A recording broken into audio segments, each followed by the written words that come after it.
What's up, boys? We're back with some more Age of Wonders 4 for the new Thrones of Blood DLC all around vampires and stuff. So you know what that means, it's Morbin time! So for the realm here, we're adding in a bunch of the fun questing bonuses you can do throughout the run, add lots of extra stuff to do. We're doing the new Sunless Highlands to make it more vampire-y, challenging plus difficulty, and then I think we'll add in all of the pre-made vampires as other rulers just to see what they're all about, but we'll probably end up fighting most of them anyways. That guy actually looks pretty cool. Love the rose plate armor and stuff.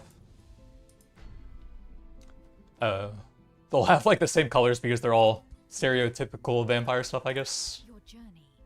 But that's not important. What is going on with those guys? They've got bat mounts, interesting.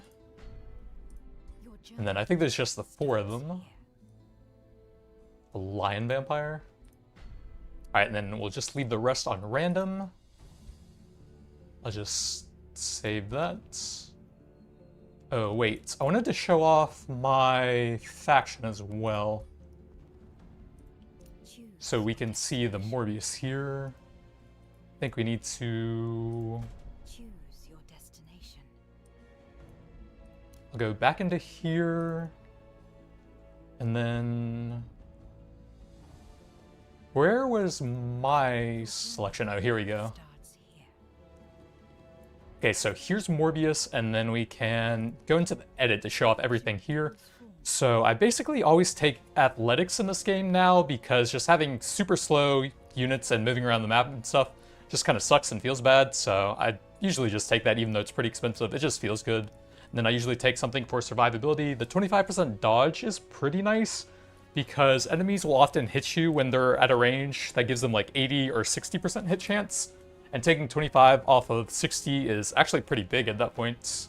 We've got the morale penalty thing because we'll be vampires and undead and stuff, so that shouldn't be too bad. Gives us a little bit of extra HP. We're doing the reworked dark culture. The Cult of Tyranny is closest to the old one. It's based around debuffing more so than the weakness debuff, which it was. So it's a bit more globally useful, and you can apply lots of status phone on hit and extra healing, so that'll be quite nice for the vampire build. You lose Whispering Stones, and they have a bit of a unique interaction where you actually have to fight the free cities to sort of vassalize them. So that should be pretty interesting to see how that works out. You can gain some extra gold at the cost of city stability. With the Cult of Death, your units sort of become more powerful throughout the fight. As units die, they gain stacking crit chance and HP. So that'll be pretty cool to try a summoner focus build with at some point, I think. But we're doing Cult of Tyranny for the vampire builds here. Society traits. Cult of Personality is actually pretty interesting for any sort of hero focus build, but it's especially strong, I think, for a vampire build because... can I show that real quick, actually? These guys will drain XP from your other heroes. Where's the ruler type? Can I go back here? Okay, so let me see. They drain 20% of the combat XP from your other turned vampire heroes. So simply by having more heroes, our sovereign will actually level up quite a bit quicker as well. Other than that, these guys have some unique city structures based around the thrall mechanic, which was unique to the Eldritch Sovereigns, but they'll have a little bit of different stuff here, a little bit more undead-focused stuff. And then they'll have some weird, actually, ruler stuff here as the governor. You can gain some extra Imperium for every mine, which could be pretty powerful later on. And then we'll go back over here now that I've explained that one. Other than that, I kind of wanted to do mana addicts to add in some extra lifesteal. But actually, if we add in the lifesteal thing from the Chaos Vision of Destiny, I believe this one actually applies to your mythic units as well, whereas this one doesn't apply. It applies to only your units that gain racial stuff, which doesn't include mythic units typically. And there's a very cool Eldritch Tier 5 Blood mythic unit that I'd like to mess around with a bit. So if we can give him lifesteal through this, that's going to be very cool there as well. But it will take a while to get that quest done. And then we've got, I think, 3 or 4 new tomes here. This is the tier 1, kind of a shadow and chaos focus there. Blood Altar giving lots of draft, some mana as you fight. And then lots of bleeding and healing related stuff in there. Some bleed, some lifesteal, some physical and healing, some physical and bleeding. Lots of nice enchants that'll give you some healing and some status ignore, so that'll be some nice synergy with the Cult of Tyranny here. Blood Cultist is, I think, useless here because the Tyranny also has a very good tier 2 battle mage, so I don't think you really need that. And we saw the Elder Vampire thing. And then here's Morbius. We're going to go with Elementalist here because the Vampire Ruler adds a lot of cool vampire magic, and this will synergize and allow us to reset that more often. So we can try to do sort of a full vampire magic caster build, which I think will be super interesting with all of the new stuff available here. The Litherite Orb isn't the best here, but none of these are super important, and this is actually going to help out my second hero. If I build him as a summoner, we can have those gain like some free explosions, and I'll just like trade their weapons since we get him pretty quickly anyways. That's just all of the appearance there. And then Glory Seeker is, I think, the only thing that really gives you like combat stats for your ruler. 10% damage for each rank of the target, so you'll just do more damage against stronger enemies. It does take a while to level up, so your governor thing will progress slower, which is kind of annoying, but I think that's the coolest one you can do for very heavy focus on the Sovereign.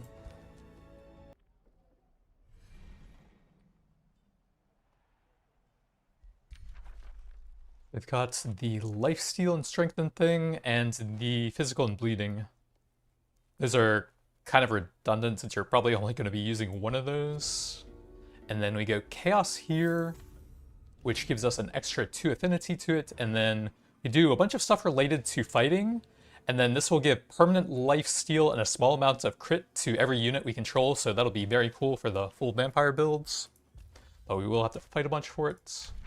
Let's see, arcane research, we can get some healing and status ignore. This is for Battle Mage and support, which will take a little bit. We'll need to get to tier 2 first for that, so let's go with the runes here. We actually probably want to start a building and a unit first, since we only have money for one of those, so we'll wait a little bit on that. And then Collector for some nice gold at the cost of stability would be good. And also production and draft. I think since we want to like hire a hero quickly and get some cities built up quickly, we'll probably go ahead with a gold. 20's pretty significant there, and they get boosted by farms at the same time anyway, so we can do both of those sort of. And then the units. So the Vampire Sovereign starts off with a ranged blood drain, or a stronger like melee drain if you're one of the melee classes. And you can do a bunch of improvements to that, some cool stat bonuses later on, like flying, fast movement, evasion, and a cheat death over there, kind of cool. But the really cool stuff is that there's a bunch of different vampire magic that we can add throughout these. There's like a corpse explosion we can get over here, a blood chain ability.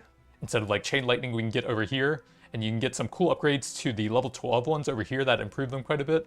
So I'm basically trying to build all around that, combined with the Ritual of Elements allowing you to consistently refresh all of your ability cooldowns, so we'll be able to cast those very often, and that just seems like one of the most unique things we can do.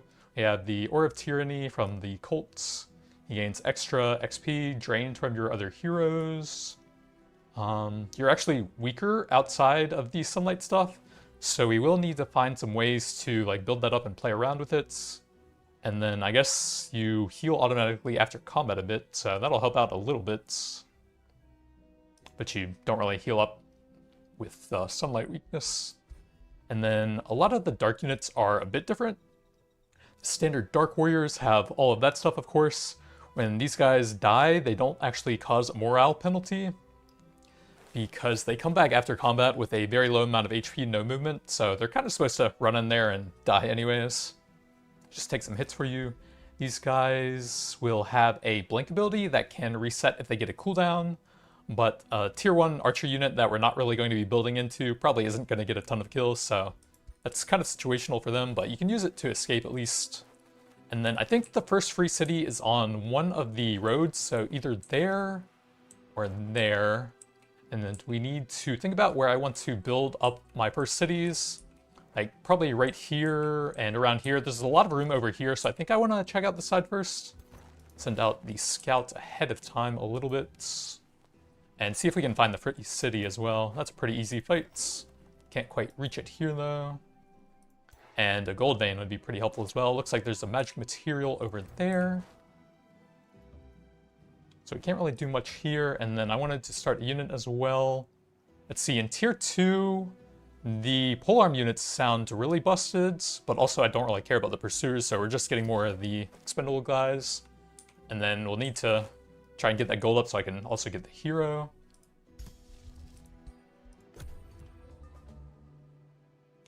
So can we pull in the scout here? Yeah, he can add in a little bit of range damage for us. We probably want to keep them a bit healthier, and that's all melee, so it should be a pretty simple fight at least.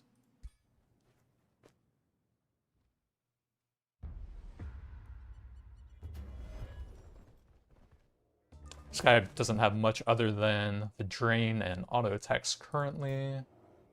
Let's get in position to charge attack them on the next turn, I think. And just let them come a little bit further to us. The scout in range so he can give a little bit of range damage.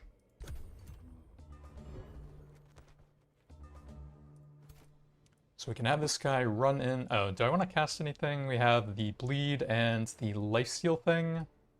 I don't think either of those are super impactful currently, so we'll cancel the defense mode and just lay into him with the range attacks probably. I might want to move that guy away a little bit. Let's have him teleport into a better position up here for more accuracy and away from that side. Scouts will just attack from there. Can we get like 2 hits while moving away from the other sides? That guy will get like 1 hit on him, but I think that is fine. We still have 2 attacks over there.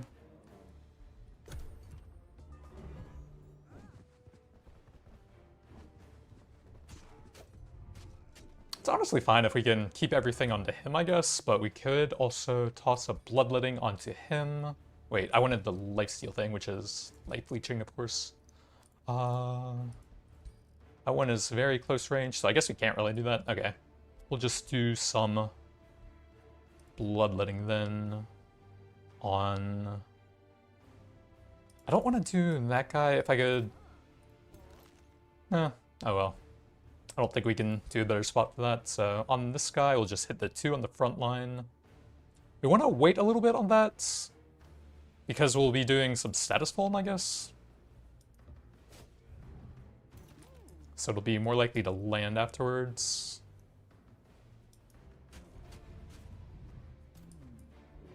Then we'll do that now.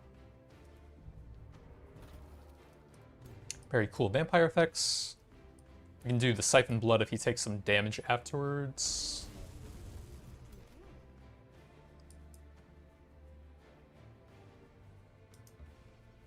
Can't quite finish any of them here. That one's a little bit more damage.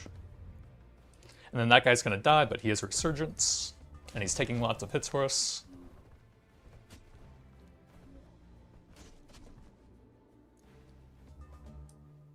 If we can free that guy up, we can get a full action. Oh, I'm out of range there. That's not ideal.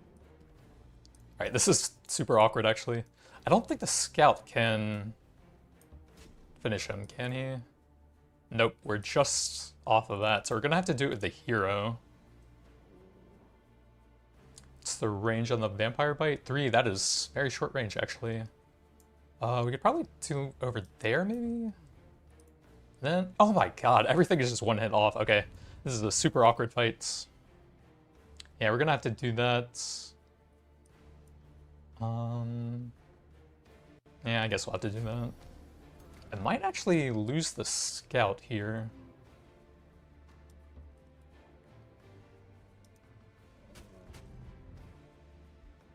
I don't think we really gain much from those. Holy, he could just one-shot your units? What the heck? Tier 2 fighter unit. Okay, that is crazy damage, Jesus.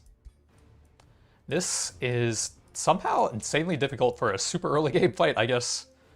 Can we... Oh my god, everything is just one hit off. Seriously? We'll have to take some opportunity attacks here then.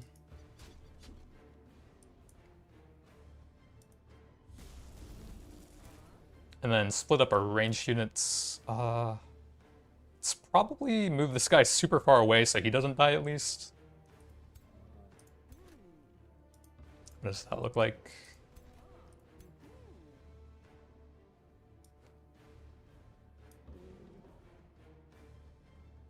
We should get 2 hits on him, I guess, right there.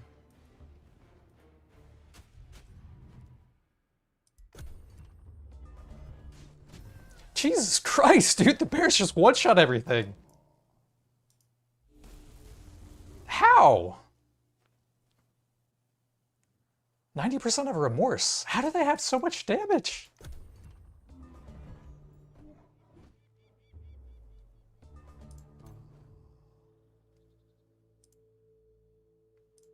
How are bears so strong, man?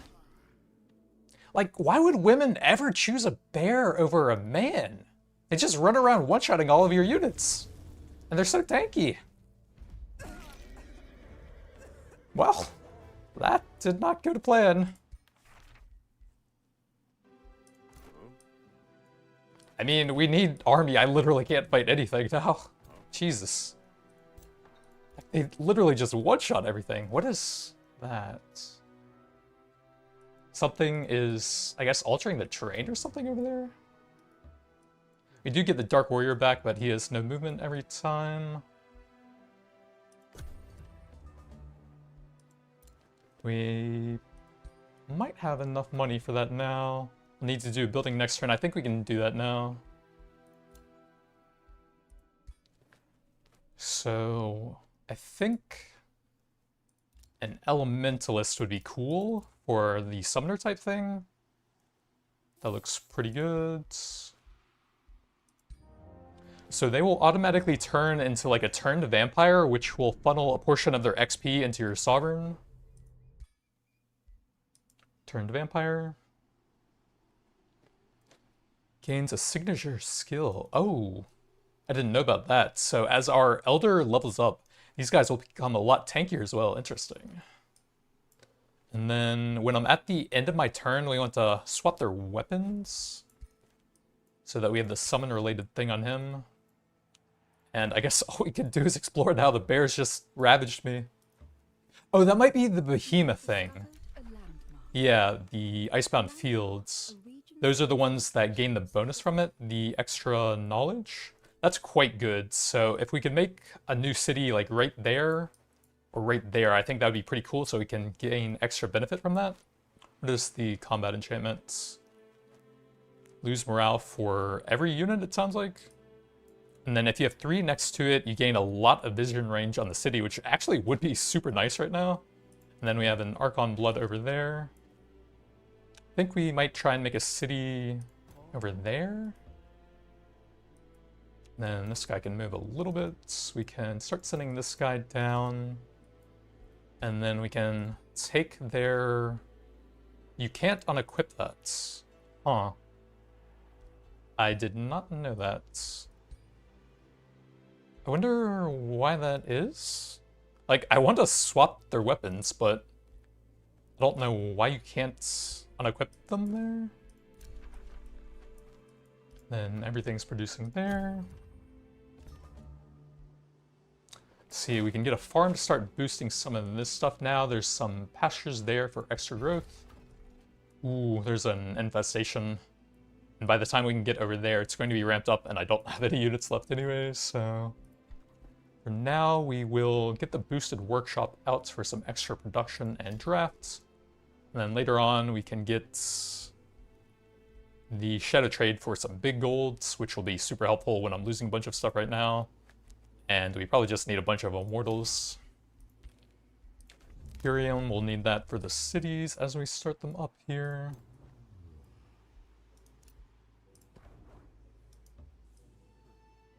Probably don't need that much more distance between the main one.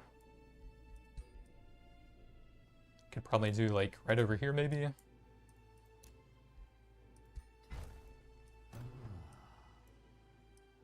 And then the other thing is, I guess we need to send this guy into our city area to heal up a bit. Unless there's like sunless land anywhere nearby. Doesn't seem like it. I guess we'll head for the watchtower over there for a little bit of extra scouting.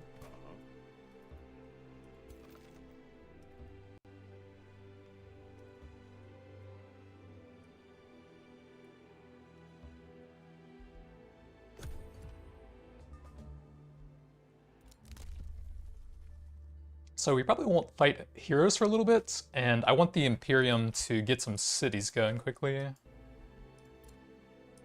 Got a couple immortals coming in now, but we are still not really in fighting shape.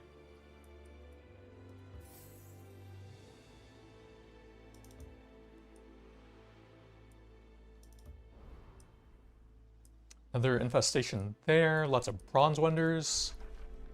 I actually love when you get multiple of these wonders that have like the same sort of building scaling nearby. So we can actually have a city over here that gains knowledge per quarry and whatever that one gives. It looks like it's probably the same one, so we can get a lot of knowledge based on quarries if we have a city over here. That one I think probably could reach over there. Let's see, this will be about 1, 2, 3, 4... No, I don't think it can, actually. We might want to have this one focus on, like, this area, and then another city in between those two would be pretty cool with lots of quarries. I don't think we can really fight a whole lot for a while.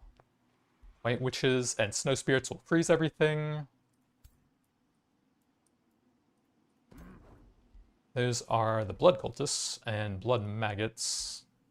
Probably need another Immortal at least, and then we need to like group everything up before we can do anything. But yeah, third city over here would be cool.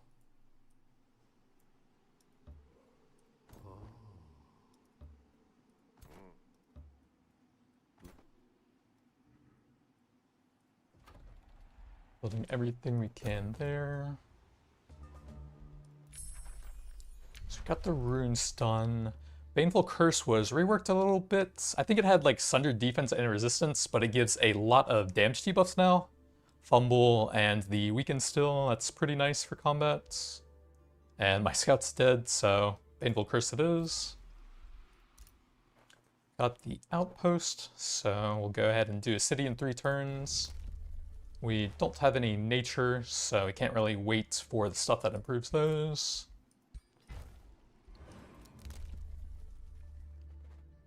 The infestation thing can actually be pretty cool once you start clearing those out.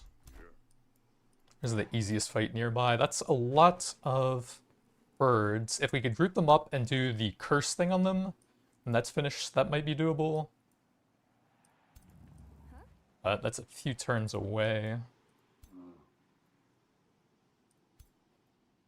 I don't know, man. Bears fucking destroyed me.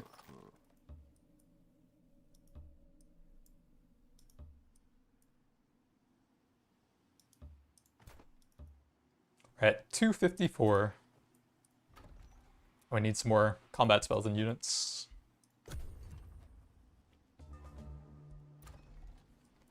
So we'll need another farm for the production and gold stuff here. We can gain some production there. Gold there are both pretty nice. I think I'll do the...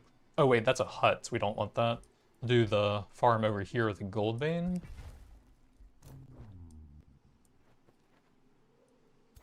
We have 2 ranged heroes and then 2 expendable melee. It might be doable, but they do spirit damage, which I think we are weak against. No, we're not undead on those guys yet. The heroes probably are. Minus 19 spirit there. I don't really want to lose everything again. I think we need to wait a little bit, unfortunately.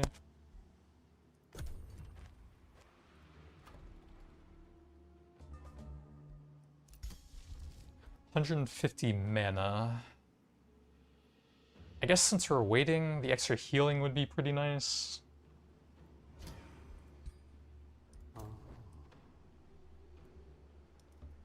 Can scout a little bit above the landmark over here, see what's up there.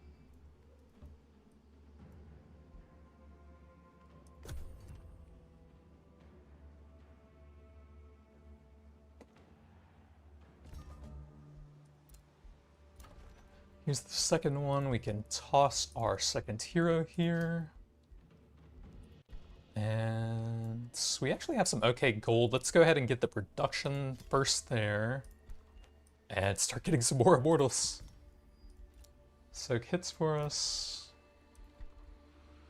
So we can do production or lots of golds. I'll do the production first again. And let's get our immortal coming over here, and then we'll have the curse. And we should be able to fight those birds now, hopefully, if we can debuff them a bunch. And we'll be able to start a third city soon and get those up pretty quickly, hopefully. And then we'll just have to focus on fending off the infestations for now. So next up, this is one of the tyranny things. So once you've got a lot of allegiance for one of the free cities, you can cast that, and then that will convert it into a lot of income for them, so that's pretty cool. Cultists again, tyranny, will give this to non-dark units. These are all kind of late game things for us. I'll probably just grab the Mark of Tyranny, but it doesn't do anything for a while. And over here, I would like the production thing there, so I'll grab a quarry for that. And the birds were over here somewhere, right? Oh, oops, I ran past them. Okay, so we can pull those guys in, and hopefully this shouldn't be too bad now. See how the auto combat looks. That's acceptable, I think, when I fumbled the first fight so badly. Ooh, that's actually really solid for a tier 1. Ignore status and magic damage. It's like the best tier 1 item we could get for the caster, I think. And then our first point, we'll probably grab the stone elementalist thing to apply some thunder defense. Adds in some extra damage and makes it easier to apply status stuff. Yeah, not super concerned with any of that, so I'll go ahead and grab that. Oh, can I unequip that? No. You might need to get another weapon to, like, replace them there. Oh, you know what it is?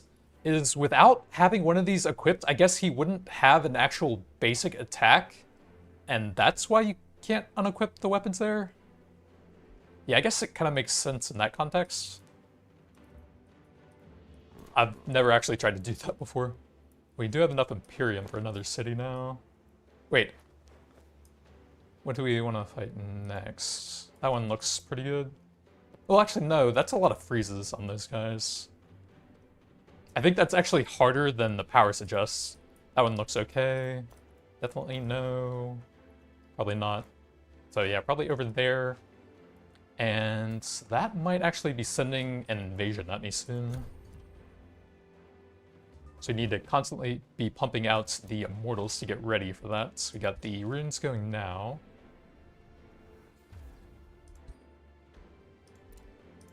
And we're still saving this, I think.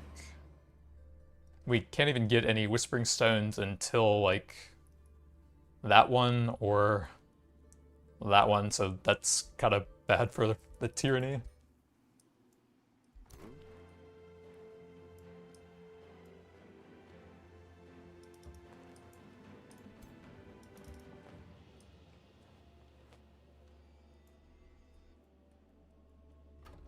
So pumping out the immortals. And then at tier 2, we'll probably add in some warlocks to round that out a bit. The reduced ability does hurt a little bit.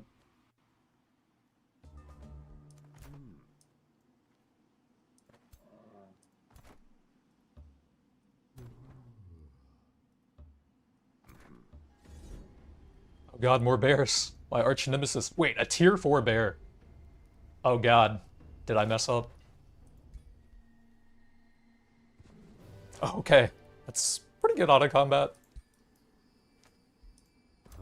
So level 3, almost to our first vampire thing over there. We can go for an AoE or a single target.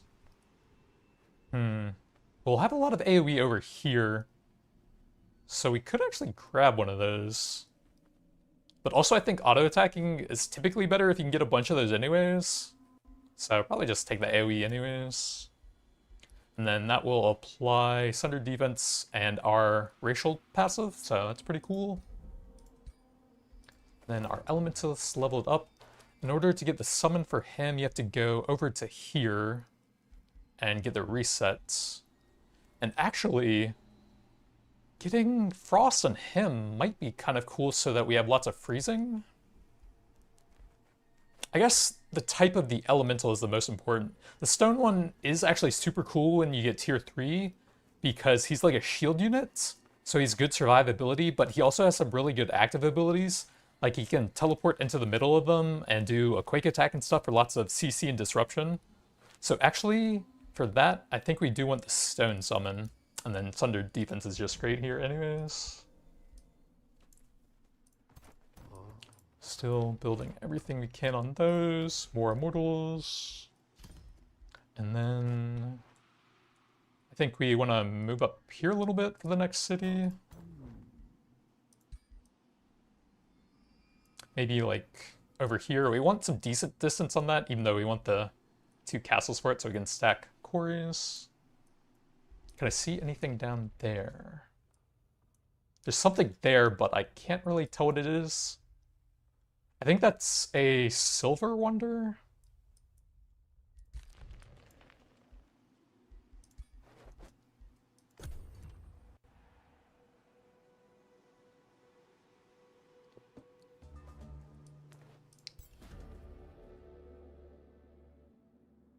Creeping cold enters the room. So if we build a research post somewhere, we can gain a free school of cryomancy. Normally this is kind of junk, but we actually do have some ice nearby, so that's actually not bad. We can toss that down here somewhere for some pretty nice value. Change of hearts. This guy is a defender, which I think is pretty good. Earmonger doesn't make a lot of sense on a range character. Instructor is pretty good as well. I think I like Defender though. And then we can maybe fight those. Maybe fight that.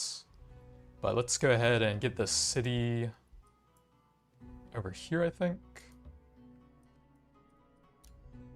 And then we did at least get our first 3 cities going pretty quickly, at least. We'll just need to focus on fighting the infestations now.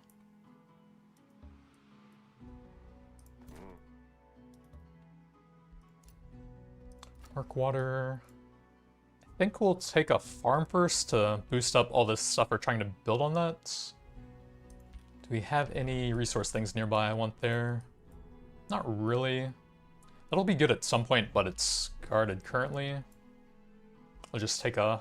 Oh right, the Icebound Fields. Yeah, that's actually fantastic. So we grab a farm here and we gain some extra knowledge off of that. Not bad. That's actually, I think, one of the best landmarks you could find super early on. Like 5 knowledge is actually pretty significant right now. And then getting the big vision range would be super nice as well. Once we get the provinces for that.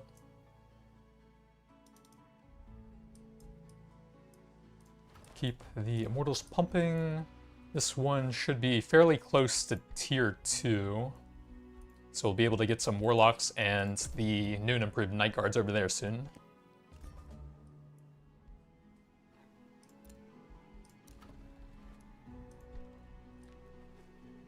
So we'll probably wait a little bit on that since that'll make the infestation angrier at us. What is that one? A Nixwell. Bonuses for farms. Wait, 30 hit points. That's kind of crazy per turn. Dang. Let's see, what does a forester boost for us? The knowledge thing, I'll probably wait a bit on those. Quarry would be draft, which I think isn't super important. I kind of like focusing on the city improvement stuff first. We could do a quarry to get that out a bit faster. And then I'll show off the tier 2 units there, since they're quite a bit different, once we get that in 2 turns.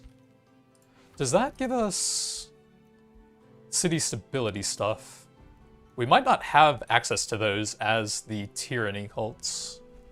I'll take a look at that in a few turns. Over here, we can do the boosted collector. In 2 turns, we could get another farm and then boost the production thing again. So we could build stuff pretty fast there. I think I'll like that, and then we'll swing back for the gold stuff. As long as you boost these like sometimes during the production, you actually get the gold refund and the production refund, so as long as you get it sometime during that, it still works.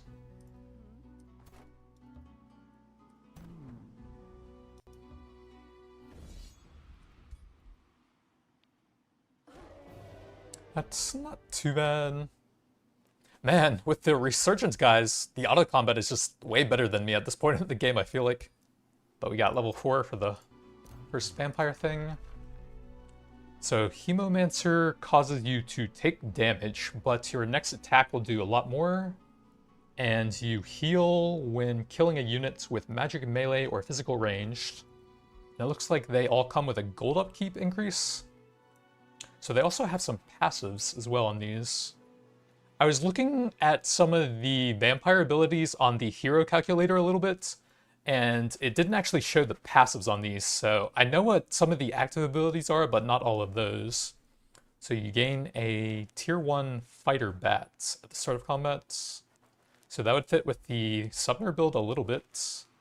This is very morale drainy, debuffy. This would be pretty cool with a warlock who also has a lot of built-in morale drain.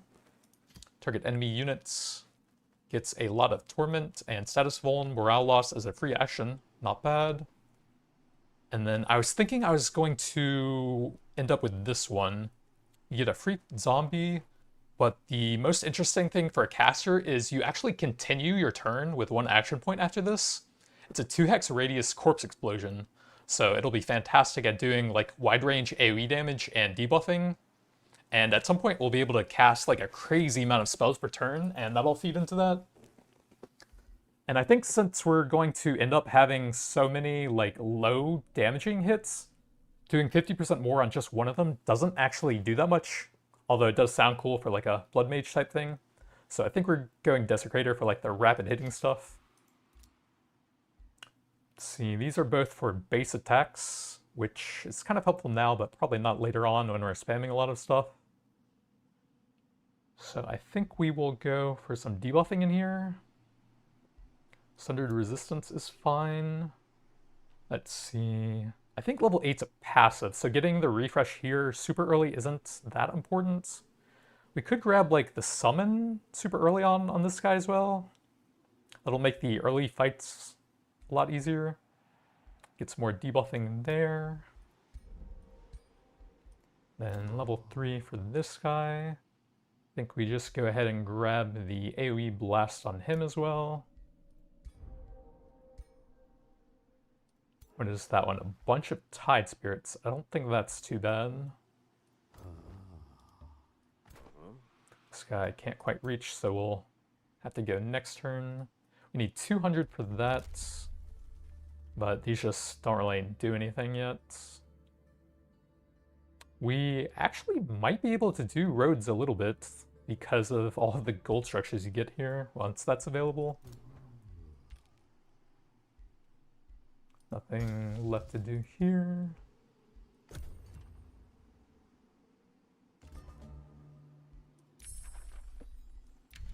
So that won't do anything until we get some non-culture units. This is for battle mages, which we are close to now. This is for all of the melee units, which we have a lot of. Can I apply a lot of bleed? We would have to combo it with the rate of bloodletting currently. But later on, we should have some ways to do that passively. And I guess just having that ready for the warlocks as we get them out will make a lot of sense, and then get that later on. So we can start making them next turn with that. We have our third city and 3 turns now.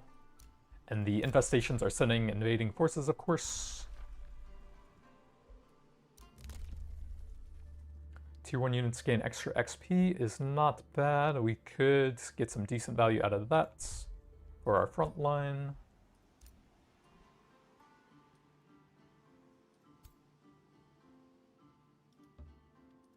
Move these guys up to get pulled into range. Then we need to head over to this side to cut off that infestation.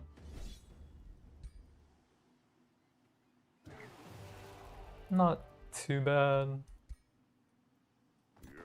Some of them probably won't be able to move with the resurgence thing. Like that one who got kicked out of the stack there. And then we'll just keep them in the city so that they can't really attack him yet. Still... we'll just start the warlocks next turn, I think.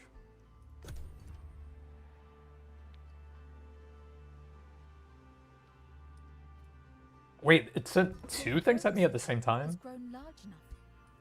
I don't know why that got reset. I actually turned that off.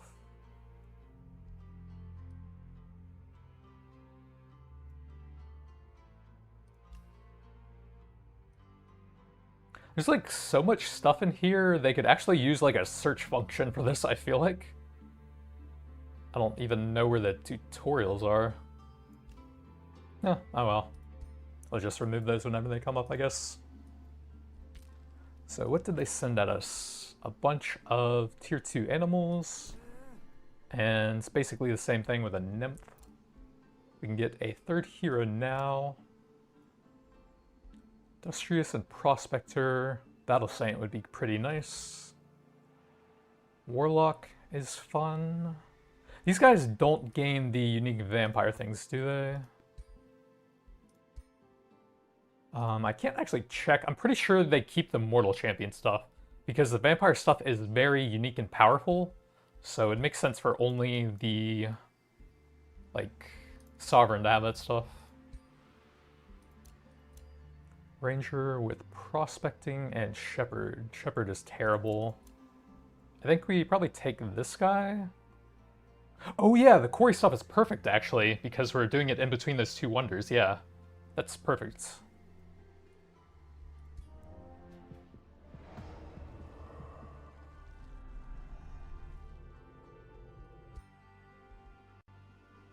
Battle Saints are kind of junk early on. They did revamp the tree a little bit. Let's see, what was changed in here? I think one of these was changed a little bit so that they can generate a bit more... Oh wait, no, this has an aura that makes units nearby a little bit tankier. And then they changed something here so that you can add fortune to all of your support abilities. I think they removed like an active ability for that. But Battle Saints are terrible early on because you have to put a bunch into like generating fervor, and then you need to get stuff to actually like spin that fervor after that. So you just need so many levels on them for that. And then he's also going to be sending some of that XP over to the main vampire with that. So this guy's going to take a while before he's even remotely useful. But he should scale pretty well, I think. And we're just going to keep him over here in the city until we get our other stuff back. Magic Origin is useless, I think. So the tier 2 units. The Tyrant Guard is the old Knight Guard, except extremely overpowered.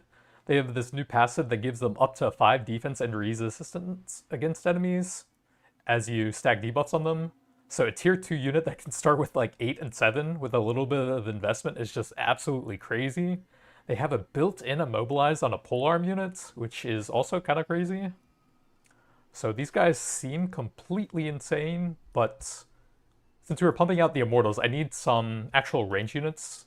So these guys are mostly the same. This has the new exploit vulnerability added onto it, so extra debuffing and healing. And then I think some of the stuff on this was switched around a little bit. Some of it was added into like the metal to weakened.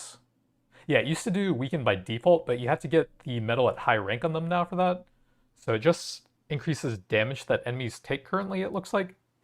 But this is actually pretty unique in that it has the base and single shot tags on it with a pretty low cooldown. A lot of the buffs you can add on to battle mages only apply to base attacks, and most of the special abilities they have do not have that tag, so you can only really apply them with like their regular attack. But these guys are uniquely good at applying tons of debuffs due to all of those tags on a low cooldown sort of bouncing attack. So they are very cool for lots of debuffs. And we need some of those to round out our army anyway, so we'll go ahead and start on that. Arc water is this one. We want stuff close to that if I can. We'll take a quarry there, I guess. Seems fine.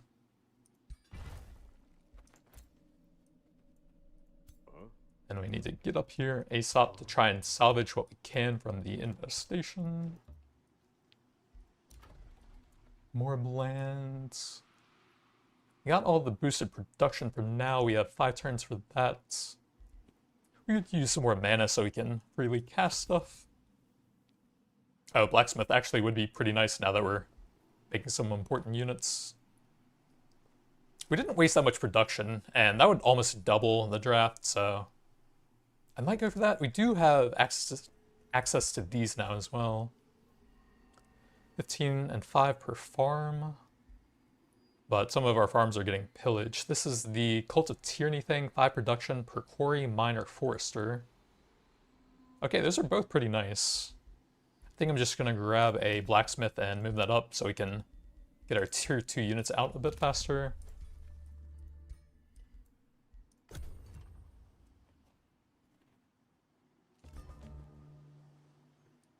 I might not even be able to fight those guys alone, which could be pretty bad.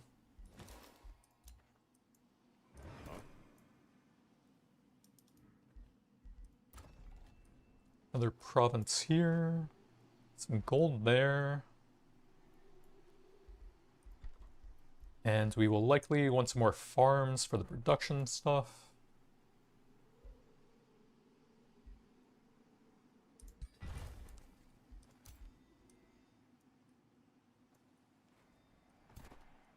Looks like we can probably get everything in range.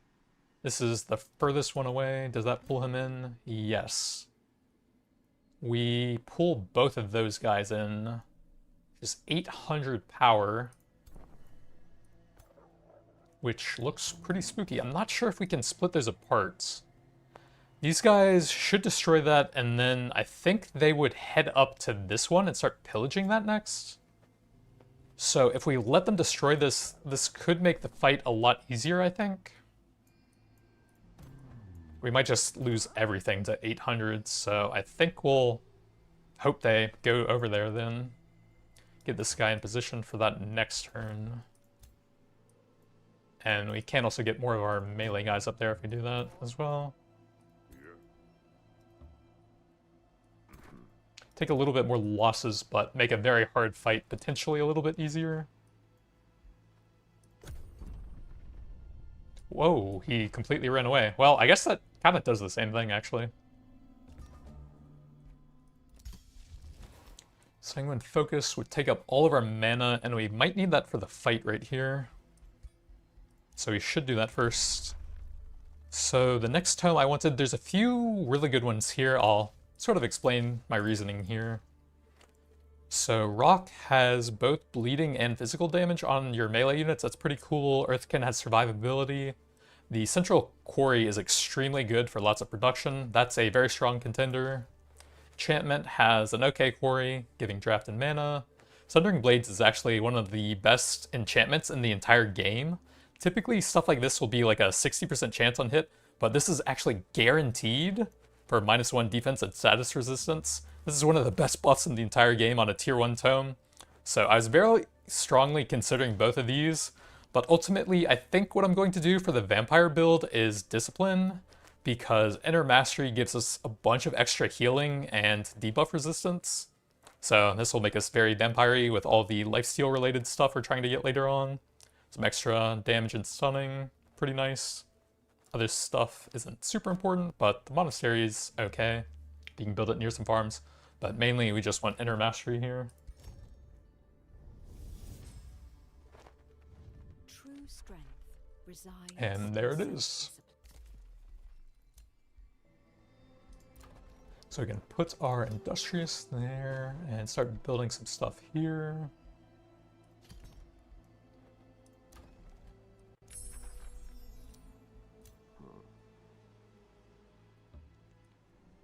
And then it is time to start clearing out some of these. Can we fight that afterwards? That looks pretty easy.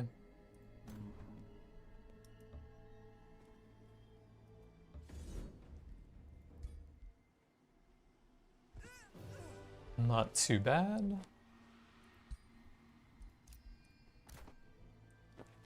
So level 2 Battle Saints. 1 fervor at the end of the turn is extremely slow. I think you need this one to really start getting decent fervor. You don't even have anything to spend it until over there. But I think late game Battle Saints make insanely strong support heroes with just a massive battlefield-wide region, and that'll apply all of your on-support effects stuff, like the fortune and the region, stuff like that. Resistance. They can apply tons of debuffs later, or buffs to your entire army later on. Ruler up to level 5. I don't think there's anything we have to take here. The 1 status vuln guaranteed on attacks and debuffs is pretty nice. So I think we go for that.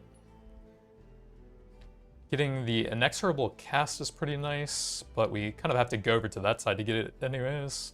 So honestly, I think I'm fine with that.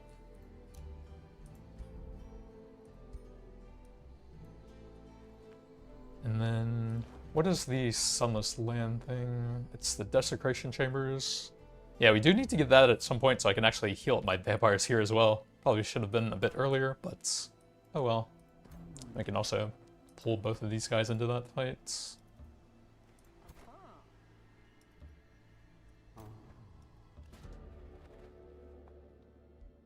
So we can attack, gain some good alignments.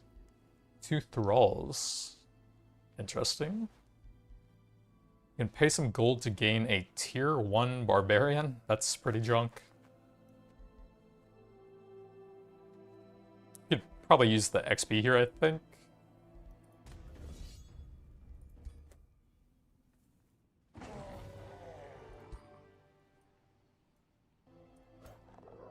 Let's see, those guys could actually attack me here, and we need to have these guys close enough to get pulled into the fight, just in case. This is our Elementalist. Oh yeah. The best way to have like a Summoner Elementalist is to have the Nature thing at, I think, tier 3. Lets you summon 2 animals, but we won't be able to do that with this build. So we'll have to take the Shadow one there for an Undead summon. Here we'll probably take the Shadow one. Actually, I don't think any of these is super important. So we'll just take whatever. Don't really need those, we just want to rush out the summoning things down here.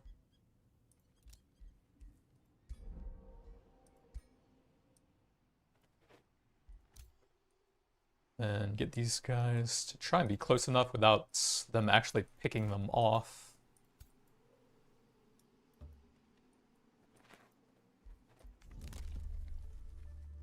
How much is the extra city? 200 and 200. We actually might be able to save for that because I can't even use a lot of the shadow stuff. Wait, I didn't even find the free city, did I? It must be on this road then, because we went pretty far on this one. There's normally like one free city very close to you that's your own race that you're supposed to like start taking over early on. It's actually kind of crazy I haven't found it yet, so it must be over there then, behind the infestation.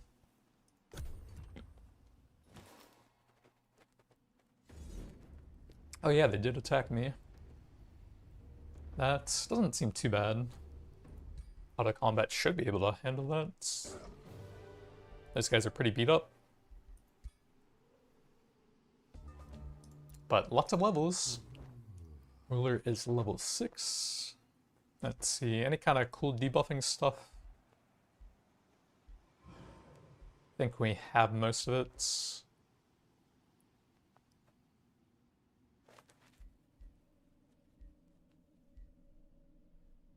See, Drain Familiar can give your guy 3 regen over there. But that's at least 1 turn to pay that back. Mind control and stuns. I think we probably just keep filling out towards the tier 2 evocation thing, I guess. I'll just go over here and unlock both those paths. Oh, that's actually insane. If the Toll of Seasons attacks me this early on, I don't even know if you can win that fight. But if we can get a free tier 4 or tier 3 item, that might help out a little bit. This might be really bad, though. But I usually take the free item there for some extra combat power. I think we will put that on him. Extra accuracy is pretty good. I mean, I've been pumping out units as fast as I can. So hopefully that's fightable. This one is 3 turns plus 1 more away from tier 2, so not going to be a big help there. But we can get some tier 2 units there at least. Sky is probably not going to be useful for the fights. Unless we can get that in time. Oh yeah, we gained the extra +1 for Cult of Personality. Oh, if we could get 3 more levels on that guy, that would be huge, actually. But that sounds pretty difficult. We're definitely not reaching there. Oh, there's an infestation over there as well. That might send towards that city. I'm not sure. That would be pretty bad. I need to see if we can clear that one out.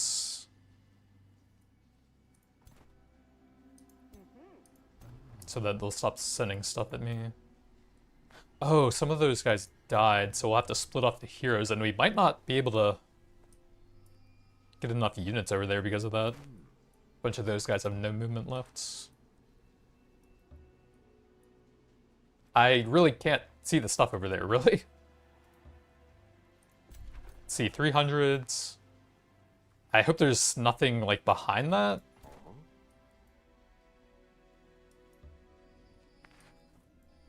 We could... Oh, there... Yeah, there's the free city. The one area we didn't check. So, the thing you're supposed to do is declare war on them, and then, like, capture some of those heroes.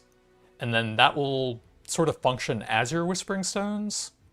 But the free cities start off with a pretty strong army and spells, so doing that right now, when we're being attacked from multiple sides by infestations and the Toll of Seasons coming, would be a very bad idea and probably kill me, so we'll need to wait on that a bit.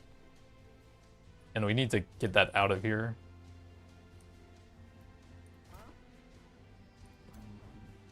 We can move the heroes up a little bit. Actually, we might be able to snipe that. It's only 300. I won't be able to pull a ton of stuff into this because of all the Dark Warriors that are dead. Or rather, came back. But that doesn't look too bad with all the heroes.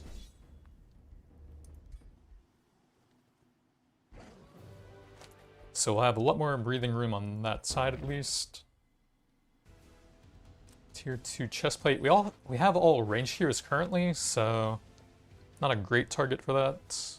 Ooh, 48 movement. That's super nice. Both kind of melee hero stuff though. Who do I want the boots on? Probably this guy.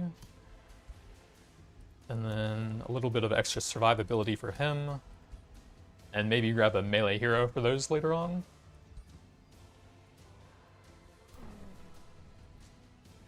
Whoa, that guy has like a horse-drawn carriage.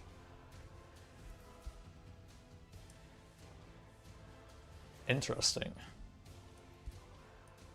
That looks super easy. There must be some hidden stuff there, right?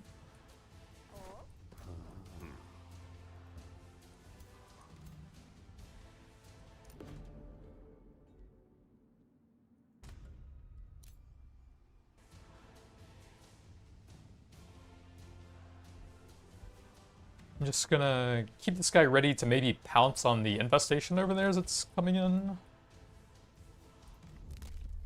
And I don't think... Oh, we could actually grab the Whispering Stone there.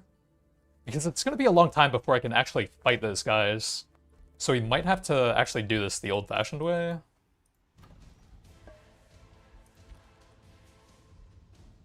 We don't have any fights currently, but I also don't really have any mana for that yet.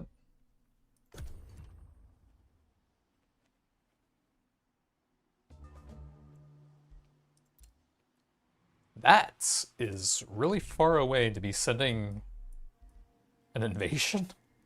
Would have to run around the mountains here, right? Got the blacksmith, so these guys will be a lot faster.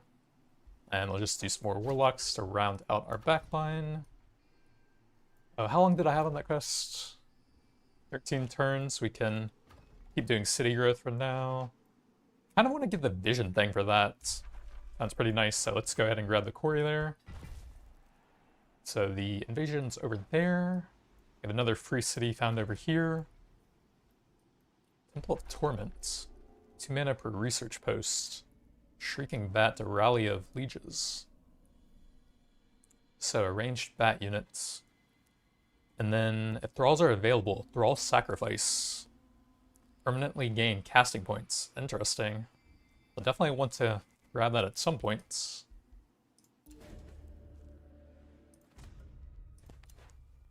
But basically we need everything to be ready for that. And hopefully get those invasions out of here. And let me get the desecration before I forget. So we can actually heal up in here. Oh, and because this weakens enemies that don't have like Heartless or vampires, that could actually make the mist fight a lot easier if they appear on the city. Yeah, that's actually not a bad idea.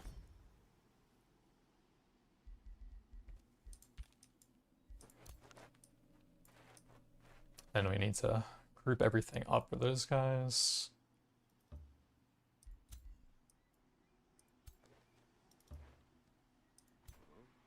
Oh yeah, we do want a hero in every stack if possible. Here's the Battle Saints, or the Cult of Personality thing.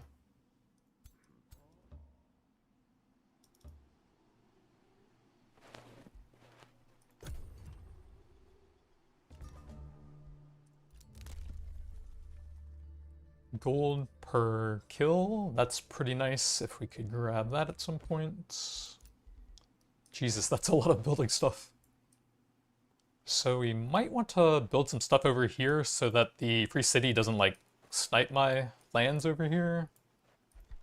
Probably grab a forester to yoink that gold vein. We're starting to get some warlocks. Those guys will be super helpful for the debuffing.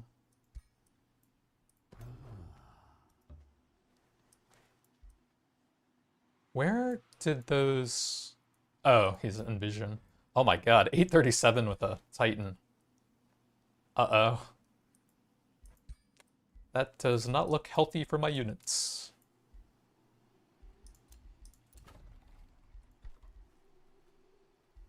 Get some nice gold over here.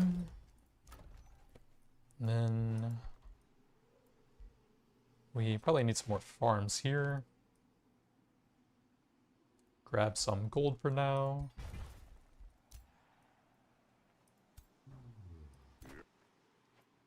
It looks like he's going up here, but I'm not completely sure.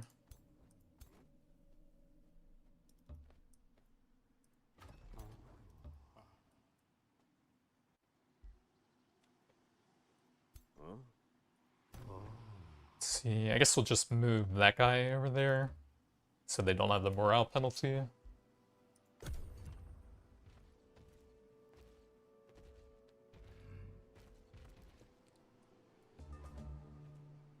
Then 2 turns for the miss. 2 turns for a warlock. Actually, not sure if that guy will attack me, so I might have to keep chasing him.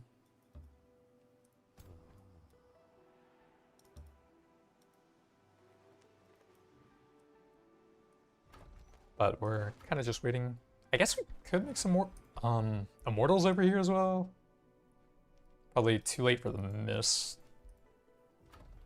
We really just need more of the tier 2 buildings because those are so insane.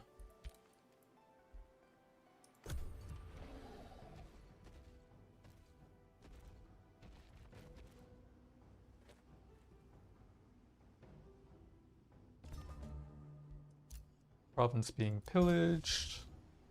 We probably need the mana for the fights here, so I'm going to wait on that still. Next up, what do we want here?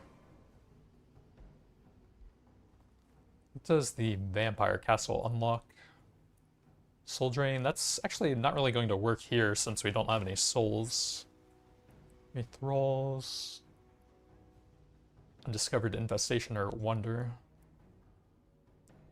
This one unlocks the higher tier thing, room of recall, laboratory, vivisection ritual. Oh, you nuke an army and gain knowledge. Interesting. I'm assuming that probably has a thrall cost on it. Soulforge. Oh, you can draft a bunch of different bats and spiders for a thrall cost. That's kind of annoying. We gain them from the foundation. Produce like population. So we might want to grab this early on so that we actually get the income for that. We really need stability so we don't have that percent penalty though. So let's start on the stability stuff there. And then think about that later on. We could pull those in if we can get the other 2 close enough. Well, we do have a decent bit more power than them. So hopefully it should be doable. And the immortals are really good for auto combat.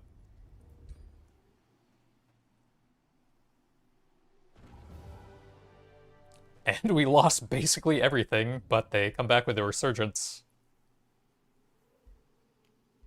Titans and Exemplars are really nasty. They have some mind-controlling guys. I don't even know if I can do better than that. We didn't lose anything. And we can maybe still heal up before the mist fight. Level 5 Elementalist gets his first summon. This one's pretty weak, but the tier 3 one is honestly kind of nuts.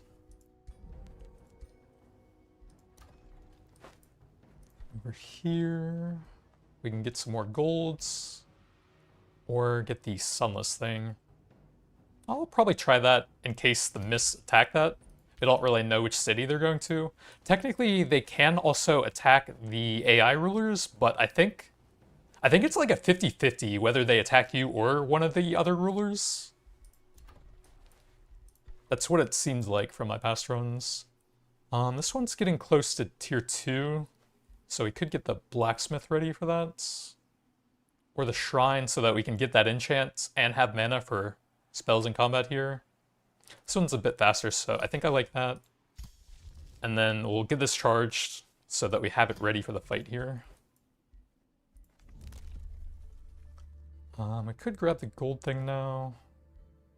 It won't actually help me in the fights, but nothing really will. This actually does have some value now that we have a stone, and 15's decent.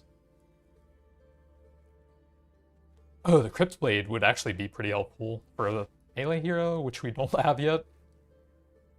It's a really strong tier 4 item, but I think we'd have trouble using that. I'm just going to grab the knowledge, I think.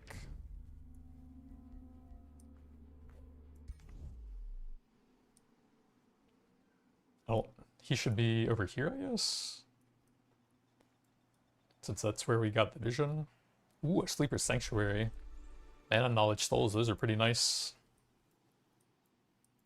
Anything else we can fight over here to try and get the extra levels for the fight? That's probably not too bad.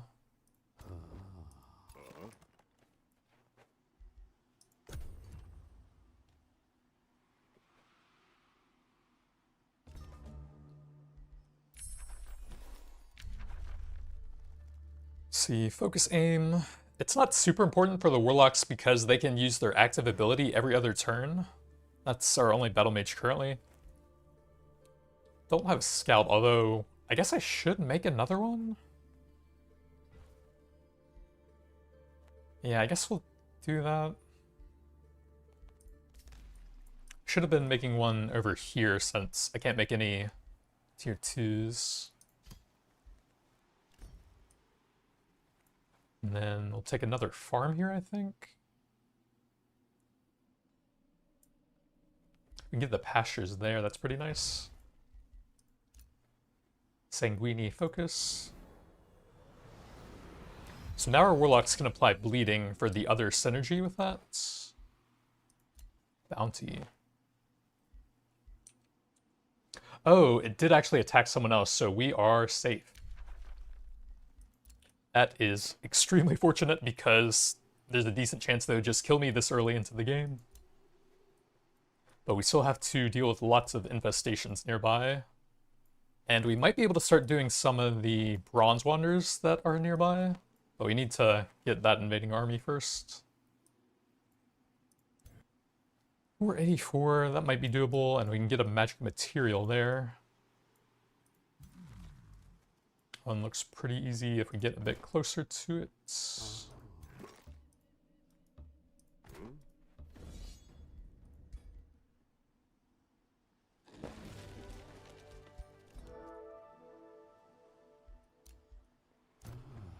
Ruler is level 7.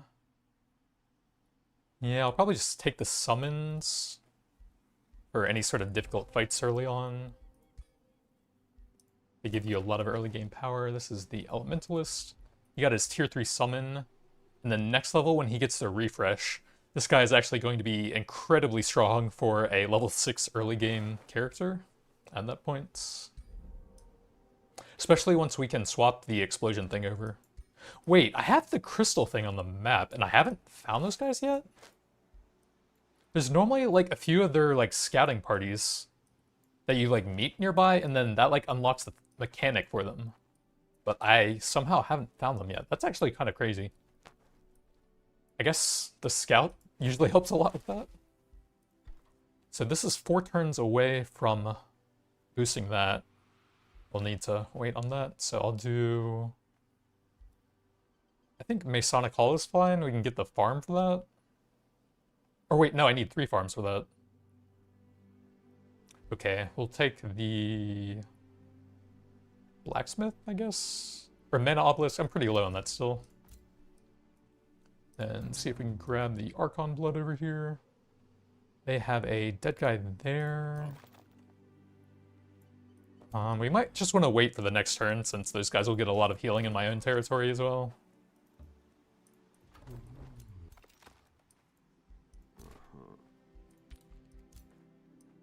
Another warlock ready. Oh, they have little red flames now. That's kind of cool. The sanguine focus.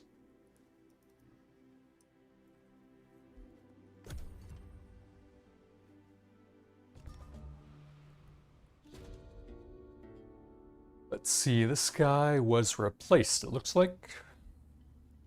So there will be like a quest line where we can eventually fight him and gain some extra magic materials, I think. So that's a pretty nice one. Minus 425. May as well insult him. Why not?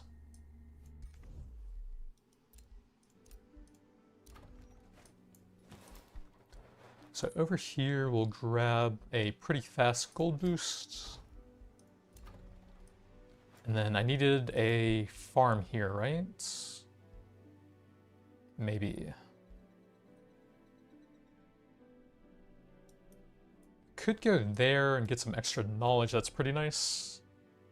How long did I have on the 8 turns? I better grab that fairly soon so I don't forget about it.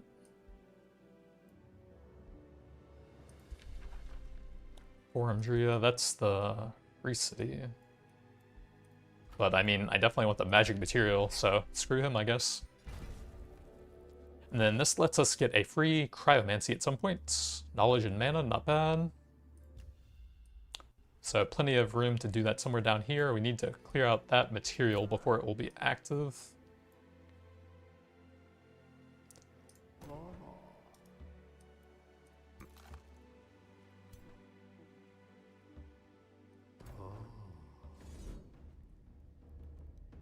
Archon Martyrdom. That's kind of nasty.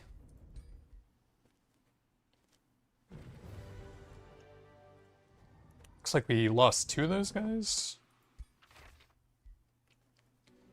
Another survivability item.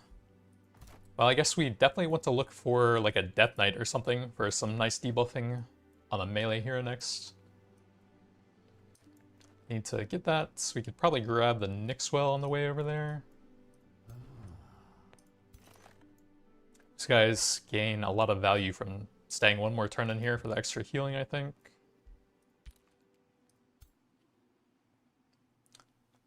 Can I see? Nah, I probably won't be able to see how far those guys can move here.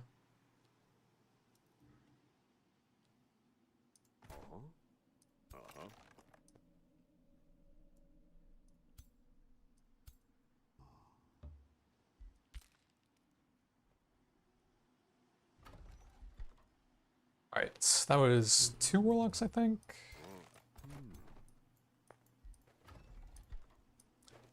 Might want to start on some of the Tyrant Guards so we have some actual quality frontline.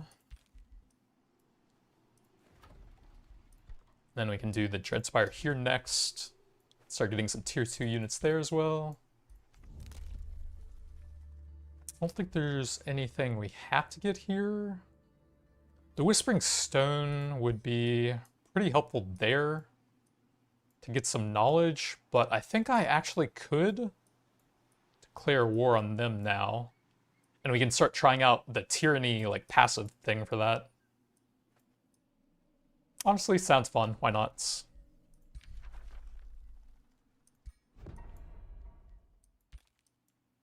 And then the main thing is I want them to, like, send an invading force at me so that I can fight a hero. I think those always have heroes with them so that we can start capturing them.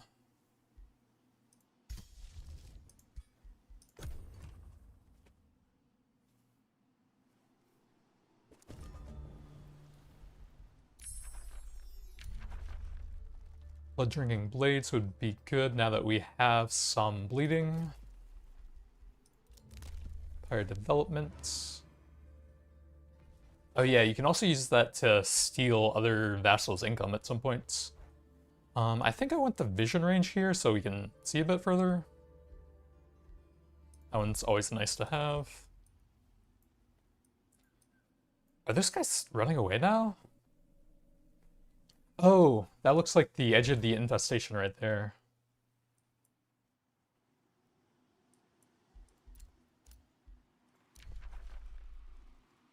So this guy's insulting me, which gives me grievances and makes it easier to declare war on him at some point. And he declared a rivalry on me, but I'm not gonna copy that because it'll take a decent amount of golds. Where's the stability? -5. I think it's at -10 you get the penalty, so we really should grab the bathhouse as well. Then Murkwater, we have that going. And we'll get some tier 2 once it's done. And then we want the strongest army possible for the Nixwell here on the way to the infestation. So we actually don't want the Battle Saint here because he is not even close to being useful yet. We do want this guy. And we want the Warlock. And then we need some frontline. So just 2 high-level immortals is all we can really do here for now. And this is the best, like, single stack I can do for wonders and stuff.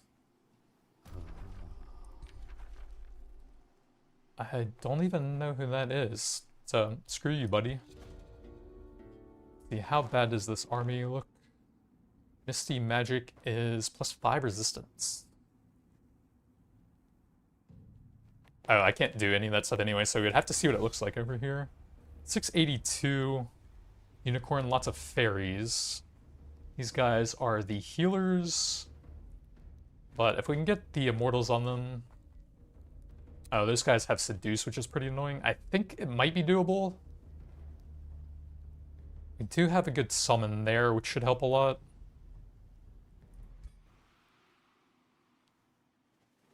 That's actually really good. Okay. Gain 81 Imperium, some nice foods, golds. Gain a free Rainbow Clover magic material. Interesting. Article Mist. I don't think that's going to be super useful for me later on. I think we take the free material just to make it easier to complete those sets. Currently, that will make it a bit easier to get free cities and rulers, which I don't think will do a ton for Tyranny. But just making it easier to complete this set, the 15 Imperium income is super nice if you can complete that. Love getting that one and this one for the extra knowledge and mana if you can. And we need to deal with those guys.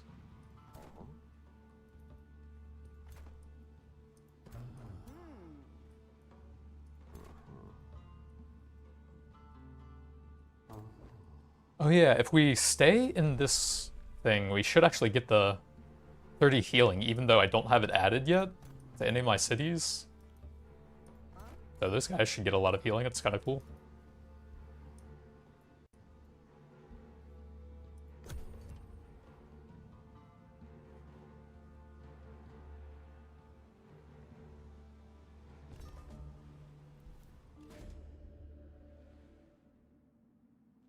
Townsman of the Insectoid Craftsman. This is either the Ways of War thing or something for a free city. What is Stout Rock? I think that's a free city. Oh no, this is the Ways of War thing. So this actually, I think this spawns 2 magic materials nearby as like a little bonus on the next step of the chain, which is actually extremely good. But we do have to sacrifice some knowledge to get to there. And then the next step will require you to add in like 2 different magic materials to your empire. But I think it spawns 2 extras, which is super nice. So we actually have a scout now. And I think we'll start up another one as well. Because we lost so much time. Can add a province here. A quarry would be pretty nice for some extra production.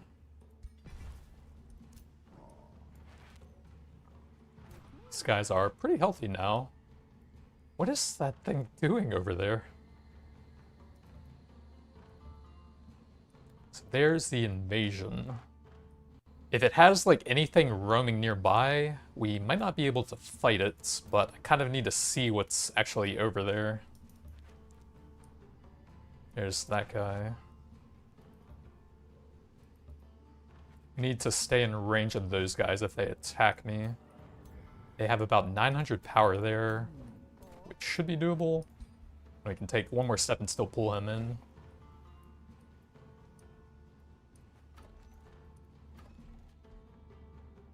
Do another Tyrant Guard after that, I think.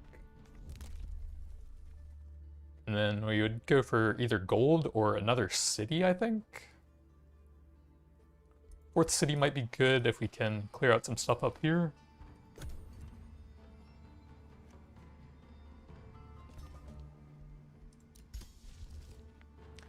Inner Mastery would take everything I have, and we'll need some mana to fight here. Oh god, they just summoned another thing right on top of me. We can get that thing alone. It's almost 900 power with a tier 5 shrine, Jesus. And then attacking this stack would be about 1600 power. Well, we do not want any of that smoke. Maybe some of the smoke over there, but we need to run away before they hit me with a lot of stuff there. I don't think that thing will attack me. It should just guard that thing. So I guess the next thing is run away from those guys and go for the bronze wonders over here.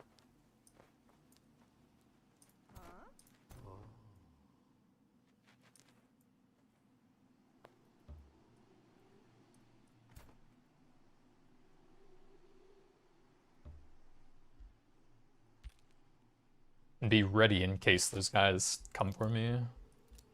Got some tyrant guards coming now. And boosted stonemason here, I think.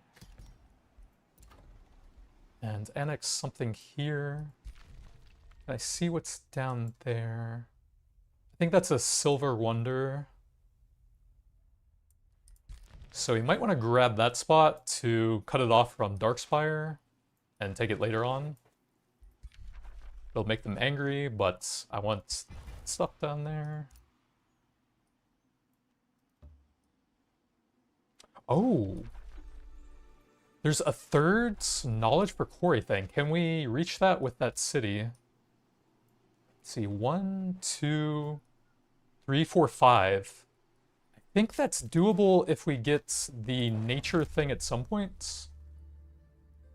I think you can get like 5 or 6 with that thing. That would be insanely good. There's 3 of those potentially in range of that city. That sounds sick. We could have a giga core-ish city. We can do that because we're not fighting this turn now. Then just keep pumping out the tier 2s.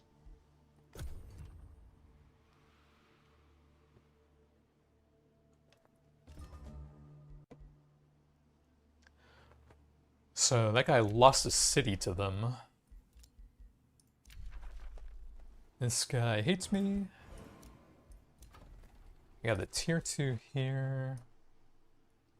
Blacksmith would be good to start getting the tier 2s out faster here. And also Desecration to add in the Sunless terrain there. Add in some Warlocks over here. And we have a second scout going.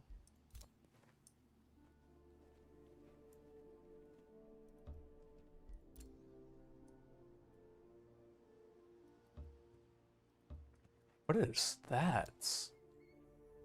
Just a weird looking mountain. There is a tranquility pool there and a house of hunger. That's what I think those silver wonders are in the Shadows Underground. They're like that sort of ring looking thing. So those give you extra knowledge per research post. They count as a conduit.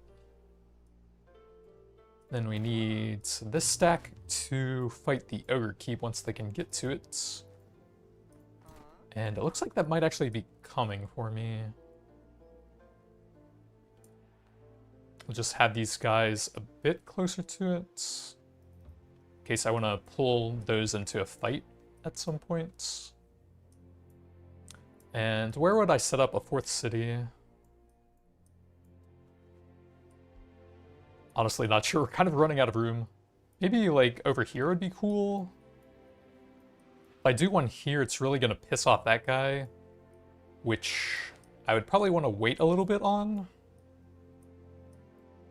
So yeah, I think it would have to be over here, which would take me a while to get to. And we're kind of tied up with the fights right now. So we can probably just go ahead and grab some stuff in here. Conquest of a city. I think we'll go ahead and get the gold thing here.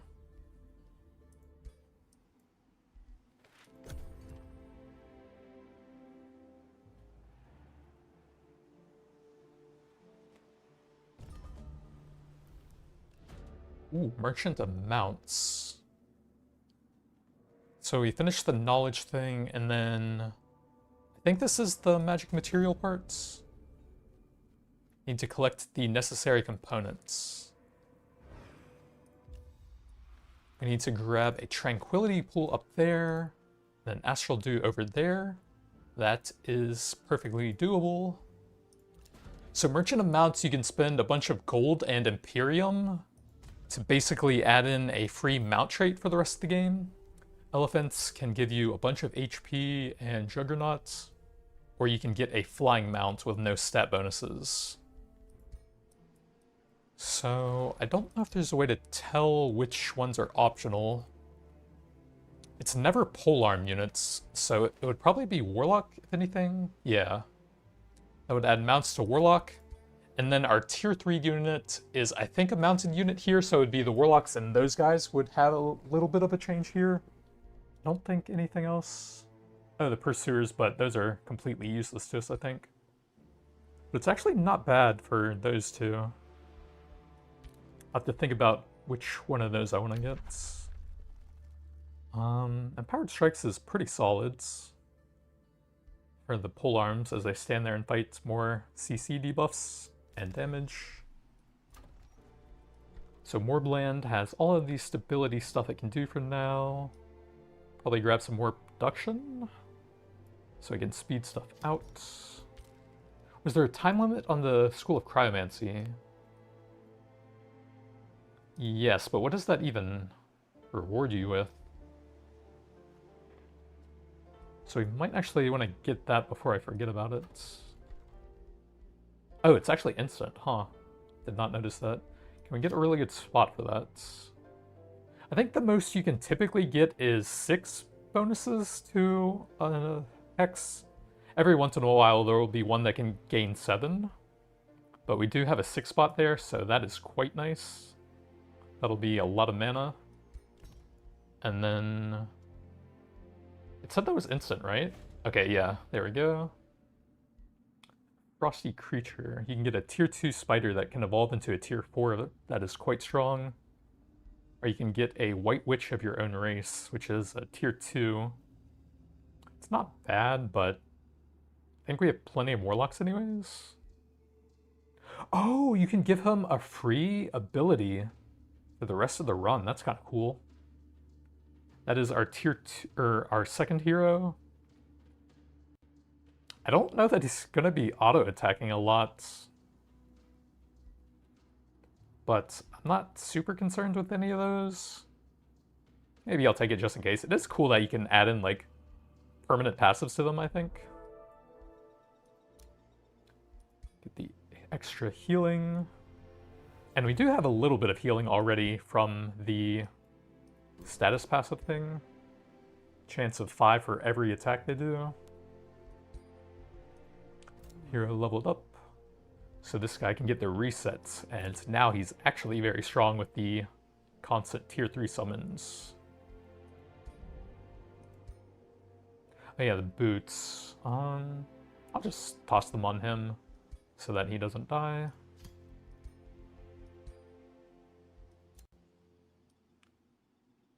Bunch of scouting to do over here. There's a mana pickup over there I could have grabbed. And then we want the ogre keep. Those guys are coming at me. It looks like they might take the well over there. Kind of want to grab the keep so we can start adding those into this thing. This count as research posts, which isn't the most useful early on. But the Imperium is pretty nice.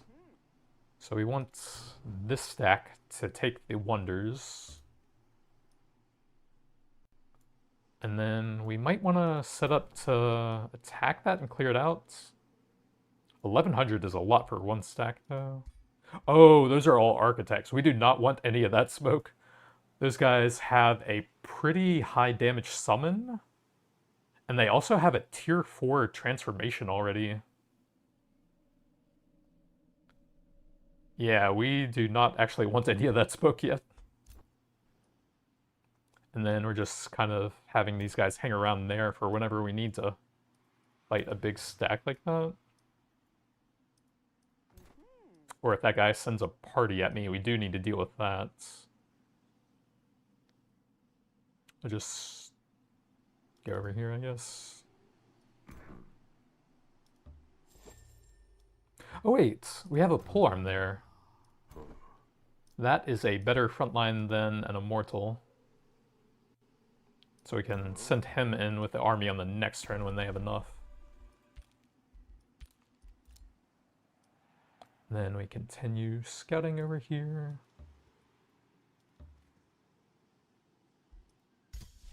And we can do the Crow Companion for that.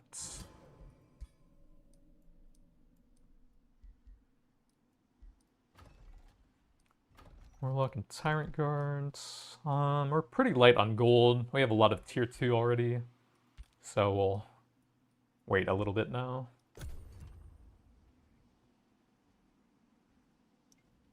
And we probably want to get one of the permanent mounts since that's pretty big value. You're basically getting like a free 3-point trait added on for that. Oh, we finally found the crystal thing. That was actually super late, wow. So if we go over here, we can get a quest from them. And then there will be some nice bonuses we can get as we gain allegiance with them. I think probably the standard quest will at least get us to the first stage. Great bird nest. So that is right on top of our city, but they stay asleep for a little bit, so we had some time with that. Mana knowledge on city. Probably going to be a while before we can do that. Other tyrant guards. The ones next to him aren't asleep. So I'm not sure if those will attack me or not. So I'm probably just going to have that guy chill in there.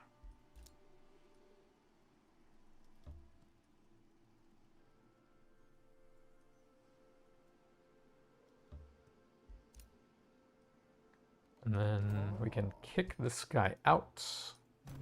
How close is that guy? Okay, we can do the Ogre's Keep with these.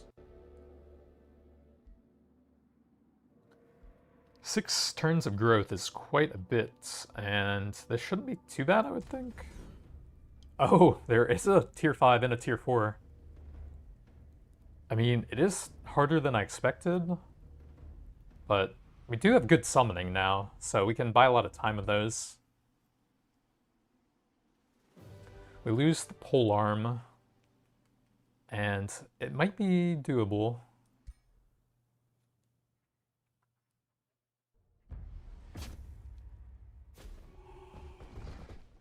Oh yeah, we have the free zombie summon. So we should be able to distract that guy with a lot of junk in my trunk. So this guy will be going for as many tier 3 earth elementals as possible. And like I said, these guys can teleport into the middle of their army, which has a chance of rooting them. And then they also have a huge AoE that also has a chance of rooting them. So they're kind of crazy for a tier 3 you can just summon over and over. They also take some pretty good damage as a shield units. If we could have the troll hit him like one time to soak some hits, that'd probably be pretty good. And the zombies are completely expendable.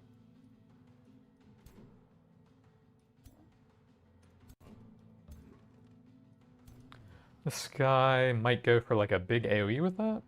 He only has the tier 1 summon, which isn't amazing. But probably the best time to get it out now. They have no active abilities, much lower stats, so the tier 3s are just a massive upgrade on them. These guys want to get in range to do their bouncing attack. Lots of debuffing.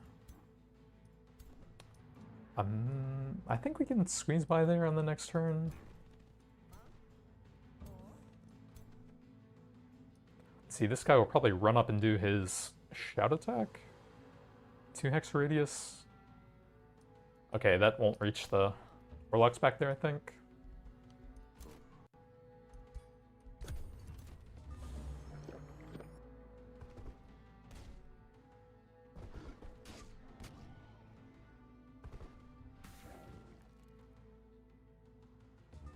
So he AoE'd us, but that only hit 1 actual unit. What kind of spells do we have now? have the damage debuff, a little bit of bleeding, lifesteal. If we could hit a lot of units with that, it would be quite nice. We could put it on the rock dude there. Not sure if we could get anything else with that. Can this guy reach with his debuff? Yes, okay. This guy's just going to sit back there and do more summons. This guy will look for an AoE, which can hit 2. That's okay. Debuff would only really hit 2 of them.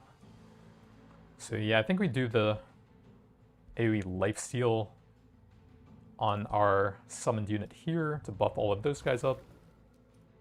I think this guy... Oh, you actually can't use that for quite a while. Dang, it would have been sick to teleport back there and do a big quake. But he's probably just going to do a triple hit on that one, which actually almost kills him. That's kind of crazy for a summoned unit. We can actually do that with just these two, I think. Oh yeah, the AoE thing. I'll do that first, and then the tier 3 alone can probably finish him with all those debuffs. That guy almost does. That would have been sick.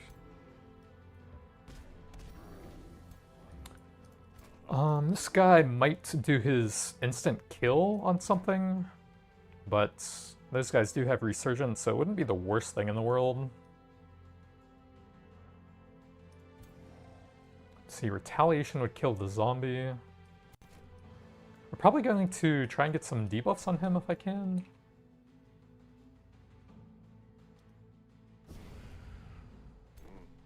Is that guaranteed or chances at that level? That's all guaranteed debuffs? That's crazy, dude. Oh, it's all 90%, okay. So not that likely to land on a super high tier unit, but we do want to stack up as much stuff as possible. Yeah, good mix of stuff over there. That guy will be a lot weaker now. And then we will probably not be able to reach with the summoned unit, but we can see where he can go. Oh right, you have to have the full action for that, so we can do it on the next turn. I messed that up a little bit. Oops. These guys will probably go over there. Then I guess we'll have to attack that. We can flank over there. I think that's fine. Actually pretty good damage for a tier 1 unit. Now the zombie can stack up some status vuln on him at least without dying.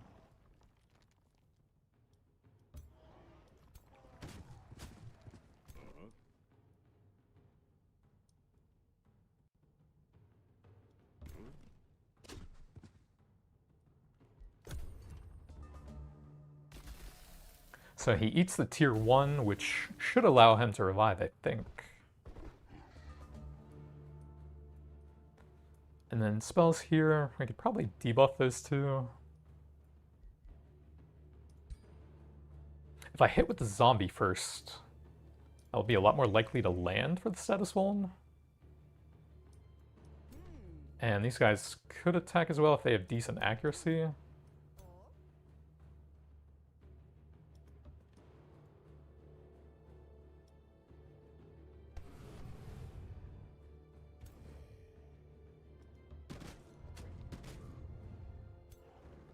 Now, with those crazy debuffs on him, that should be very likely to go on him at least.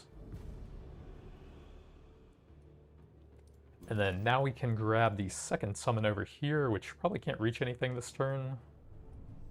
I could have moved forward on the last turn before doing that, since that's only one action, and then this would be a lot closer. Or wait, we can probably move this guy forward first. If we could tie up those guys a bit, this guy can maybe slow one of them on hit, that would be kind of nice. So I guess we'll attack with that. How much time does that guy have left? He will die at the end of this turn. We'll just teleport in there, I think. And then try and get as many immobilizes as possible over here. Let's see. That guy has a lot of junk on him too. He's rooted, so as long as we have a melee on him, he can't really cast anything.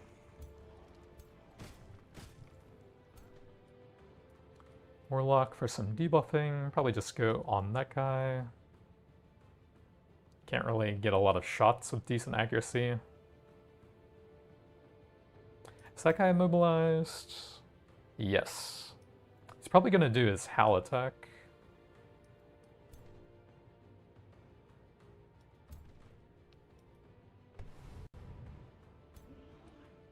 The new Stone Spirits, try and get in position. And then, oh right, we have the Corpse Explosion, although I guess that can't really reach any of them. Dang. Alright, so this guy will probably do a double shot if he can. 75% is not bad. 100% is even better.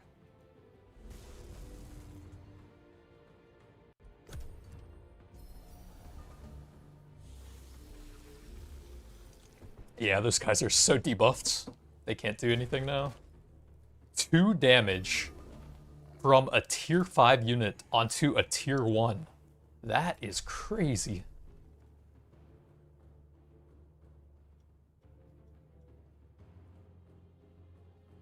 He did 2 damage onto a zombie. Jesus. We can have this guy run around and flanking charge strike. And should be pretty easy now. Warlocks will have their bouncing attack back. Can't quite reach the other one though. So may as well take some big shots if they can do those.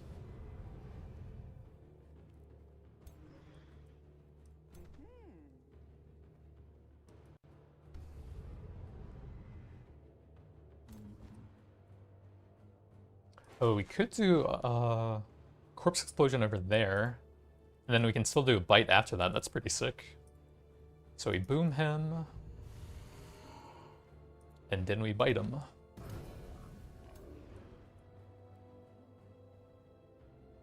This guy can get 2 hits on a flank.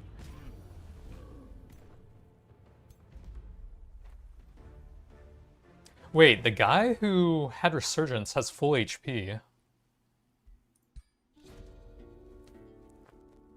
We can gain production, gold, or a pre-warlock with minus 10% upkeep.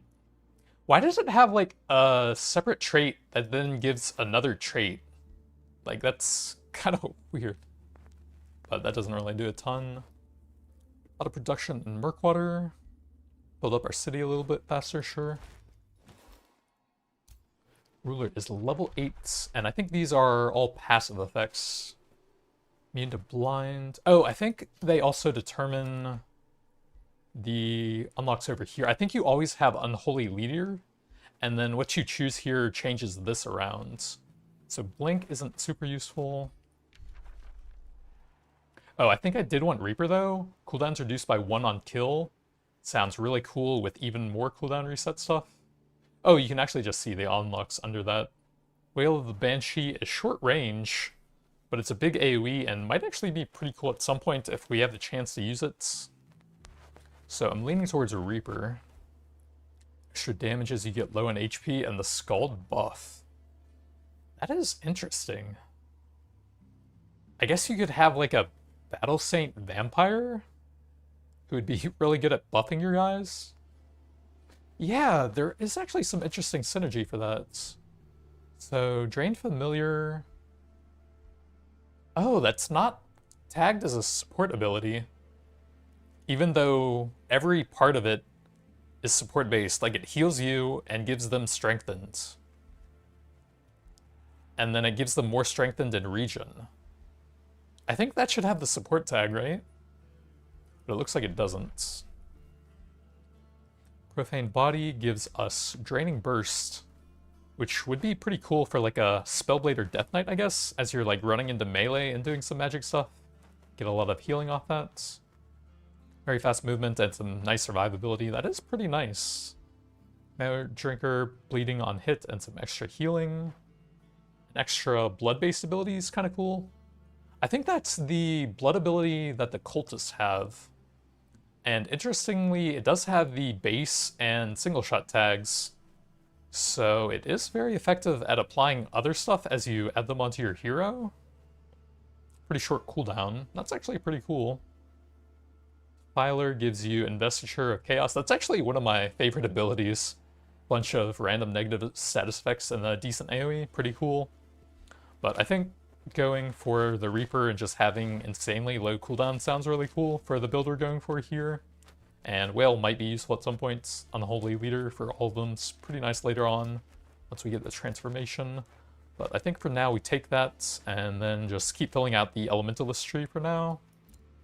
If we go over here and get some nice damage, that would probably be good. So grab the other summon there and finish that off.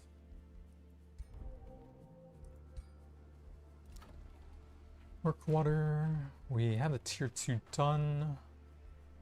We don't really have enough farms for either of those. We could build that near Sephoris. That'd be pretty good if we could manage that. Is there like an easy way to see what improvements you have on this stuff? Okay, we have 2 quarries there. We would have to do it there, which doesn't really work. And I don't think we can build over there. So that might actually be kind of awkward. We need 2 farms for that. We need 2 farms for that. Probably want to look towards those soon.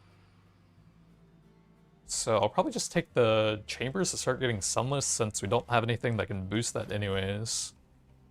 Then in 5 turns we can try to boost something else. This is kind of awkward with the research post I grabbed there. I might just grab the hall. I'll just take some stability, I guess. Kind of hard to get everything lined up perfectly on that one, it seems like.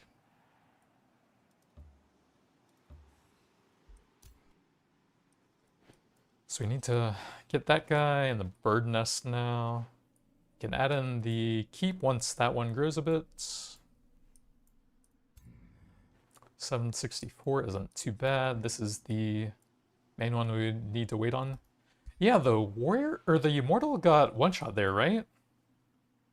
Why does he have full HP? I think that's a little bit of a bug when these guys get one shot by something, it looks like. He should be very low and have no movements.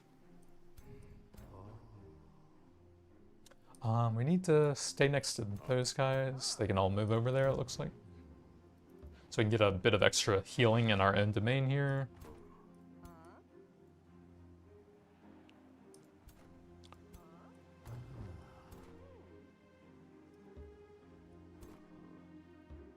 And those guys are all together.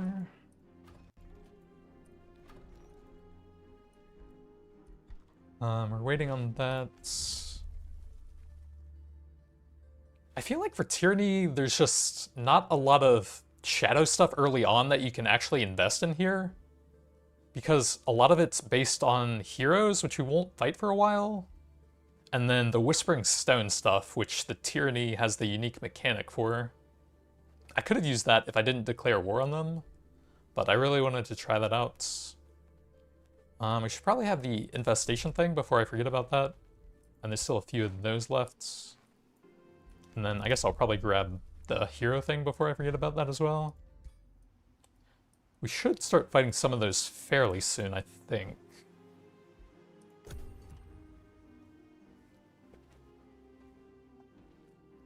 Like, this guy should start sending some, like, raiding parties at me that should have a hero with each one, I think. And then sometimes some of the wonders will have some heroes in them, but I think that's pretty uncommon. Another ruler.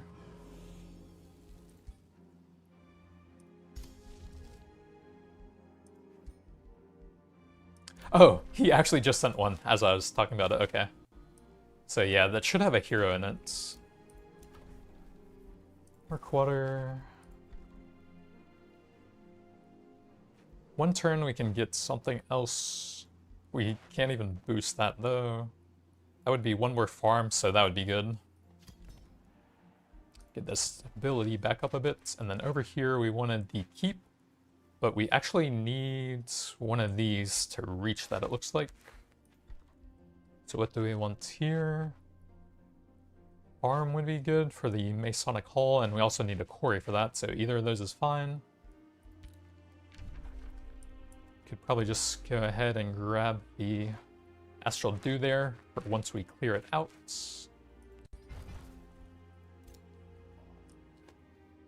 Then we need to deal with this guy, grab the bird nest, and then come back here and start dealing with that guy a bit, and then this will probably send something at me. The early game in Age of Wonders is kind of just like running around constantly putting fires out.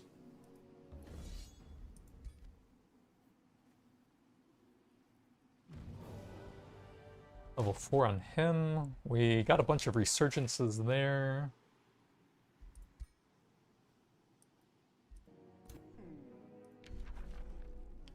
This is our Battle Saint, who would be a very good army leader. So if there's any like stat buffs in here, those will probably take priority. I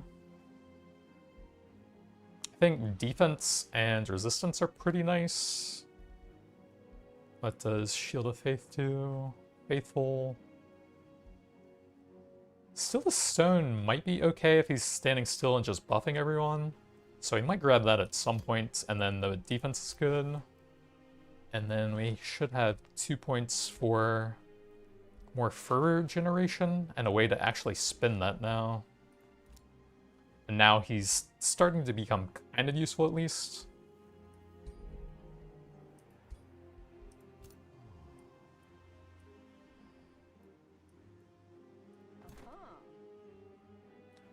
And those three lost their movements. So we'll stay kind of close to them. Probably just get a little bit more healing in our area here.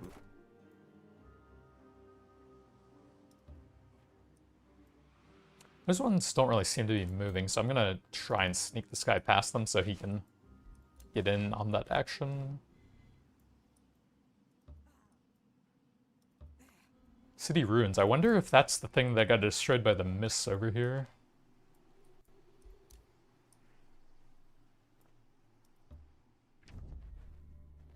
Minus 625. Well, time to insult her.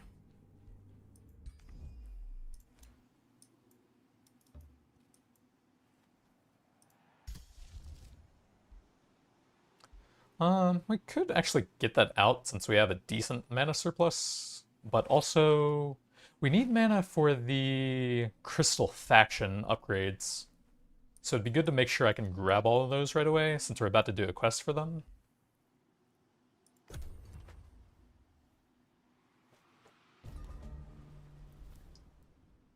Miss and Ratchet. Infestation gives bonuses, and so does Conquering Cities. We might actually conquer a free city soon, depending on if I want to attack them or not. We've already done all the outposts, so that might be okay. How long for the bonus movement speed thing? 17 turns. I like getting that one ASAP so you can move around the map faster. Over here we need our tier 2 upgrade. And then probably the tavern for more stability. Over here we needed to boost this, which is a farm. And we need to grab that magic material. Lots of mana for it. And the agricultural governor bonus, not bad. So that's down to 3 turns, a little bit of gold back. We need to fight the birds now. Looks like we can get everything in range.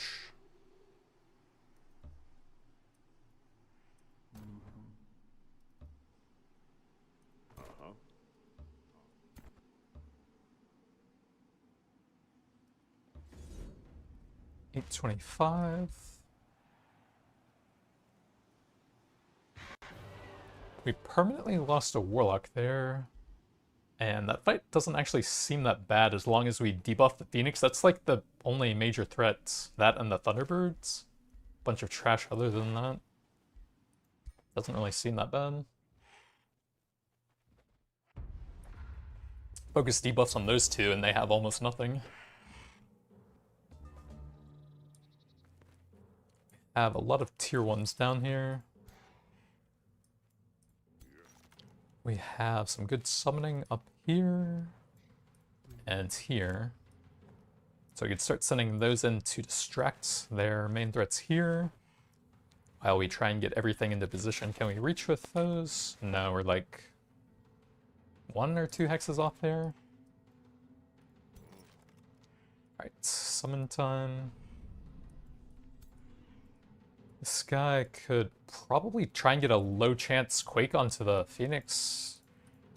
And the other one might be able to go for 1 as well. We can root them, it'll be a lot easier to not take too much damage here. That one might not be able to reach. So we can do that, and then that one probably won't be able to reach. Yeah, there's no area he can reach with that. But we can try to root the Phoenix and present some juicy targets for them. Okay, we got the immobilize, nice. So that guy will have to do his AoE if he wants to do anything on the next turn.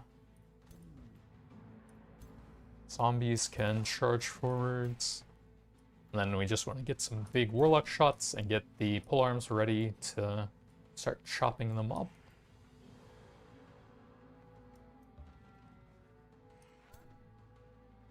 Could do 1 hit onto him.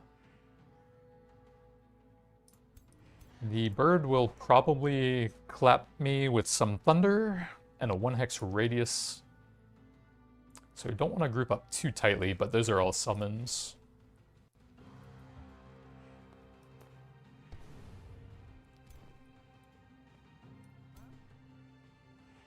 This guy can't even hit anything. Sprints, I don't think really does much over there. And then this guy can't do anything because Battle Saints are useless early on. What is that? That is one of the glowingest fire pits I've ever seen.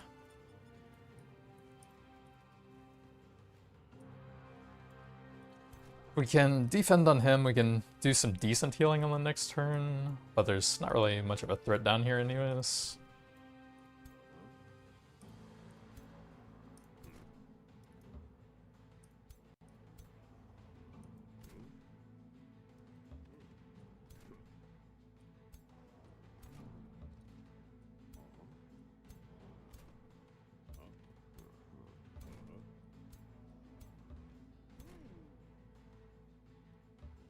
Just go defense mode to get the extra fervor.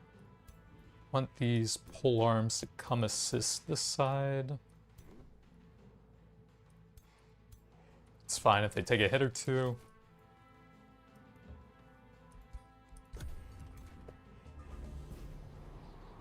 Yeah, he claps all the summons over there. We need to get those guys off the warlock so they can actually cast. Oh, I didn't realize 2 of their melees could hit them. It's kind of annoying.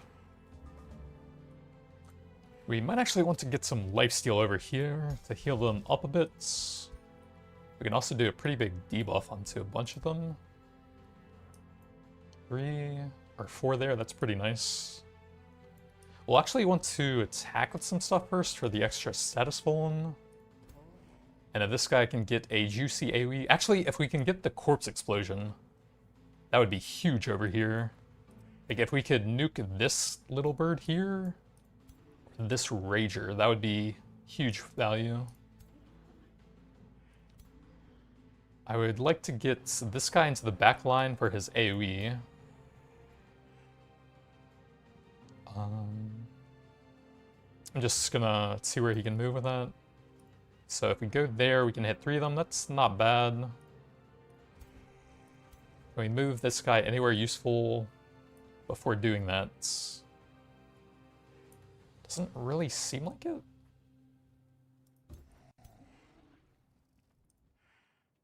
That's fine. We can debuff all of them over there, and then hit with the zombies.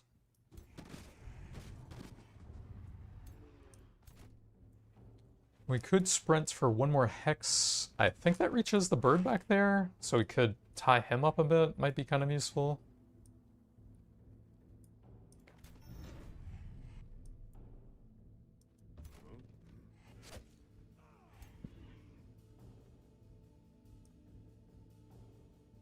Stone Spirits, we can hit him for 33.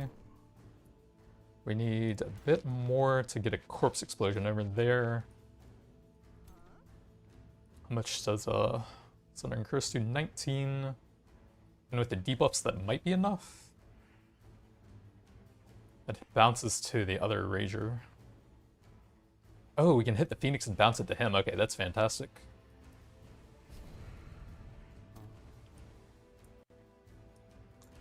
And then we were looking for the corpse explosion there. 42. We'll probably have to hit with both of them, unfortunately, to get the explosion there.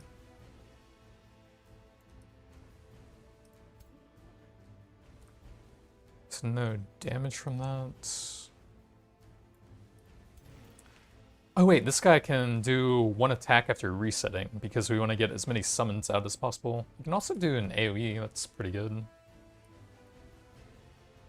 We can hit 4 over there, including the guy once. That's big money. And then this guy can finish him off. And then we can run forwards.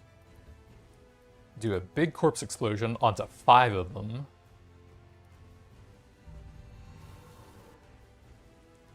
And then we can probably toss out this now. One of them died, so it's only going to hit 3 now, but that's still pretty good. And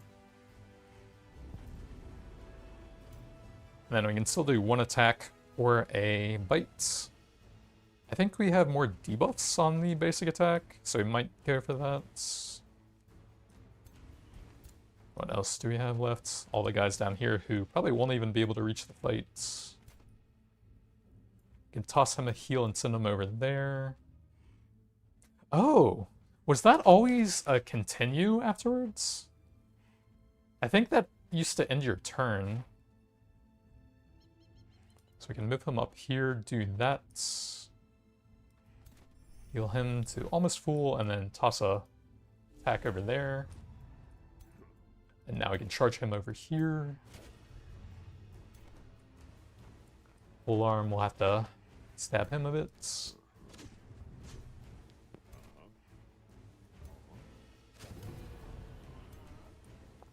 And then just send some random stuff over here, I guess. Only 2 of them can even reach.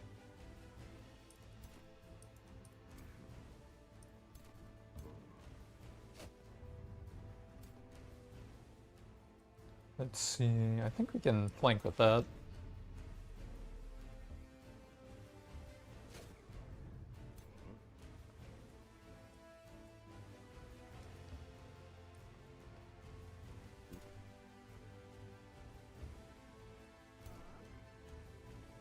And then I didn't actually end up clearing those, but they are kind of debuffed from the corpse explosion.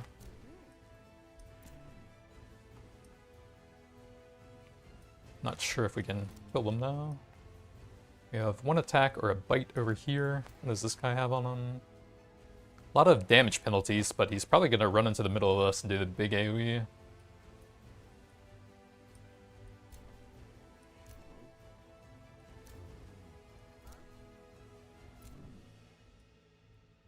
So this guy is gonna have to go here. And we might have to just defend on the warlocks here. They're gonna take a lot of damage. Probably debuff the Phoenix some more so the AoE doesn't do as much. It's gonna hit everything I have here.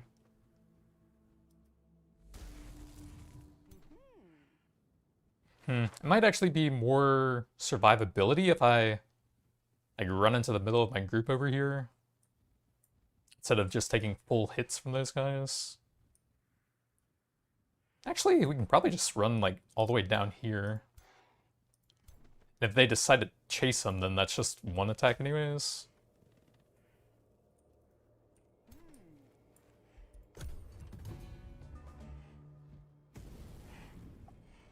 Yep, big AoE, but he's debuffed a lot at least.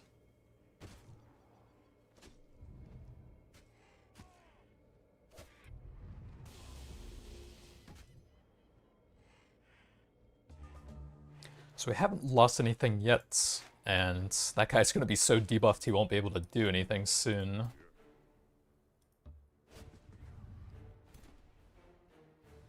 Does it ramp up the charge strike if we run away?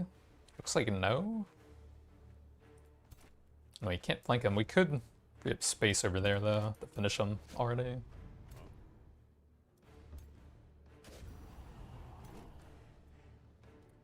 Over here, can that guy act? Yeah, he can, so we can do a big debuff onto the Phoenix with him.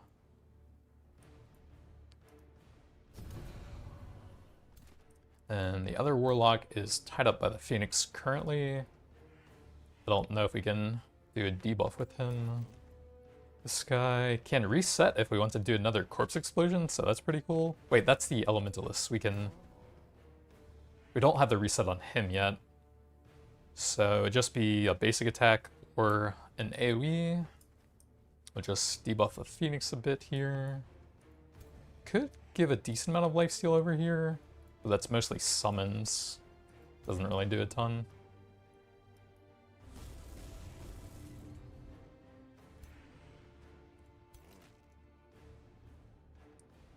Can we finish it on this round? I don't think so.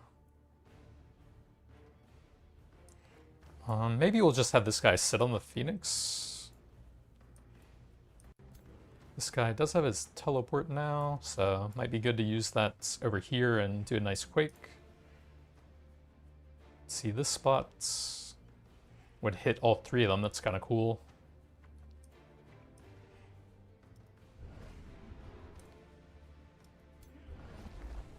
We got 2 immobilizes on the front line.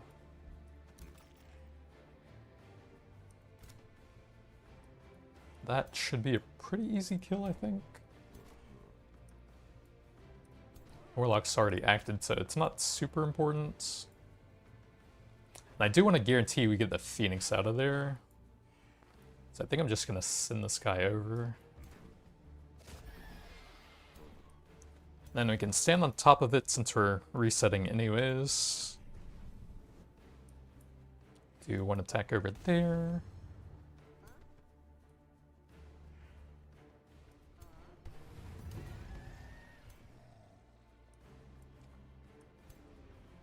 This guy has his blink, but no quake. 2 attacks onto the bird would be pretty good. This guy can only really get one anyways.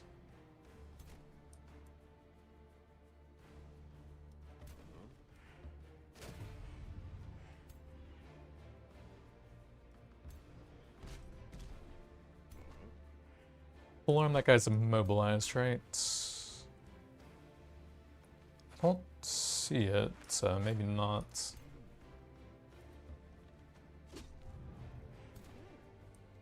Oh yeah, we still have that birds.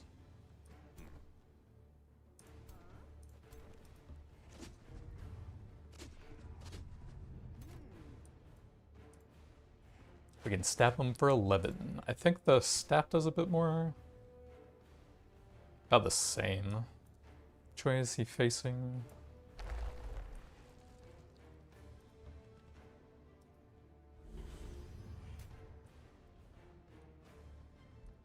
Then we have left 2 chargers. That thing can't do anything. So we just try and get as many kills as possible here.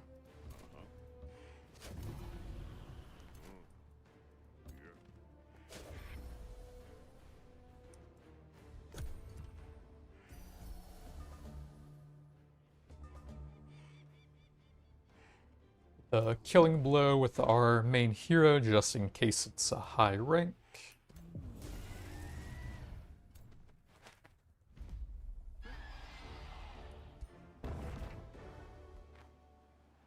Tier 3 melee strike.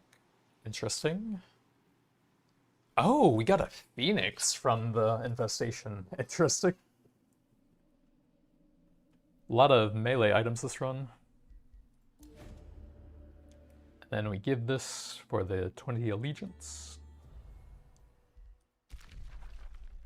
And then we can give them a bunch of mana for some affinity to everything. Ruler level 9. So we'll go ahead and grab the refresh because getting multiple corpse explosions would have been pretty cool there.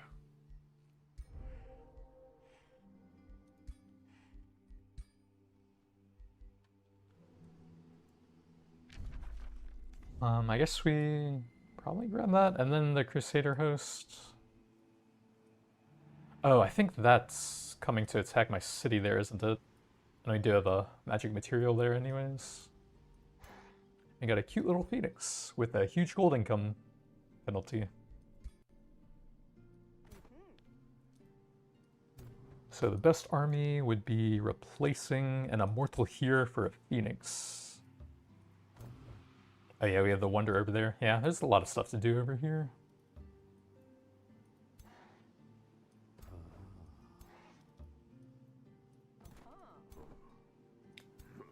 We'll do the better units with the Battle Saint, I think.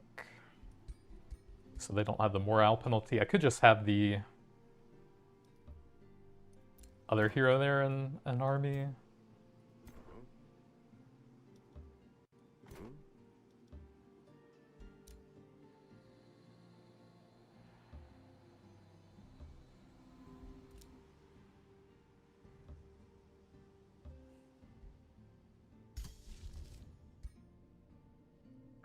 Does that work on the Phoenix? No, they don't have a class, they're a mythic unit. So it still doesn't even do anything.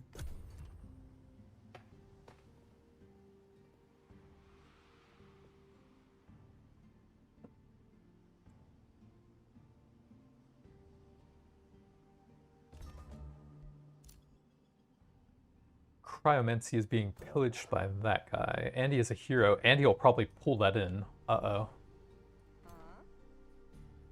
Oh, that is 2.1 thousand power. If we let him pillage that, that will probably move out of range of that. So tier 2, I wanted Revelry because this was redesigned a little bit, and it has some bleeding synergy now, as well as the physical stuff, so that's kind of cool for a vampire build. And then for the second one after that, I don't think there was anything that I wanted super badly, so I might just grab Fertility for some very nice growth and mana, and then some nice growth and drafts.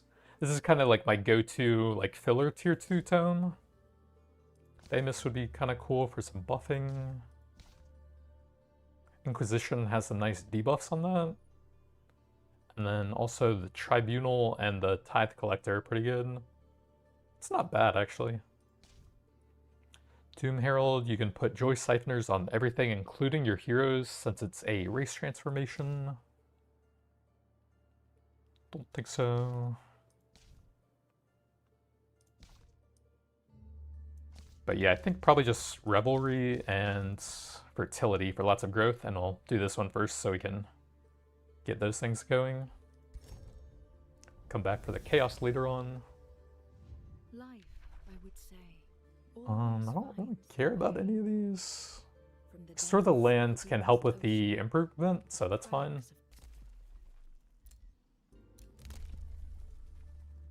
Chance of gaining a tier 1 or 2, probably not.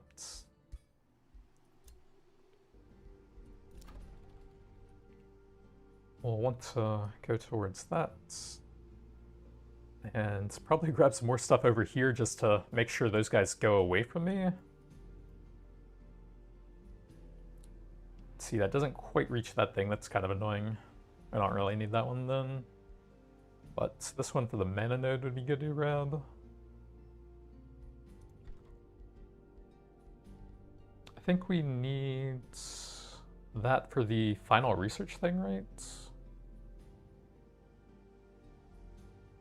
Yeah, one research post, so it's good to have one of those at some point.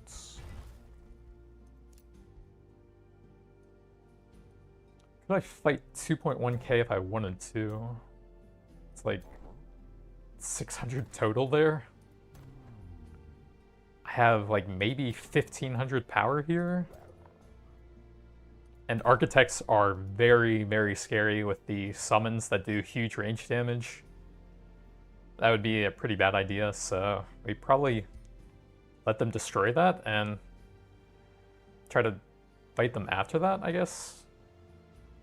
They should move towards the city after that, I think. So we can have our units group up there. And we should probably have a hero on every stack now. Except when we're exploring that stuff. I guess we could probably grab this on the way. 455, we can do that with just these guys.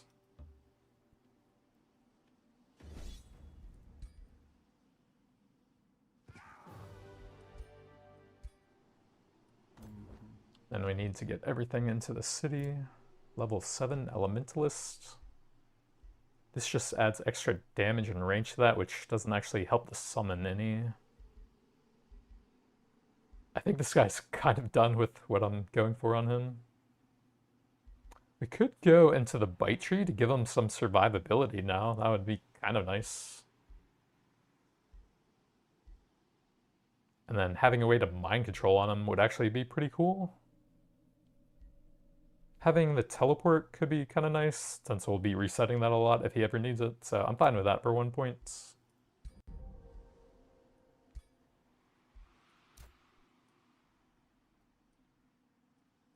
There's the Battle Saints right there. Give him the Warlock and 2 more pretty high level guys. That would be fine, I can't quite reach though.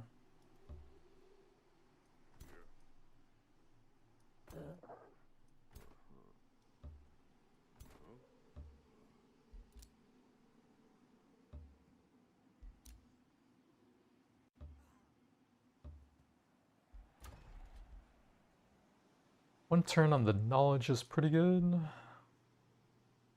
Oh yeah, we should probably get the gold up so that we can get the mounts before it's gone. And then we also actually do need to get the improvements at some point. Can we get the 2 quarries on that? No, they're kind of on either side. Oh well. We'll just do the shadow trade then.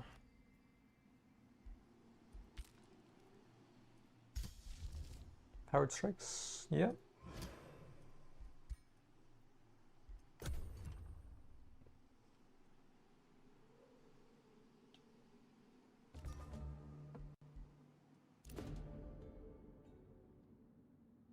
This is the Battle Saints. What does he have? Prospector, that's quite good. I think we can keep that.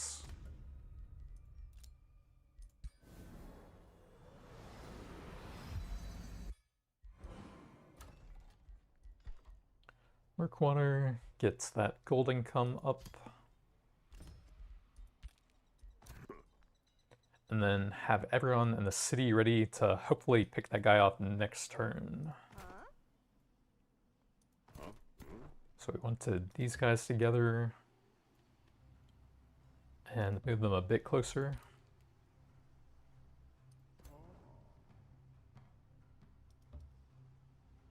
And then we need to split up the heroes a bit here for the morale thing.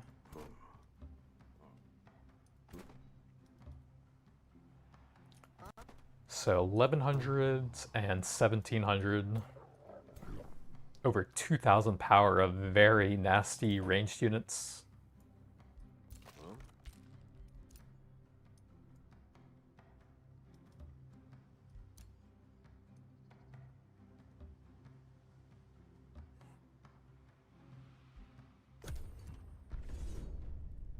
He attacked something. Oh, I don't have walls on the city, right? I forgot about that. So he can hit me instantly, but we wanted him separate anyways. So that works out. And then we can go for that. And then with that hero, we should effectively have a Whispering Stone against them now. Terrifying Aura, more melee stuff. So how does this work? We're at war. And we gain 3 allegiance per turn now, it looks like.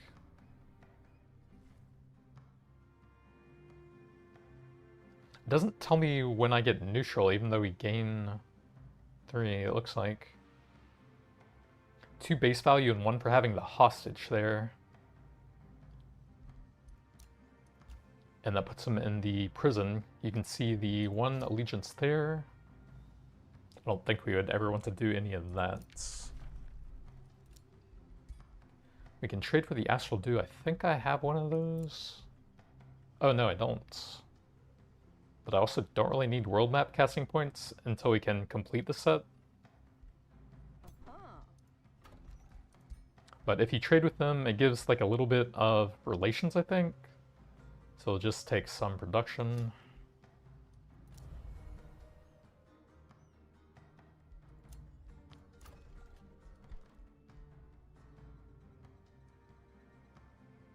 How many turns do we have on the mount?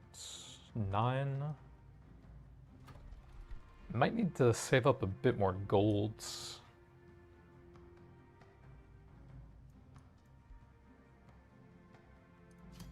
Are there any like really good spots for that? Looks like 4 for most of them. Might need to go like over here to get a good one of those. We need the quarries closer. Oh, that's quite good actually, 3. Oh right, the foresters, I forgot about that. Okay, that's a really good one.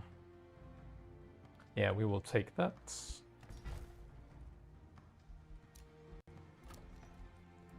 Over here, what can we get? The Ogre's Keep would be nice. I could get a mine over there with an iron deposit to get the gold up a bit more. And work on the Shadow Trade or the Tavern. Tavern would get that 10% out of there. So I do like that. And I'll probably get that on the next one. We just really need to maximize the gold right now, I think. I might actually need the quarry there as well. Yeah, let's just grab the mine. And then the gold here. This is the cryomancy, which is super buffed up, and I think you get a stability penalty when they're destroyed. So we kind of have to do that. And then we can go for that one if we have decent health.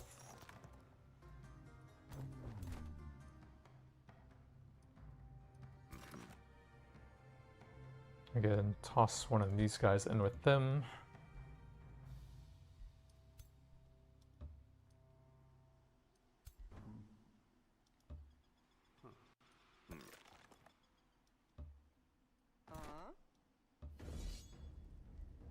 What is that? Archon Martyrdom. That's kind of rough.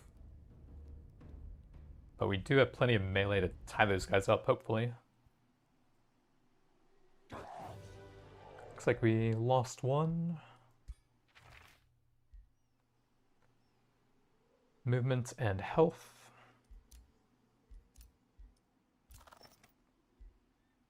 What do we have over here? The melee thing that won't do anything on any of these heroes. So the Elementalist here. Yeah, I guess we'll grab the survivability stuff over there now in case he ever needs that. Range bites. Oops. Didn't mean to click over there. And then this is our Battle Saints. He got a renown level. I probably want to grab some more abilities for him so that he actually has ways of generating fervor and applying on support stuff now. So we'll go ahead and grab Cleanse here. And then we grabbed that. Let's see. One thing I could do is like start the siege and kill all the heroes here and then not do anything with the city. And we'll just have like a bunch of heroes in here, which will eventually convert it anyways. And if I have any bonuses on these guys, I guess you would gain more stuff in the crypt, right? Because you can gain some big bonuses on the wonders. Yeah, that's the crypt only. Yeah, I guess you probably don't actually gain that much for doing that. So I think we want to grab the wonder and the material here. We don't need a ton of units, but there is an infestation here, which we might need a lot of stuff for.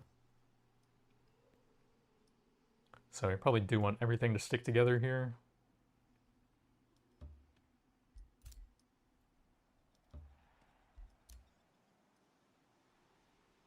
That's a lot of stuff in the fog down here. Reduction into knowledge.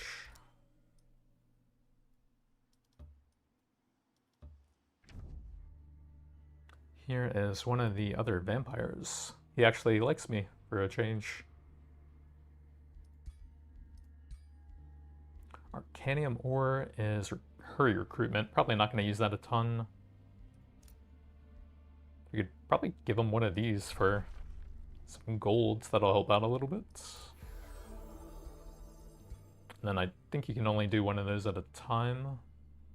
This guy's all hate me.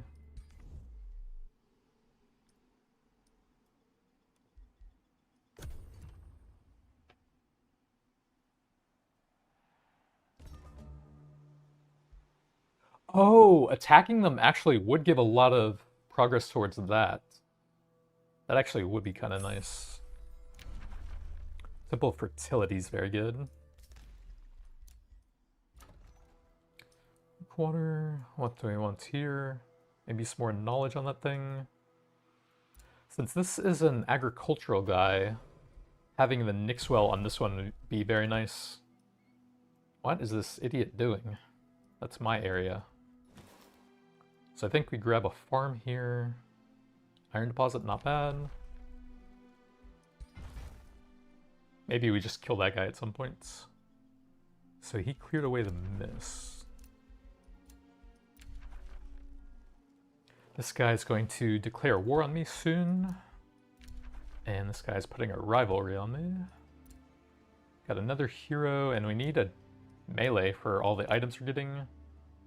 Death Knight would be cool, that's not bad. So we might grab him once I have some more gold to play with, since we kind of need to grab the mount thing before he goes away. Warlocks are also pretty nice for debuffing.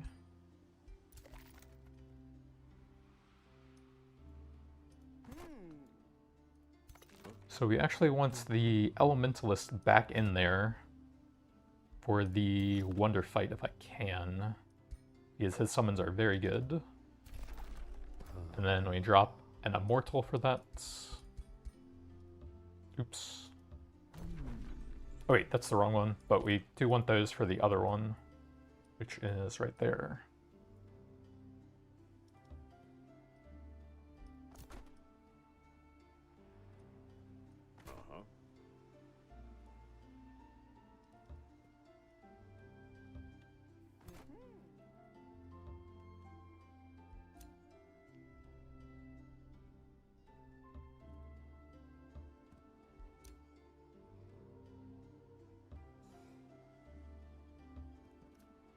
City over there. That's pretty far away. We could probably declare war on that so that they try to attack me sometimes. What is this? Oh, that's one of his cities. I thought it was a free city because it's like the white outline, which they usually have, right? If you're peaceful with them. But that's actually just his color. Yeah, that's actually a ruler. I thought that was a free city. Masonic Hall, I think we probably need to save up the money now. Unless we can get a decent Dark Forge, that'd be pretty good. Yeah, that was the awkward spot for them. I don't know if we can probably get a good one of those. Draft not super helpful currently. Yeah, probably save some money here so we can get the mounts before it leaves. If you aren't building anything, then you convert some of that into gold, and you're also not spending the cost on those, so quite a bit more gold by just leaving that. Unless you have anything that'll improve that, like a mint. We need another farm to boost that, which is 4 turns away, so that doesn't really line up very well. I guess we have to wait on that just so I can actually afford stuff.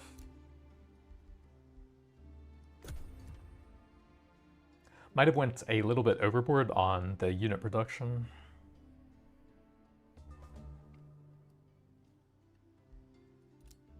Station all the way over there. I feel like there's no way it's getting through that to me. Yeah, we're waiting on...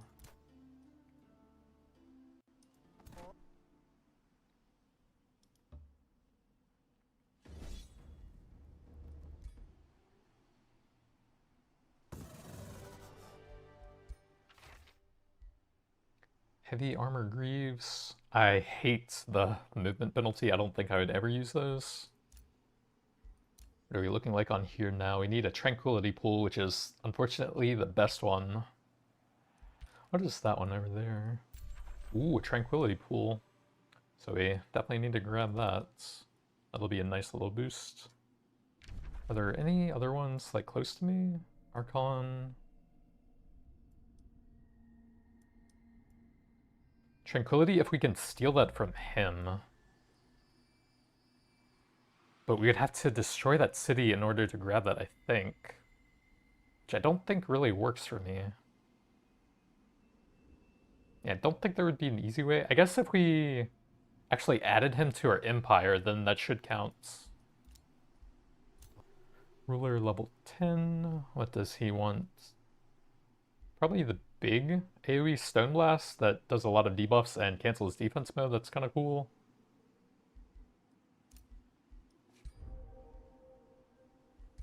We actually could give him the mount. A little bit of extra movement speed rates. No, he has the boots that already give that. Okay, that doesn't do anything for him. Level 5 Battle Saint. You can add resistance or regen. Does this give... No, it doesn't give the status resistance like the Sundered version does.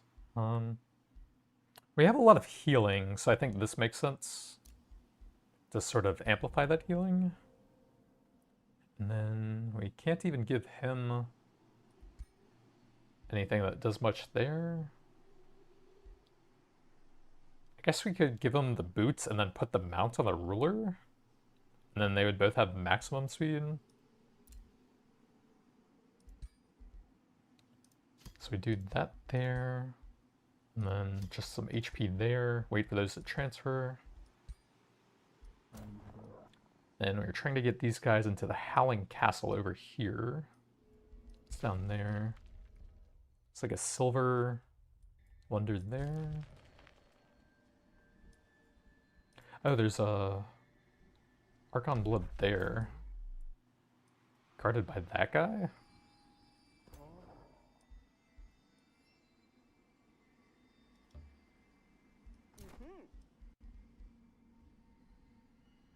And that might be attacking me as well, so we definitely want everything over here.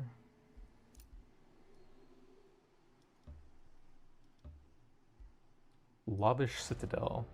Oh yeah, if you find a free city, they have that thing. So what we could do is declare war on them, and then every once in a while they'll send a party out at me and we can farm some heroes off them, I think.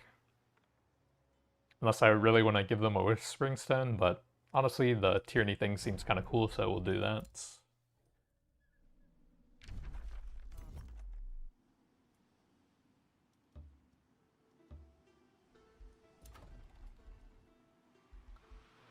This one is waiting a bit. 3 turns we can actually boost the town hall, but that takes a while to pay off. 400 versus 10 income. We really just need to get as much gold as possible. 7 more turns, so we'll have a little bit of extra time there.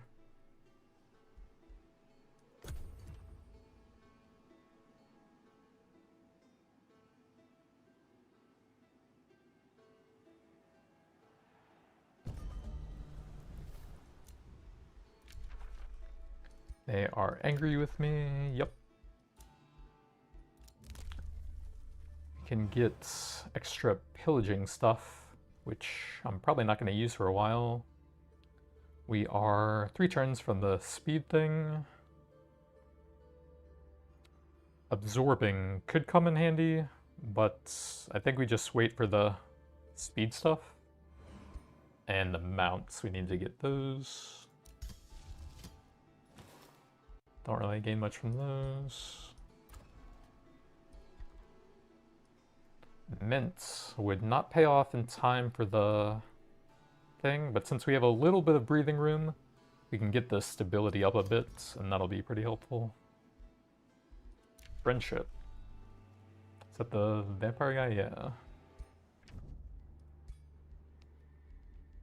Cannibal, what is that one? Area recruitment. Need the gold right now.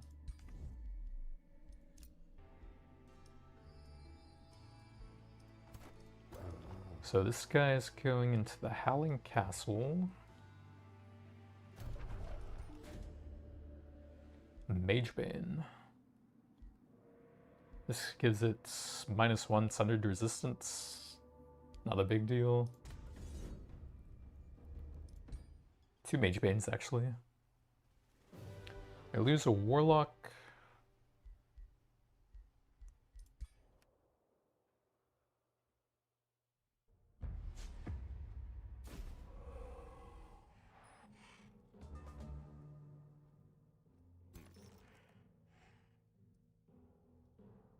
So we summon a bunch of rocks. Jesus Marie, they're actually rocks this time. And then we try to get them in range so that they waste some attacks on those guys. And we can go for some big quakes on the next turn. Get all of our chargers and range units in position to get some big hits. Oh yeah, this guy's can teleport, right? So that would be 27 damage. That's actually a decent amount. We don't want to have the range guys in range of that then.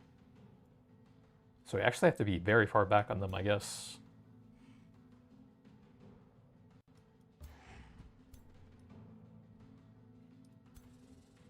Like these guys can go up here and then teleport all the way back here.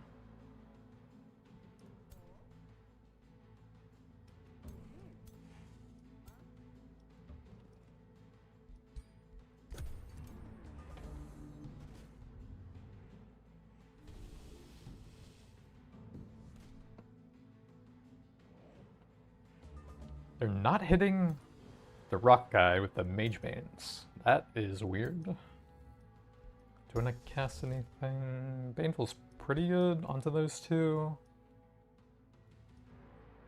But I probably don't even need it. We get lots of debuffs on the Magebanes. Can't really bounce to the other ones. These guys have the precognition, so you want to get them with like 1 big hit if you can. And then these guys probably want to run in and do some big quaking.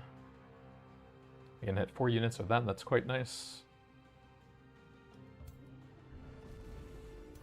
And then the Phoenix can charge him for quite a bit, but it won't quite kill him. Charge is blocked there. If we go here, it should? Okay. I just want to get him out in one shot since they're pretty annoying. This guy will reset and then probably bite them, I guess? Or a basic attack. This guy, does that hit anything? No. If we could kill that one, we could hit 2 units with the corpse explosion, which is kind of cool. But they're going to constantly get the attack block thing, which is going to make it hard. So it's probably not happening. Let's see, the new ability is 4 range. That is very short for a full action. That's going to be hard to use.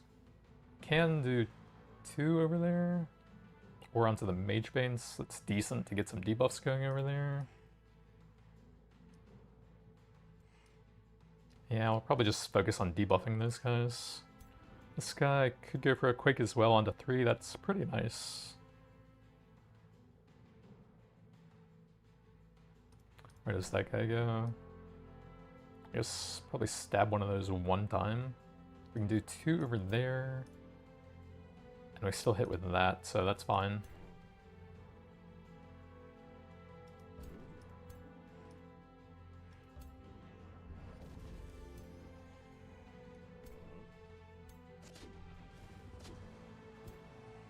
Yeah, the constant precognition thing is super annoying on them.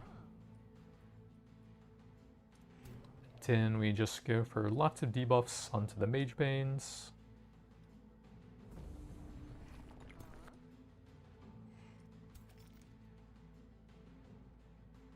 Yeah, I guess we probably could just do that as well.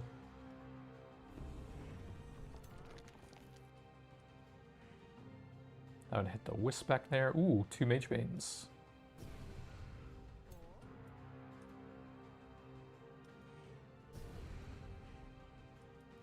So this guy should have very low damage and other stats now, hopefully. Actually, that's all, like, damage taken. Okay, they have full damage, but we should be able to land that guaranteed now to lower their damage quite a bit.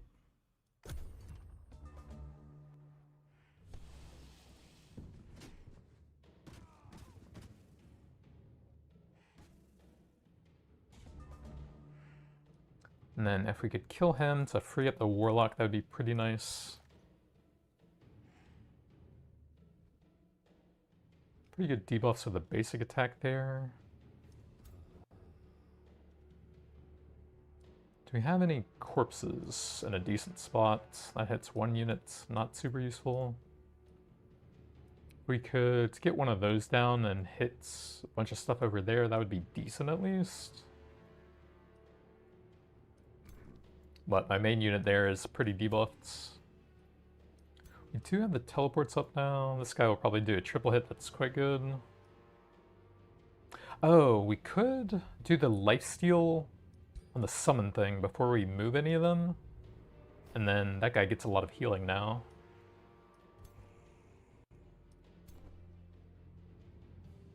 Too hurt to really kill anything there.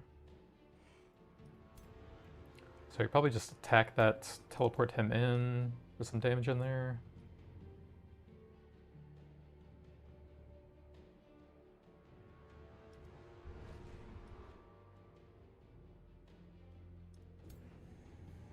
I don't think that would actually kill him, but it would be nice if it did.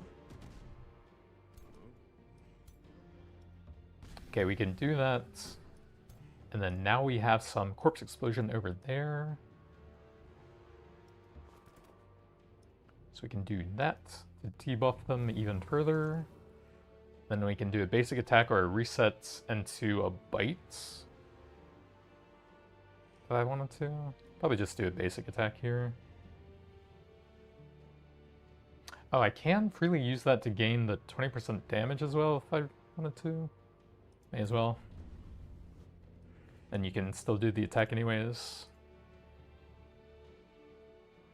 Probably stack up the debuffs over there. That guy's pretty threatening. This guy can do a full action for a ton of damage. Then we can actually finish that, and that should be a lot of healing with all that lifesteal stuff now. We probably won't be able to finish that, but we can charge attack it at least. Unless I really want to send him up there, nah.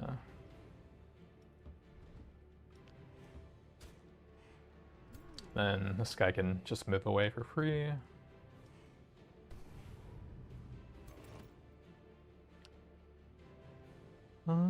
30. I could do that with both of them. Oh, that alone doesn't. And then this guy could like teleport on top of them, refresh, teleport out, and then bite something? I don't know if that really accomplishes anything. But we only have 1 attack anyways, so I guess we may as well.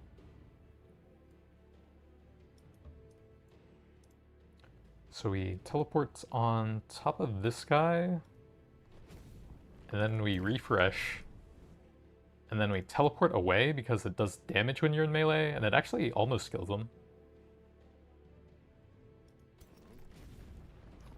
And then he probably has precognition, so all we can really do there is hit him one time. But if we had more abilities on that guy, that actually would have been pretty cool.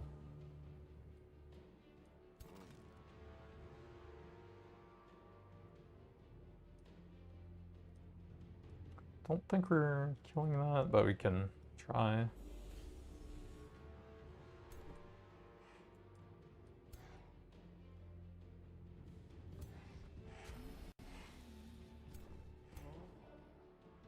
This guy does have a teleport.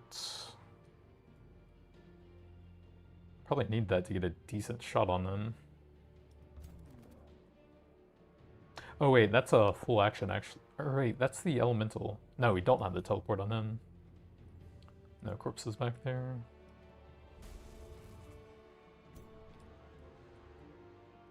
I'll just keep that guy healthy.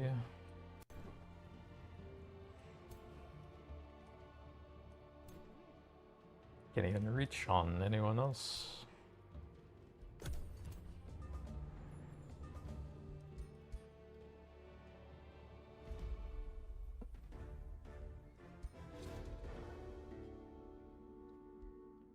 $239 gold.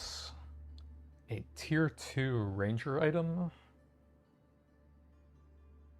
Wait, you can have a bow on a spellblade? Like, I know they added more types, but that is a strange one. Like, a repeating bow attack onto a spellblade? Huh. That's a weird one. So, gold or good alignment. If you push that up, it does make relations with other rulers and pre-cities and stuff pretty nice. But we could also just fight everyone and return to building a bit faster after getting the mount thing. So we need to grab that and the keep over here.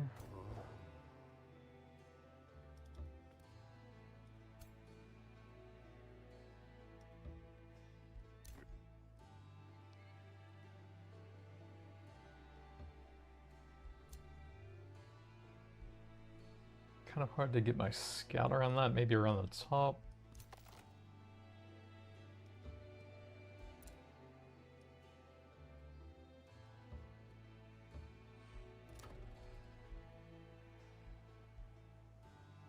I think we can build some stuff here. I'm gonna grab, I think, the foundation so we start seeing what the vampire ritual stuff is all about and start building that up passively. Dark water.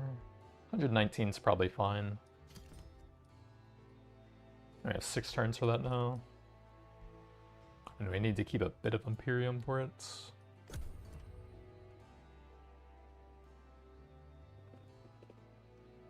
You have finished constructing the first floor of your vampire's castle. You can now build your first set of rooms and improvements. Your castle also allows you to start collecting thralls, whom you can sacrifice to cast powerful ritual spells. So yeah, it looks like there's some sort of thrall generation based on food. I guess it's... Okay, you can see it right there. 2 turns for the next one. So every 150, I guess? Okay. And then we got a ritual off of that. Clairvoyance. Not super helpful, since we scouted everything out with the Icebounds anyways. Temple of Fertility is very nice. We do need that at some point once I get the allegiance on those guys maxed out.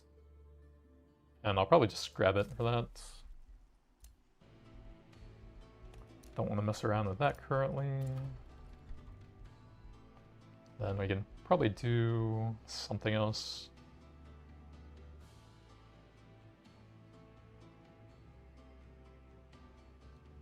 Knowledge is okay. I'm probably gonna get the food for now.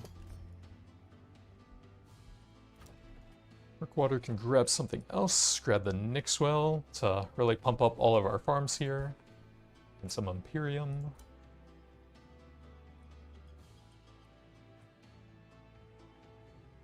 Yeah, I think there's still an infestation there.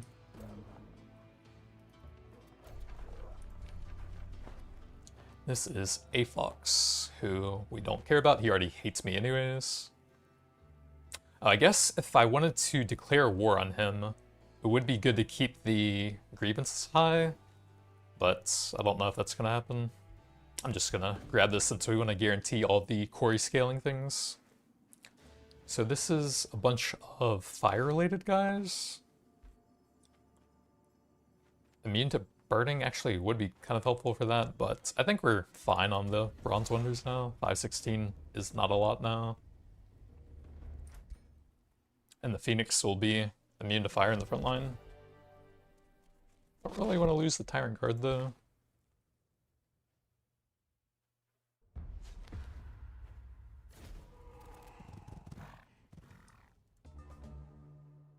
So 4 casters that will do a lot of AoE, that's the main threat here.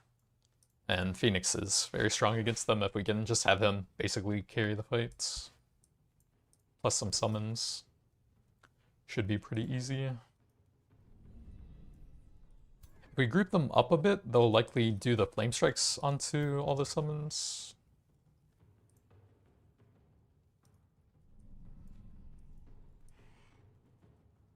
Huh, those guys spawn on fire and instantly take stacks of it. I guess taking burning on these guys probably isn't a huge deal.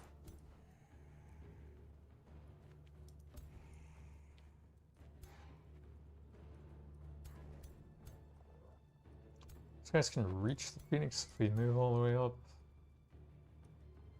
Probably just look for like a big overheat next turn on a bunch of stuff in there.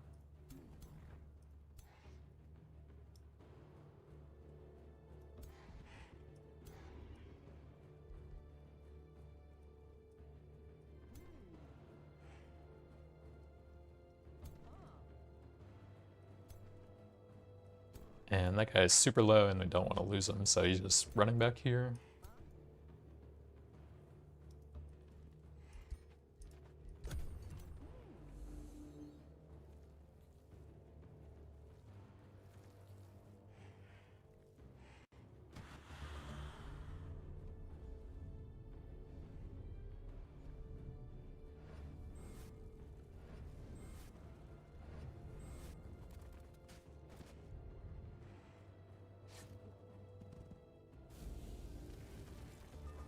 Oh, those guys have the Aura of Tyranny too, that's kind of cool.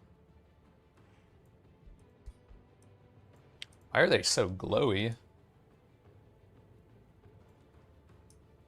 That must be the Empowered Strikes, I guess? Looks kind of light-based. Alright, so what are the heroes doing here? We can hit 2 on the front line. If we could kill something back there, we could get a decent corpse explosion. Phoenix, what does that look like? We hit 1 unit, okay, that's not great. I guess he is not doing an overheat then. Can we get some bouncing shots on the Warlocks? No, we cannot. Except for those ones.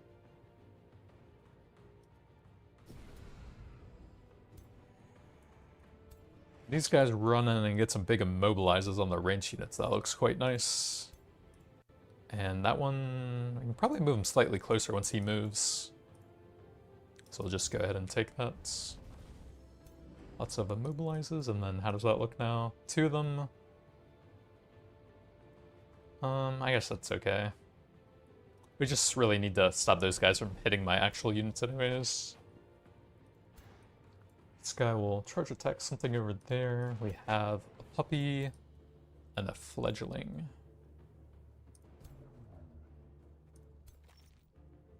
Oh, what does that corpse hit if we were to do that? We hit that guy. I don't think it would hit any of the casters. So we are probably just blasting them.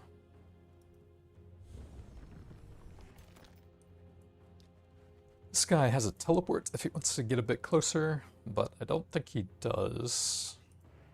Can't quite reach them with a blast, so he's gonna have a kind of weird turn. We probably just move over here and reset into a bite if that can reach them. Not quite. What is that? Oh, there's a fire thing it's making me run through over there. I was trying to figure out what the thing was, but what is that one? How is that on fire? It's just like a stone tile. Huh? There's no fire anywhere on it.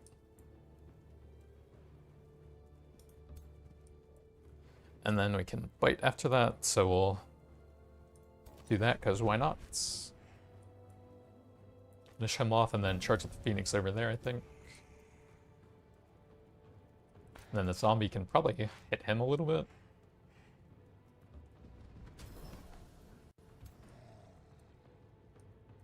Oh, we could actually tie those two up a bit.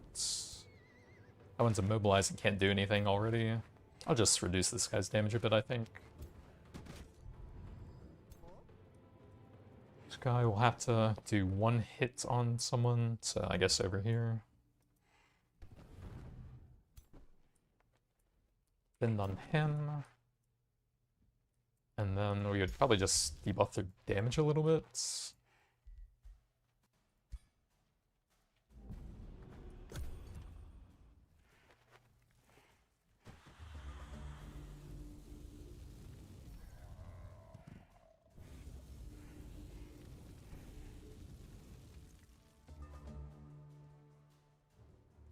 And now we should be able to get a decent overheat onto something.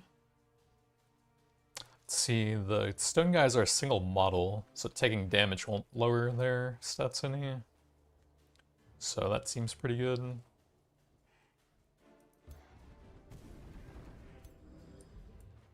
This guy can teleport onto two of them somewhere. There's two spots around there. And also there. See, that guy's not immobilized. We'll go for some slow on him. And then probably just take the damage over here and immobilize chance. We should have a warlock thing over here. If I can have someone else hit him, we can debuff their main guys a bit more. Can you reach for that? Nope. We can't really do a ton, so I'll probably just summon a new rock. Can we reach anything with that? Not quite.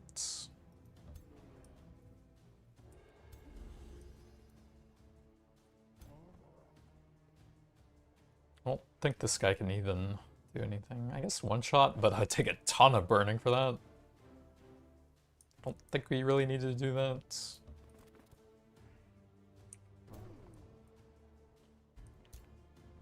What else do I have still? Tyrant Guard, defend on him.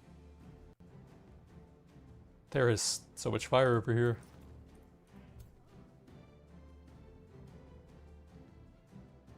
Do have another curse on him next turn, so maybe just like that's okay, so he doesn't take too much burning. Go for the curse next turn.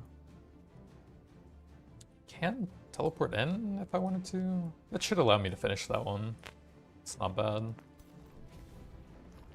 Oh, I can't reach him. Maybe it is bad then.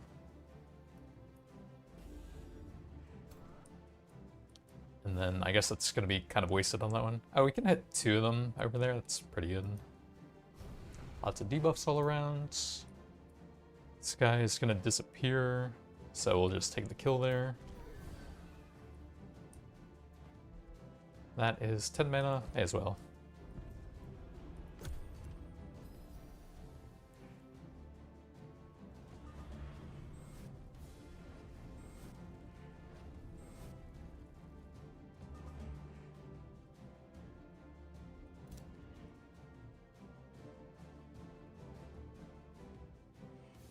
Probably teleport onto those two, take a big charge hit onto this guy somewhere.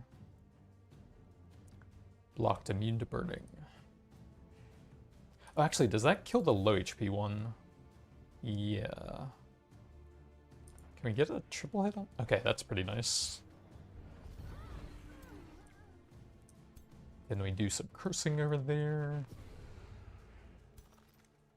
And this guy can just do a blast.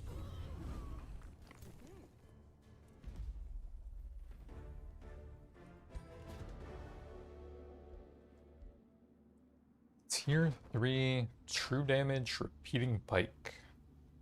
I don't think I'm ever going to use that. 200 with 4 injury. I don't know who that is, but we're at war with them, so that doesn't even do anything. So it'd be city stability or an item. And that city is pretty unstable currently, so...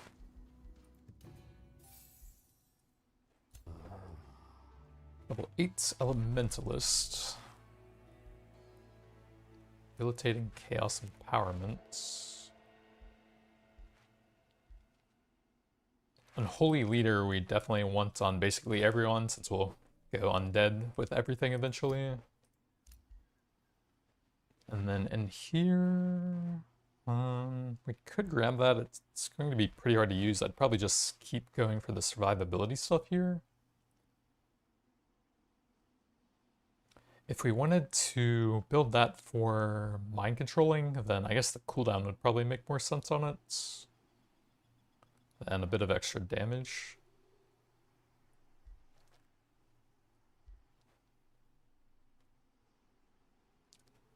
The cooldown on that would be 2 turns. So I think we would only get it back from ritual anyways. So I don't think that does anything because of the breakpoints, but we do need it for the crowd control anyways. So we actually kind of have to go over there. And then we'll go cooldown. Oh, right. We needed that one. I don't have to take that one. Okay, we can just take the extra damage since that does nothing then. And then we'll go the survivability stuff.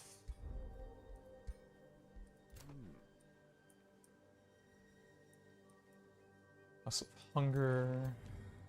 There's another pool over there, but I doubt we would really be able to reach that. So we need to close that astral rifts.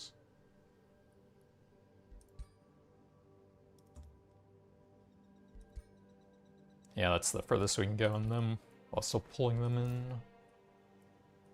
Those guys are actually super far away and won't even make it.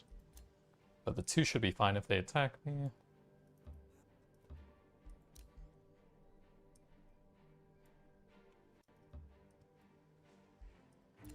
Lavish Siracourts. They are pretty far away, so we're to clear time, so they send heroes to me.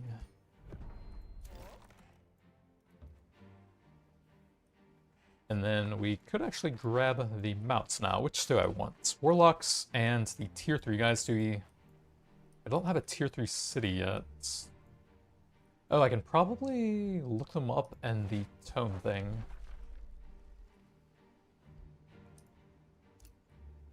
Cultural units. So Tyrant Knights are what we get. Charge Strike with extra weaken on top of it. Trample to take their place. And then they heal a bunch for every unit nearby. I guess we'll want like 1 or 2 of those to cancel defense mode, but I think the Tyrant Guards are actually stronger in a straight up fight because Armor of Contempt is so busted. And they have the Immobilize on hit, pretty cool. But mainly for the defense cancel. And then Warlocks would get the mounts as well. I don't think the Elephants would do a ton for them. They do have a lot of HP for the Tyrant Knights, though.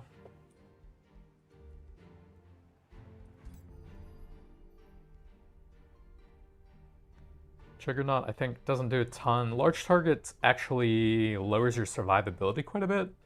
Range attacks will land on you more, and then like pole arms and anything with large slayer will do a lot more damage to you. So against those, it would actually lower your survivability. These guys are just good movement, and they can fly over stuff with no large target. So I think I like that, since we're mainly focusing on the warlocks more than the knights, with just better mobility and less of a downside against some enemies.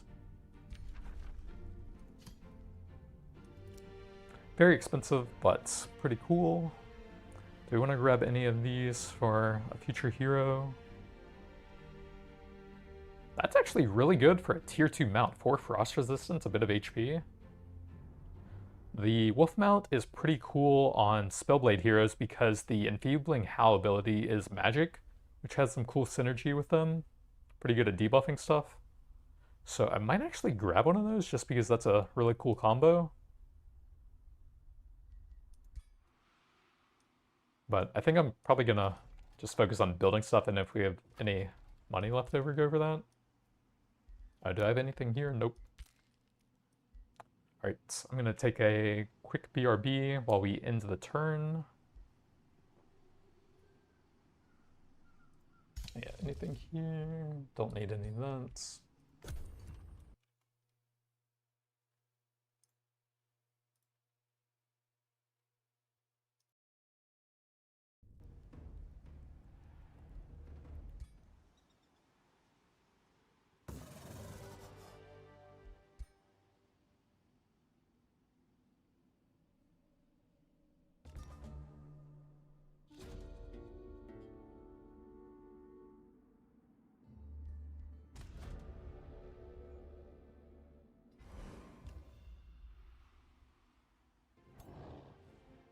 About 1,300 there, decent little stack.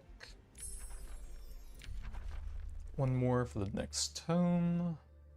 We don't really need those, so I'll just take the scouting thing, and it's a bit faster.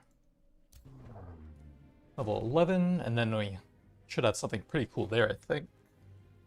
So I think we'll buff up the refresh a bit, so that'll give it some extra range.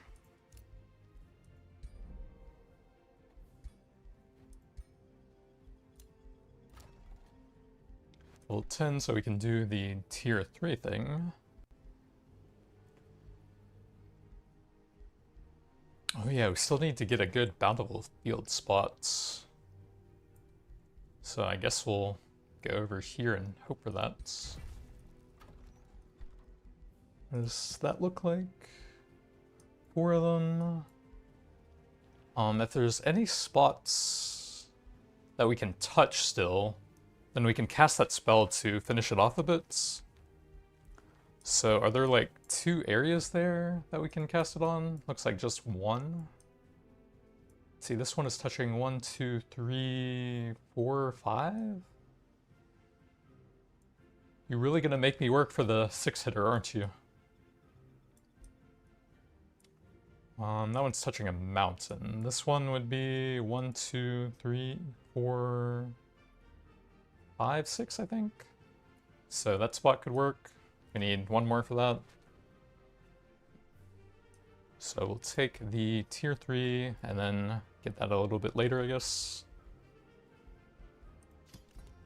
Oh wait, I should have gotten the fertility. That's super good at this point, but kind of late now. Ooh, that's a lot of stuff. 1,600-ish, 1,700. We're gonna need a lot of guys for that. Otherwing layer is mana per research post, and the throw out sacrifice thing. Let me turn that off. Could have a decent city over here. 2 magic materials, 2 wonders. It's not bad. Would be a bit hard to defend since it's so far away. Really prefer to go like over here or something if I could. So the closest this guy can go is probably there.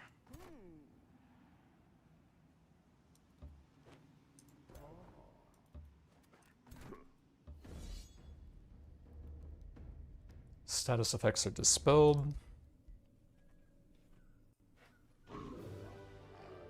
He beat up my front line, wow.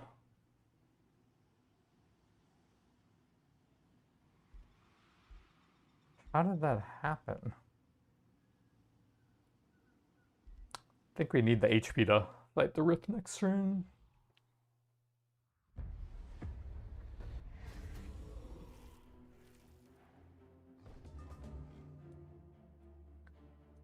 So we need our summons to tie up the trolls, which are over here.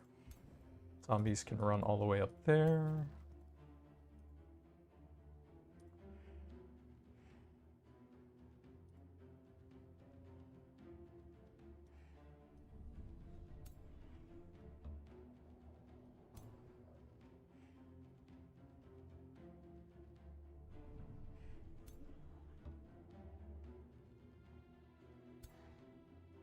So the trolls will probably run up and do the big AoE thing.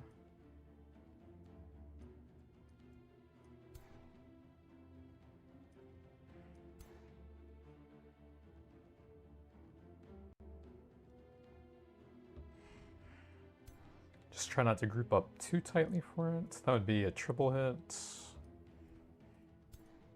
Summons aren't the most important. This guy we want to be kind of healthy. And down here we have the Battle Saint who still doesn't do a whole lot. All he really has is cleanse and resistance on that stuff. I could probably heal that guy up.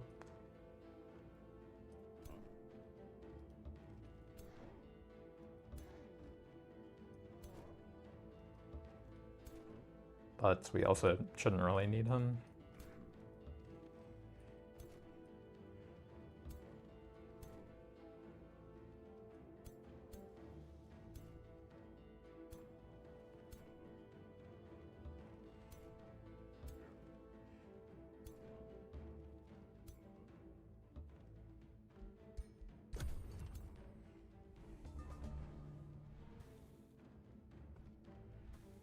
Okay, all the AoE into the summons, perfect.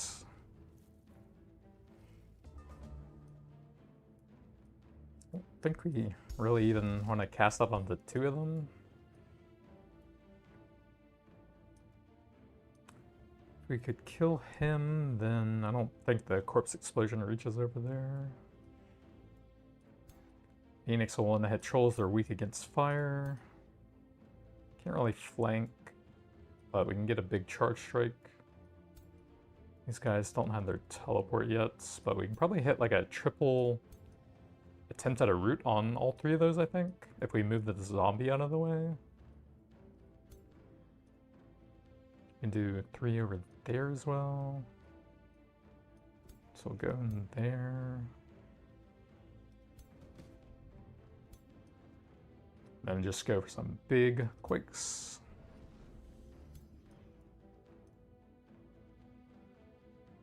Probably just go for the trolls. Oh wait. I need to send the Phoenix over there and I accidentally clicked down and right click. So I don't think I can cancel this. That one would block. No, the Phoenix is flying. That shouldn't block him, right? Okay, good. So we definitely want to hit the troll with him.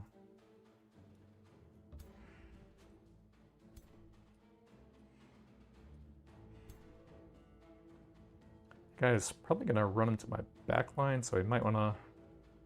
Oh wait, this guy can tie him up. It's fine. We can't actually hit them, so this is the only one we can even bounce off of. This guy can only hit the snake.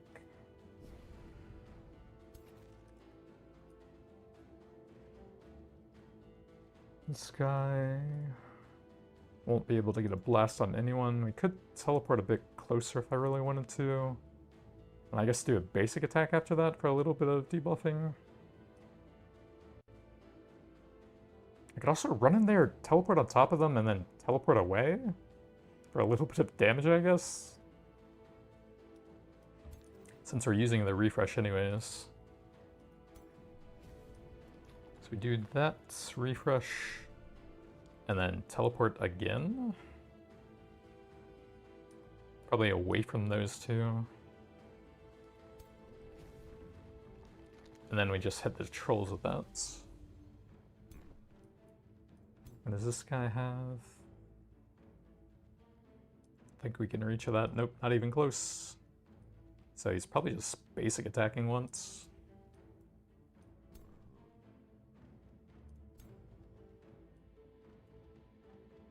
These guys are so heavily debuffed, they shouldn't really matter now.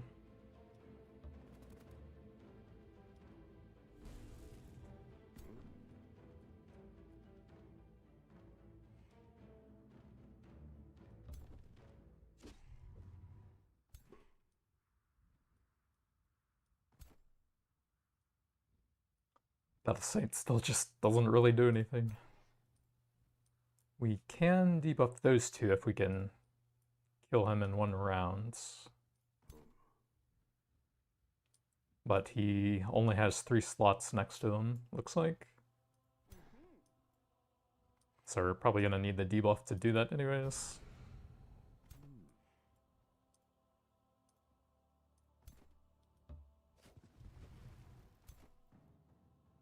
Oh, that guy can actually run in there, create the space for someone else, get a flanking attack.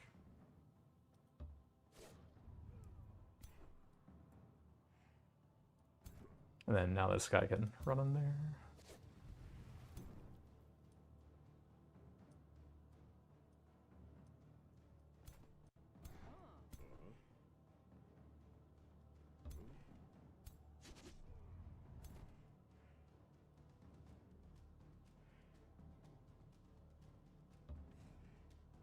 Nine damage. Man, this guy is useless. This will probably tie them up enough we can go in there. This guy does have sprint, so we could hit him. 16. Yeah, whatever.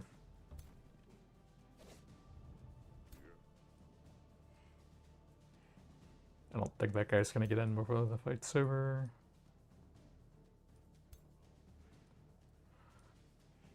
This guy might be able to get in with sprint next turn.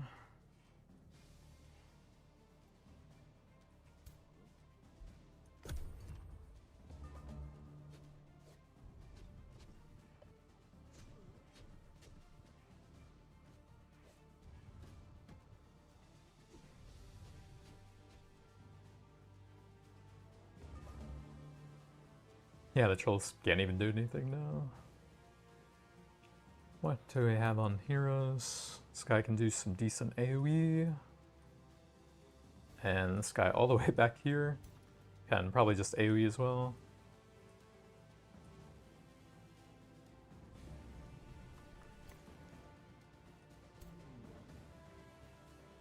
Oh, we can do the big one since we're pretty close, right?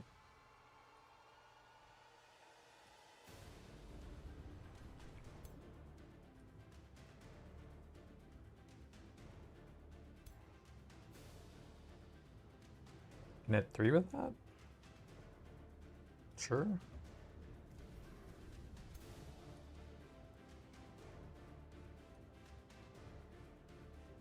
Probably don't have any curses on those guys.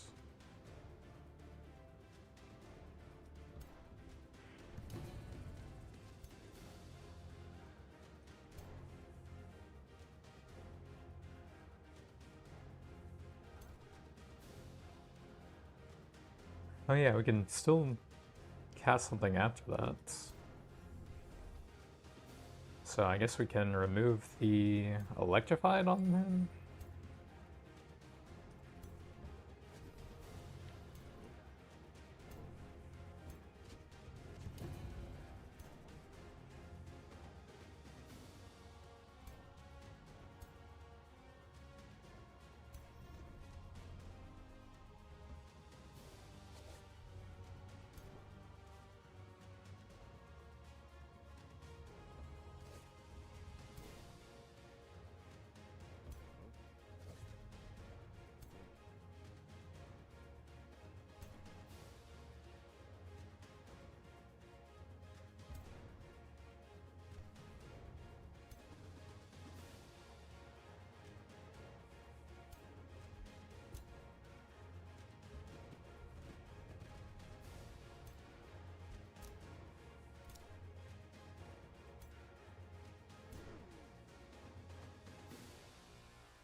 Alright, saved a lot of HP on the front line.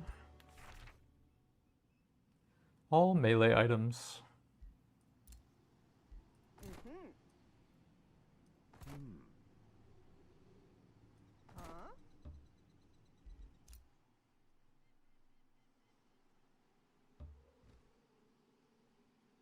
Oh, I was trying to go up there. Oops.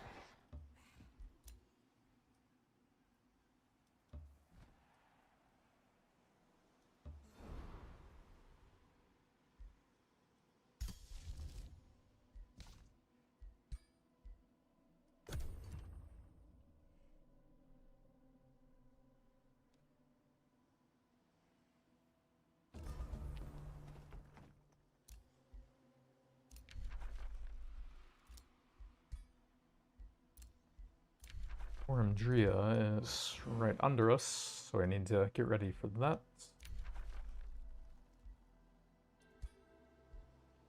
Ooh, we have a lot of grievances against him. Could actually declare war on him pretty easily. That might actually be a good idea, so I can start on that. I think I'm gonna move up a little bit more, so we're in position for it.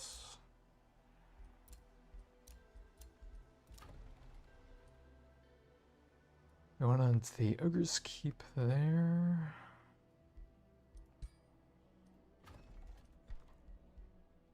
And then we need the Stability and the Temple of Fertility, both quite nice.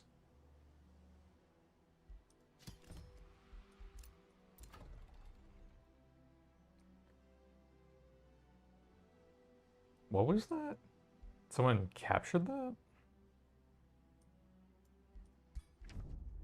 Kind of missed what that was and just auto-clicked through it. Astral Rifts, 1700 versus 1866. Ouch. Lots of dispelling for positive effects. So I don't want to do those too much, or it might backfire. Just focus on the debuffs here, if we have to manual it. And we absolutely have to, Jesus. That doesn't seem that bad.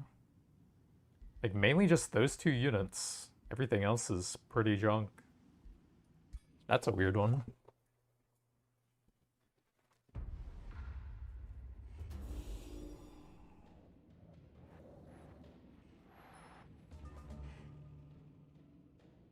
From the Magebane, we have our summons over here, and the Battle Saints here.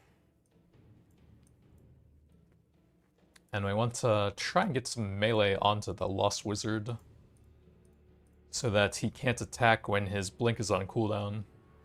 You can use that every 3 turns for some free attacks after it.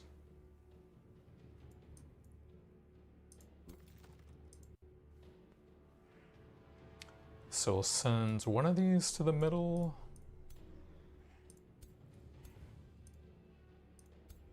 And probably send one over here to distract that side.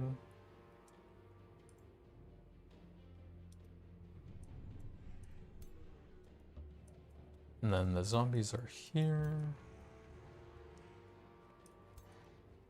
Phoenix can revive once if it dies.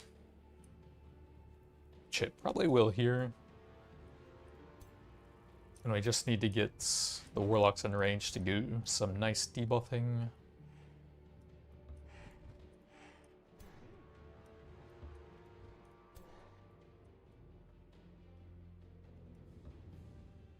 Actually, if we group up too much and he gets something nasty on the tome, could be kind of bad. So we'll do like a loose spread over there. Oh, we should do a heal on the Phoenix next turn with that guy. Get some more time out of him.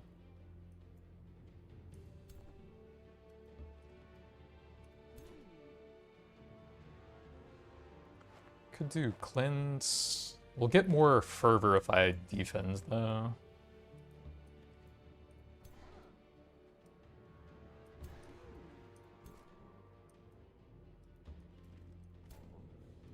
I think we're just gonna play pretty recklessly with these guys. We have so many anyways.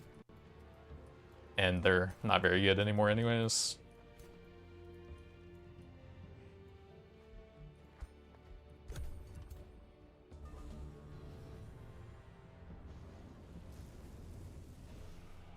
Astral Storm is pretty good in the long term, but it at least doesn't do like big clustered AoE on us.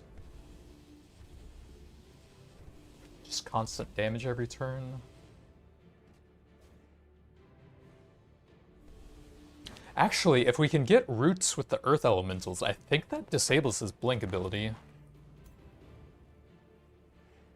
It's movement and teleports. And they cannot use movement abilities with that. So if we can get the earth elementals back there, he actually can't do anything. But we are pretty tied up in melee currently. And the teleport starts on cooldown, so that's probably not happening. So this guy will be earth elemental battery here. Could move up before doing the reset, and then we can still do a bite after that.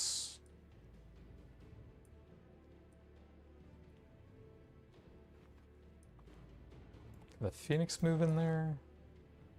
Not really close enough. You can probably get a decent AoE though. And we want to do that first so I don't burn my own units. So we can hit like 4 there. That looks like the best we can hit. Oh, I needed the heal on him, right? While we have the fervor. That guy is not facing him, so he can fly over here.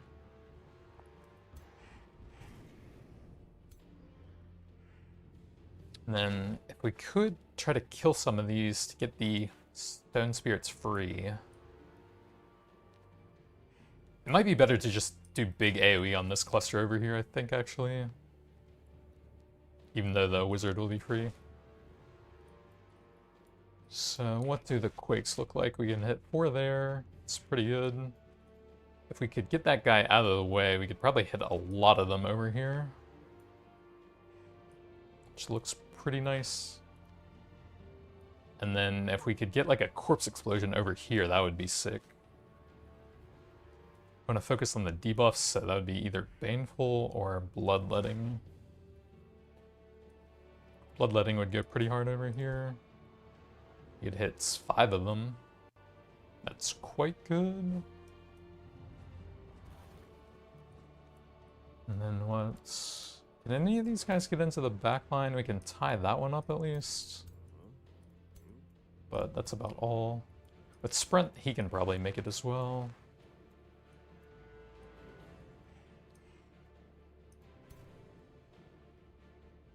Not sure we really need any cleanses yet.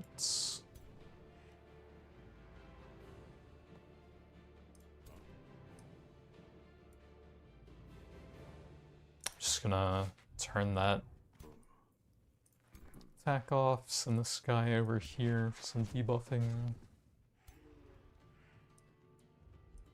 See what else we can do before the stone spirits.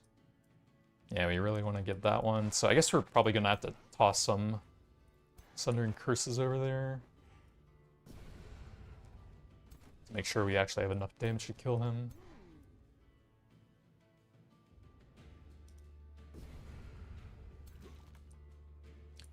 This guy, can we get a decent AoE over there? We can hit 3, that's quite good. But it would also be pretty nice to get the summons going constantly. I'd really like to get some of those guys out of the way so we can start snowballing though. This guy will probably look for an AoE as well. Only 2. Don't have the teleport on him yet. So that's probably about the best we can do.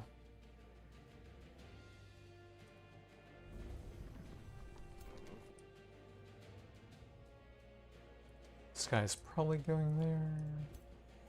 This guy could hit that a little bit. How do the quakes look for this one? And hit 3 over there, that's pretty solid.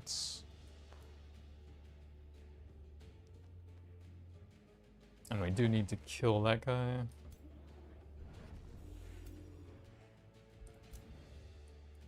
Zombies, we can do 1 hit there, that doesn't do a ton. This guy can charge, but I'm not sure we can really do much of that.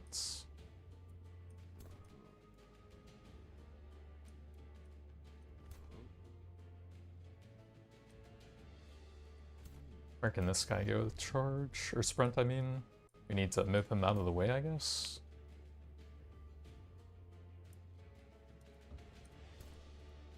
We can get him just into there. So, no matter what, that Watcher's kind of blocking someone.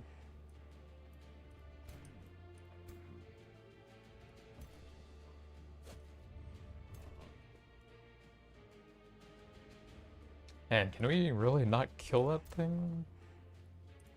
Oh, I already took his turn. I can't do the corpse explosion anymore. Whoops, forgot about that. Okay, so the rest of the order isn't super important then. Probably just try and clear some of these guys out now. So that they're not like constantly blinking around.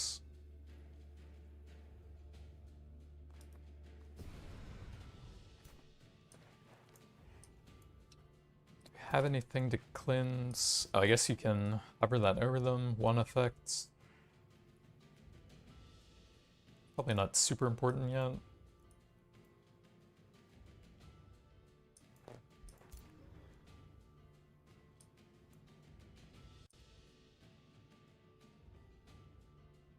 Alright, I guess this guy's probably just auto-attacking now. Oh, come on, a stun on the first hit. That is pretty annoying. One over here, I guess, onto the Mage Vein. Precognition is super annoying.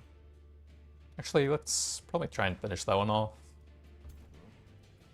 Take out the precognition and then hit with the full HP guy.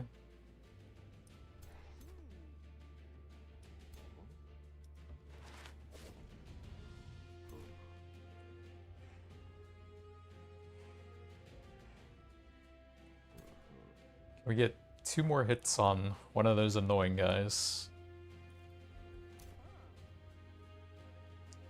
Let's see. That'll probably do on that one, so we can do that. That guy's definitely gonna die, but he has Resurgence. Finish that one. This guy can just try and take a hit from something, I guess, with his Resurgence. This is the zombie. We'll have him tie up some of the ranged units over here. And it's just so complex with this many units. This is a Tyrant Guard over here.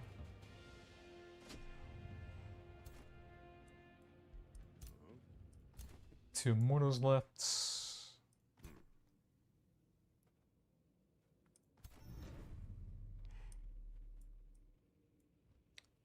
Can chop up some wisp a bit over here. Or we can try to hit that guy 2 times. Don't think we can do that currently. So it probably makes sense to lower their range damage a bit here.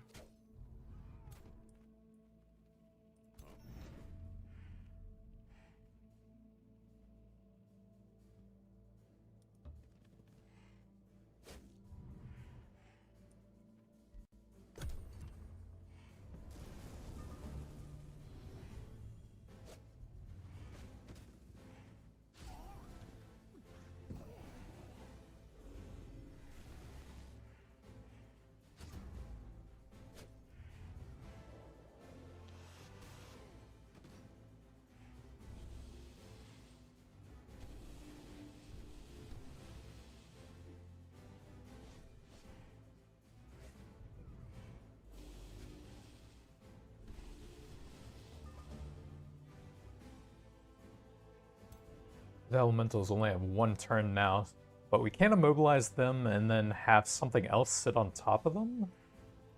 And that wouldn't work. He does have the blink up, so we have to immobilize him. see, we can do some okay corpse explosions over there. But we would need to move that guy out of the way, I think.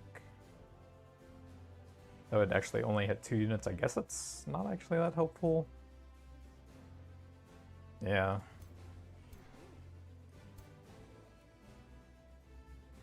Can't really AoE anything with him. But at level 12 we should get the blood chain thing. That'll be pretty cool and a lot better in these situations. Can this guy do anything? We can do teleport, reset, teleports. And then we can only really bite after that. Do a bit of extra damage to those guys and help with the AoE over there, I guess. Yeah, I think that's what I'd do on him. So we teleport. Ooh, we need to actually move that guy, I think. Or kill that, that should work. Yeah, if we kill that serpent, then we can move there at least. Tyrant Guard is stunned, of course. 3 damage isn't gonna get me anywhere. That's not up, so we can do some big damage there. And we need at least 2 more hits still. God, that is annoying.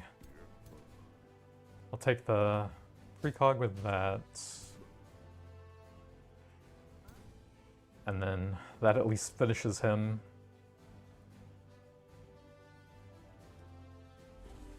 Oh, come on! Like, now it takes 2 more hits? Come on, man! These guys are so annoying. So now we can teleport there. And then reset. Oh, I guess the teleport doesn't even do any damage now. Oh well, we can still get to that side of the battlefield. Teleport over here. And just throw out some auto attacks over here onto something he can hit.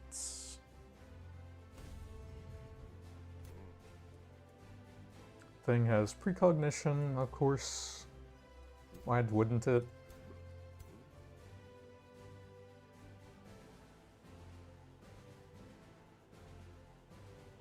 I think I'm just going to, like, charge in there and use the blood thing to remove it.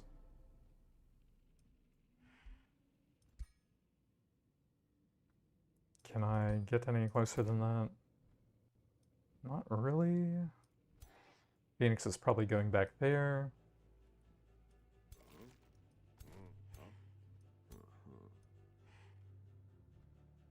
Does that do any better? Nope. Alright, I guess that is the best we can do over here. Eat the precog and then slash them.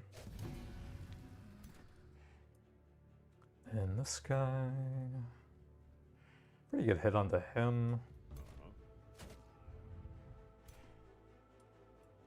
Need to get all the melee we can onto the Lost Wizard and go for the root on him. These guys can stack up the status volume a bit to make that easier. And this guy has to do the teleport, so it'd be good to do it in between those two. So I need to leave that space open.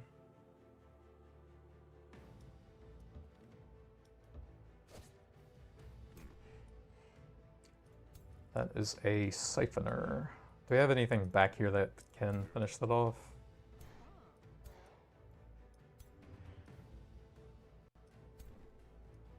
Doesn't really seem like it. Zombie is probably just going on one of the wisps to distract them. They'll probably eat a lot of range shots over there. This guy will need to try and kill that.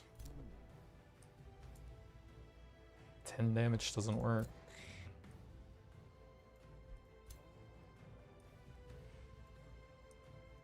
Do we have any good corpses over there? Could hit 3. if he could get over there, which I don't think he can. So we're probably just hitting that. Oh, that's the other one that has the immunity. We can't even attack that guy.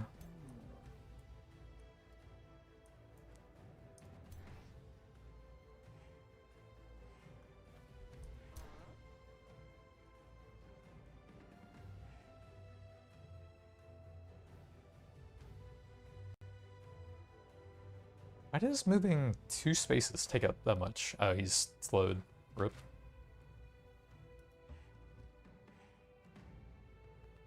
Can't even do that with 1 hit.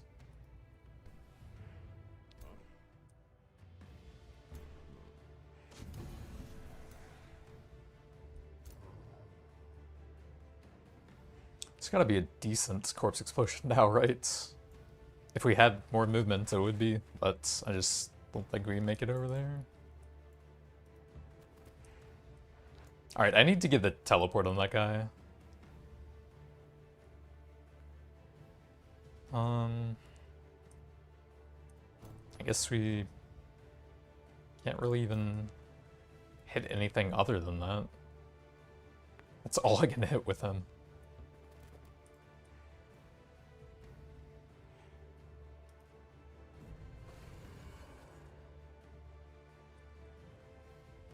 Yeah, I guess we may as well reset then. I can now hit that guy 1 more time with a corpse explosion. Sick. And then he can basic attack. So I think we need to take all the actions over here and try to tie up the wizard now. Phoenix might actually go into those 2. You really just need the debuffs and the root on that guy. Oh, I did kind of want to go over there for those 2 with someone. That was the Earth Elemental that goes there. So we need to try and get more status vuln on this guy.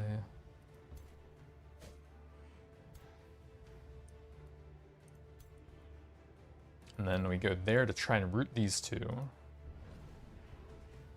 Which we did not get, I think. Yeah. This guy is gonna teleport now since we can't block it. We can do okay amount there, we can finish that off. So I guess we probably just take that now. The Watcher is pretty dangerous with the stunning thing. Looks like he can use that next turn. We might want to go on him. Make it very punishing to try and do anything at least.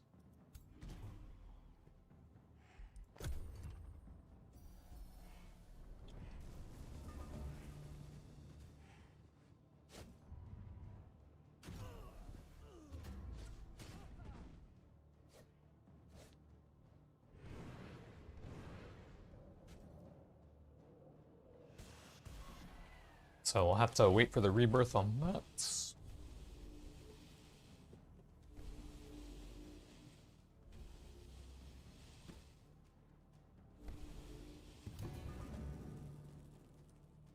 Ombi's actually taking a ton of hits from those 2. He's stunned now.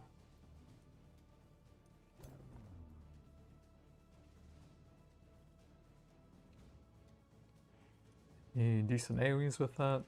We can hit 2 there. That's probably the best we're gonna get.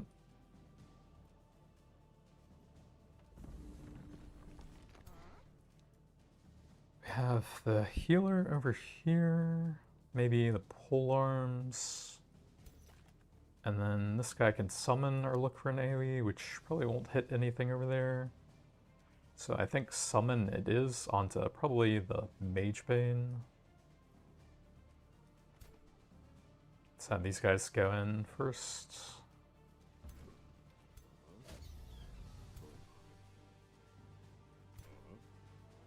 That guy's stunned, oops.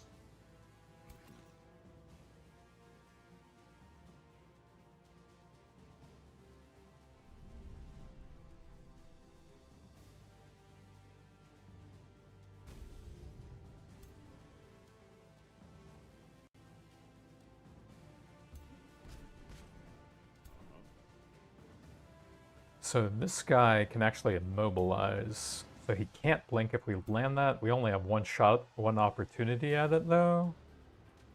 So we'll want to maximize the status stuff first.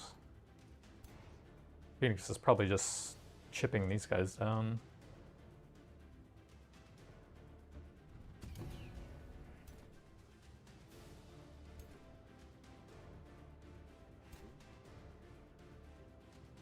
So we only have one of these guys that can really reach that if we want to go for the immobilize. Alright, we have some Warlock debuffs back, that'll be pretty helpful. Can't reach out there, so it's really just trying to clean up stuff here. And they can't even bounce it there. Alright, that does not help a ton. Jesus, this guy is so slow. If we could get that one, that would be pretty helpful. They're both kind of blocked by stuff.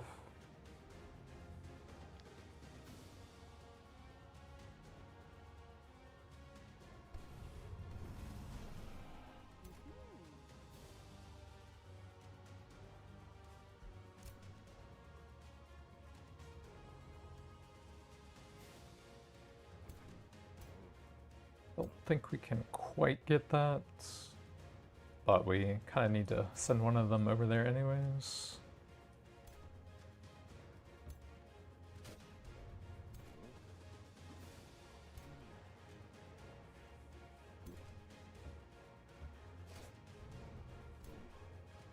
Might have a couple range units that can hit him a little bit.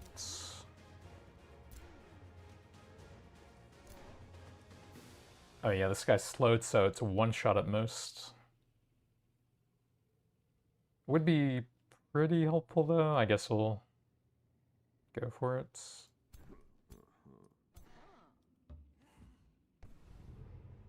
Yeah, he's got some decent status pull now. Might be able to land it. Nope, just more status pull.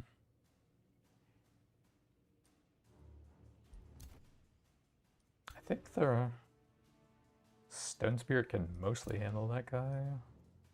Kind of need to get the Warlock free over here, so probably this guy into that.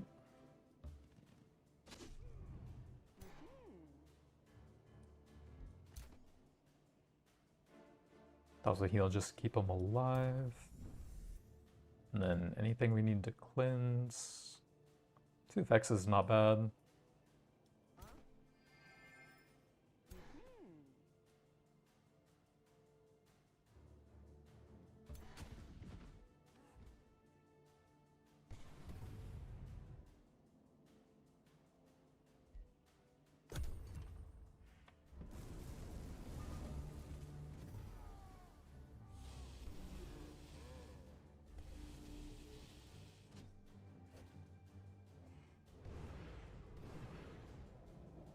Well, we might actually lose the Phoenix since we didn't land any of the immobilizers there. I kind of invested a lot into that. Doesn't have any debuffs, so we could try and run him away. This guy can blink at him. We can do 2 shots of the immobilize now. Just need to make sure I have something that can kill that. So we can move around a bit for you here.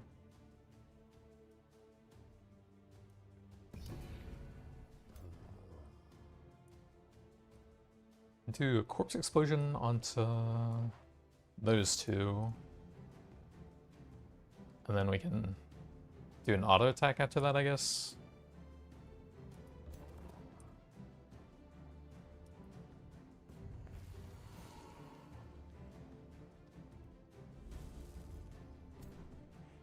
Alright, we should actually have some guaranteed immobilizes now with that many hits, basically. This guy is probably just auto-attacking there.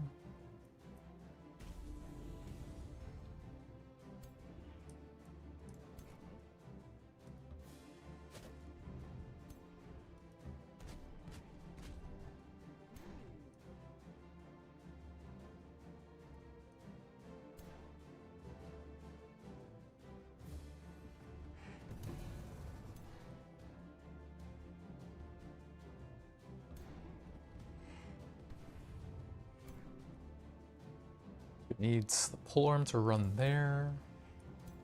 Oh, we can still only get 2 melee onto him.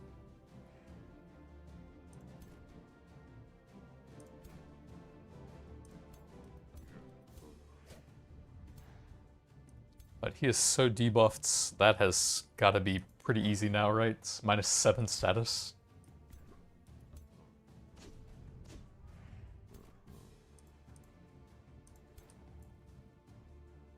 Oh wait, can you not immobilize ethereals?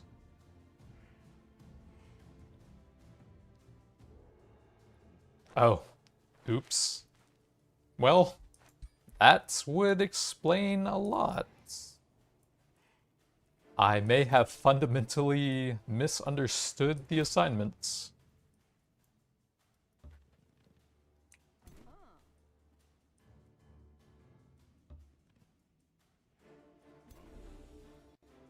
He can actually teleport anywhere and then kill the Phoenix, I think. And I don't think I can actually save it now because I forgot about that. It's just these 2 left. We can't kill him. I think the Phoenix is dead. Oops. Like, we'll run away and hope he doesn't do that, but I think on challenging, they like always try and finish stuff off when you're close to death. He can go anywhere over here.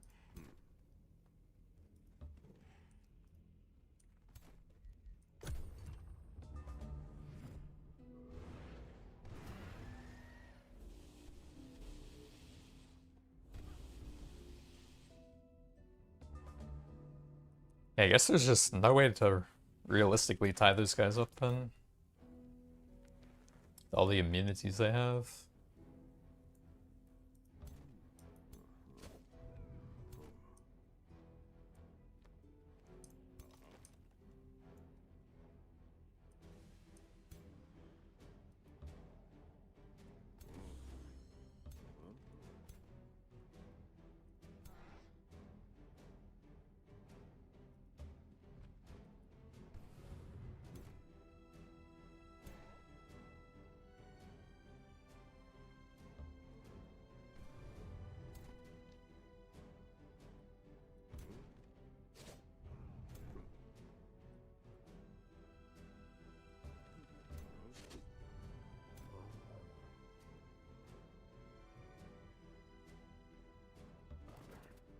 Finally, he's dead.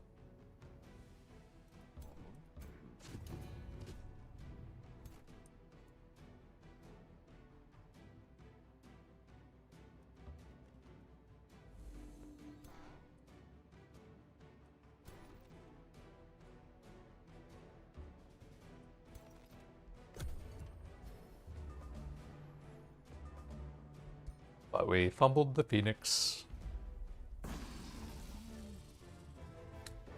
Why is that alive? It died twice there after the fiery rebirth. What?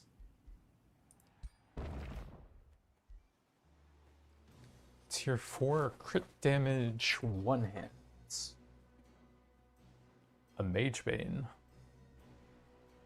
Tier 1 helmets.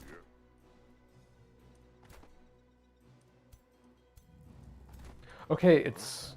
Yeah, why is the Phoenix alive?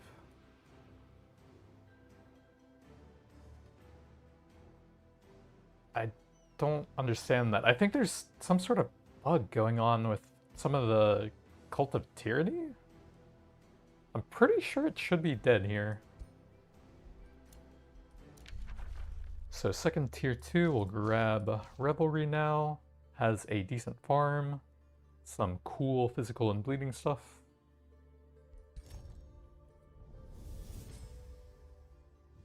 Nothing instills more doubt in an enemy. Go ahead and grab the Blood Fury weapons. We could probably get that scout thing up.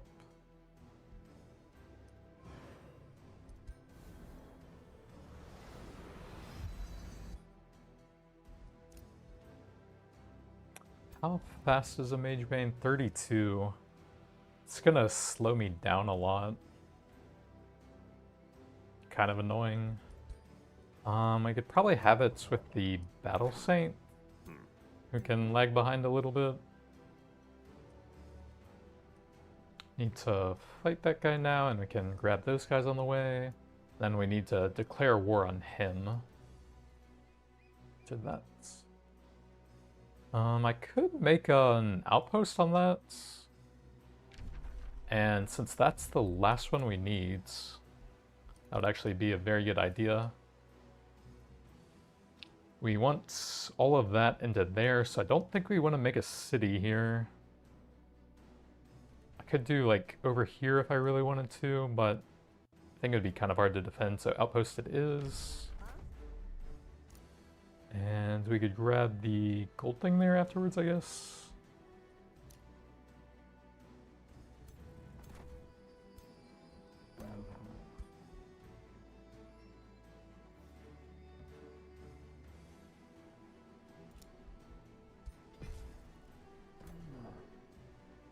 Oh, actually... there's no way that's worth it for one outpost. Not when we're limited by Imperium. We do need to split that guy out now. For the morale stuff.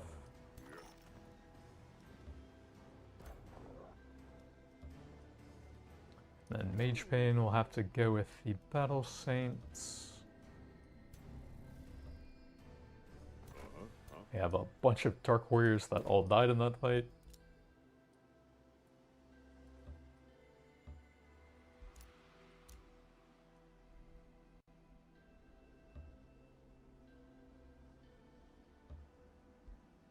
Spine-chilling dominance. Interesting name.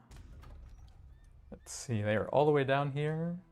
So we declare war. Although, I am almost done with that Whispering Stone, right? And they're so far away, I'm not even sure if their raiding parties would reach me. And they do like me a lot. Yeah, it might actually be better to do the Whispering Stones on that. We are still super light on gold though, so we'll have to wait on that. I think that is all fine. What was I building over here? The strongholds, and then we want to set up for like a big bountiful fields over there.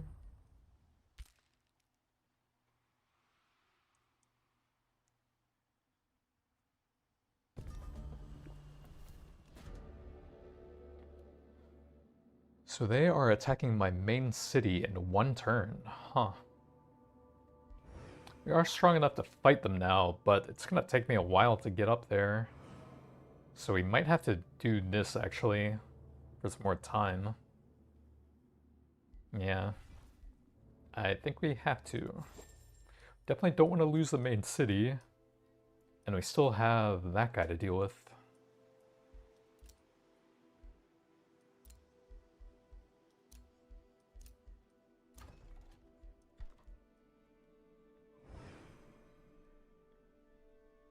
Temple of Fertility is very good. Should probably get that out.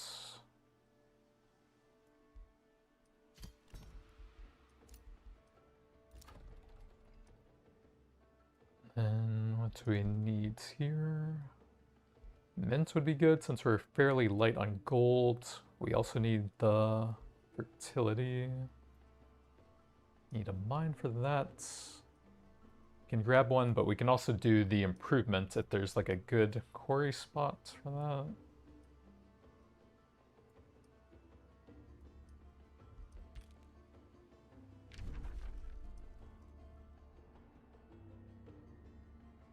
I'm not sure if you can build something on that and then build it again somewhere else, but I don't think I want to risk that.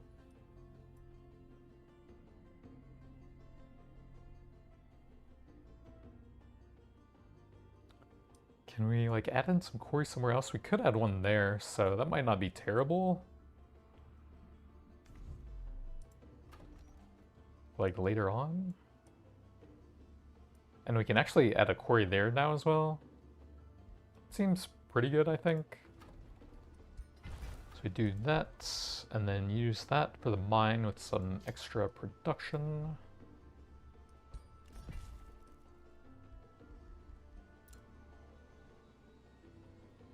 Can we get all of these guys in range? I think so.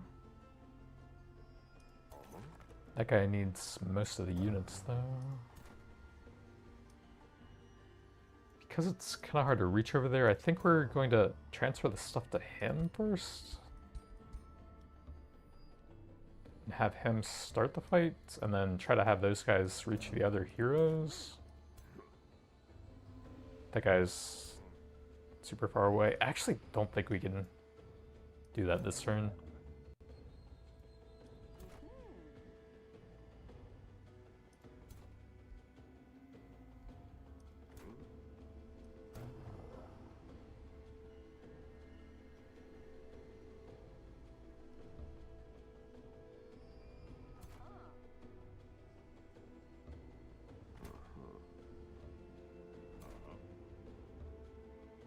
Yeah, I've got to wait for the Dark Warriors to catch up so they can actually take the hits.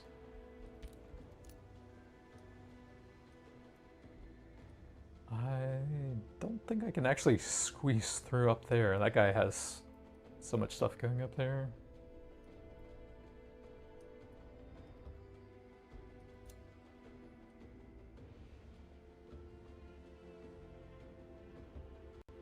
How far are we from... Oh, I missed that. Okay. So 3 movement points on roads is super nice. That'll help us get around a bit faster. Death magic is very good, but we probably want to grab the road building now so we can always do that whenever needed.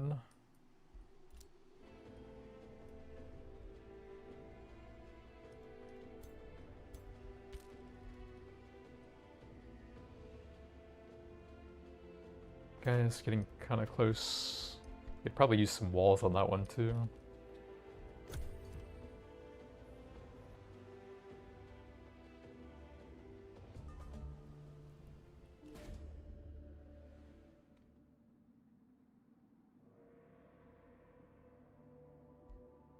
Did I? Oh, I did complete those, okay. So I think we have to declare war now? This is the guy in the top left, I think. Crap, if I had remembered this, I could have made my grievances against him a bit better. I'm not sure if I have major justification now. Because you can get a lot of Imperium income if you have that.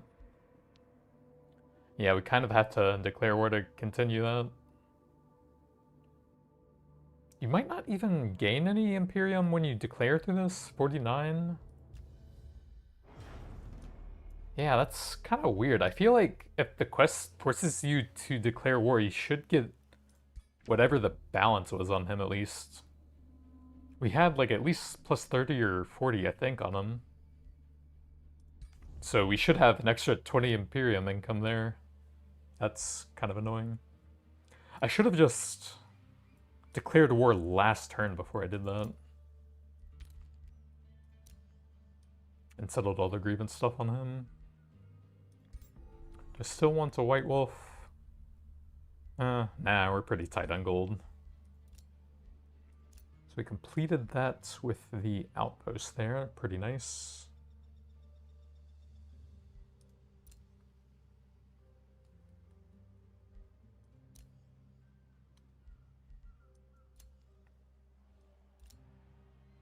Spellblade would be decent. Wait, I need them to be like a race that matches mine so that they gain all of the enchantments that makes them way stronger. So Death Knight over there looks pretty nice.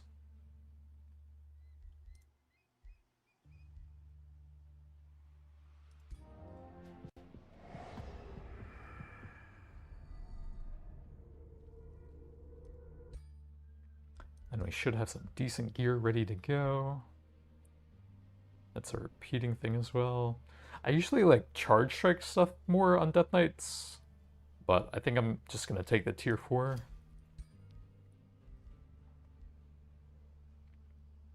I think like defense and resistance makes more sense than HP since we're going into a lot of lifesteal stuff.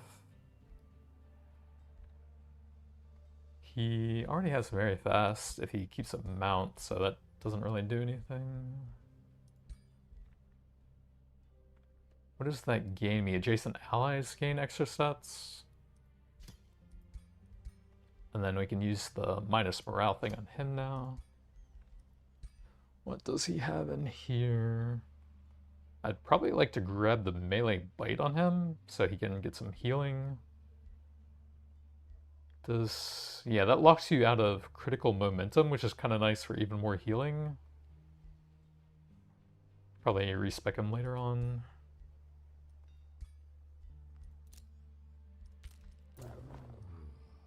And we need to group all of these guys up. I think we can send like 2 over here. And then all these guys can fit here.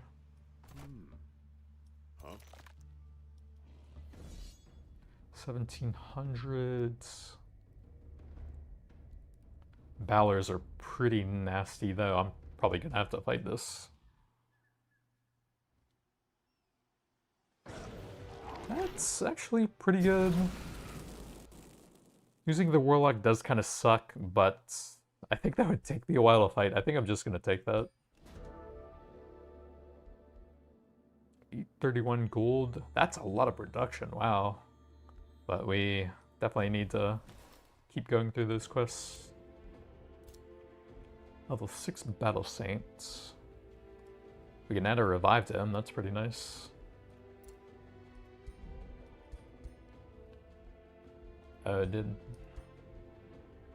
Ooh, that would be good for the Death Knights.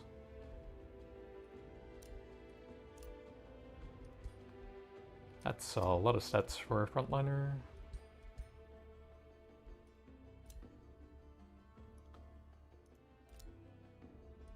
And then I'll just give him the hardy helmets. This guy is going to be limited by the Mage Bane, so movement doesn't do that much on him. The other guys are all maxed out though.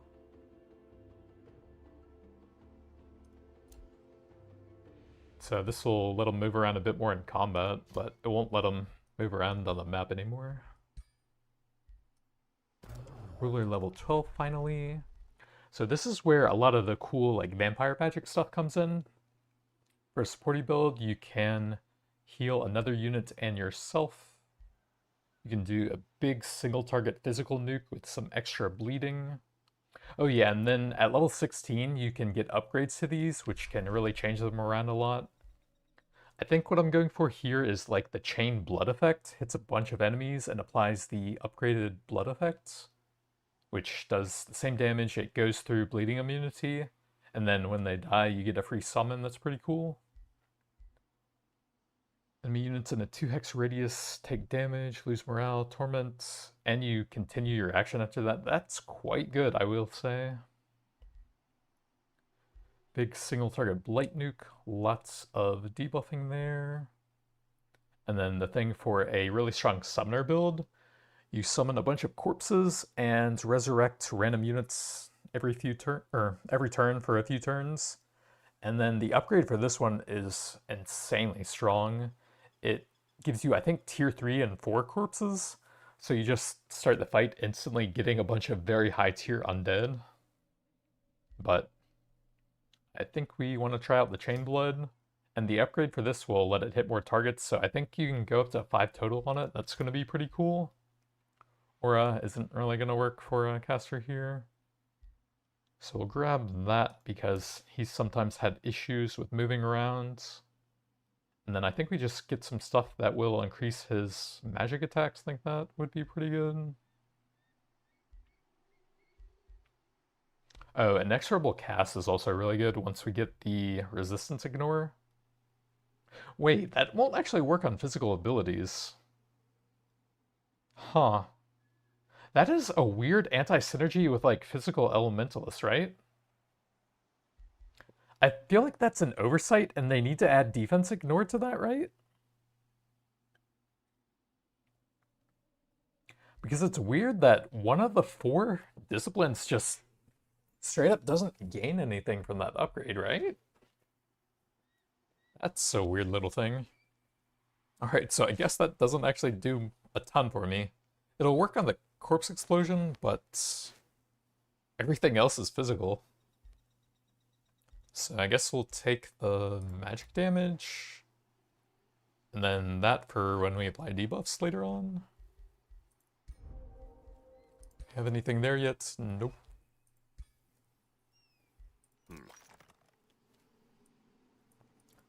I mean, probably just need to get over there as fast as possible. That is 1,000 power. So we probably don't need to wait for every Dark Warrior that died here.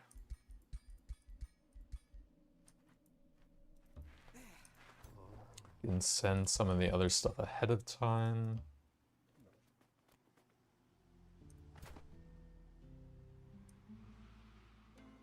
Why does that guy have so much less than everything else here now?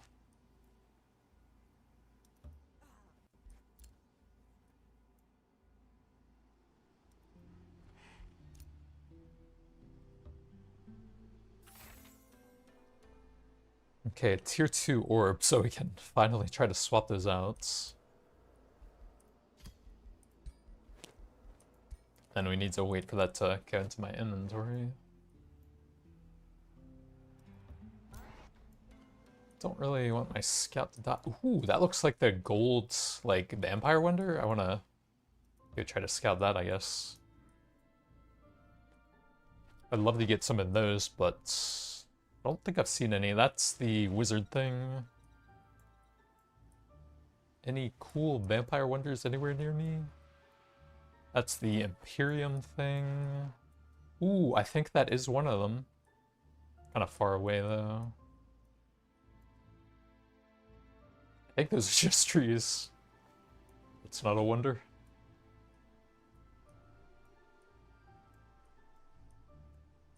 That's the world tree. Those are the conduit things that are bronze wonders. Another one. So I think the closest gold vampire castle to me is... it was somewhere over here. Yeah, right there. That's gonna be pretty hard to grab.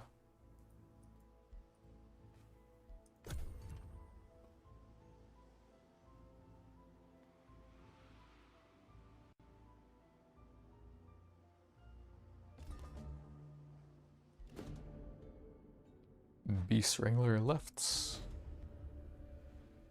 And then this guy is gaining a grievance against me. We can recruit fairies on there, and I don't have a ton of support units. So getting some of the support ones there might be kind of useful.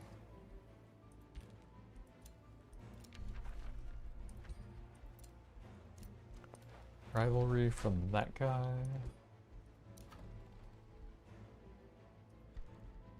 Is there anything here that would actually help in the fights?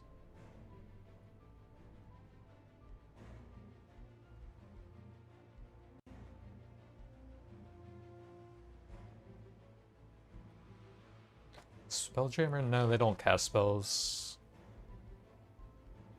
We could get, like, battlements or something.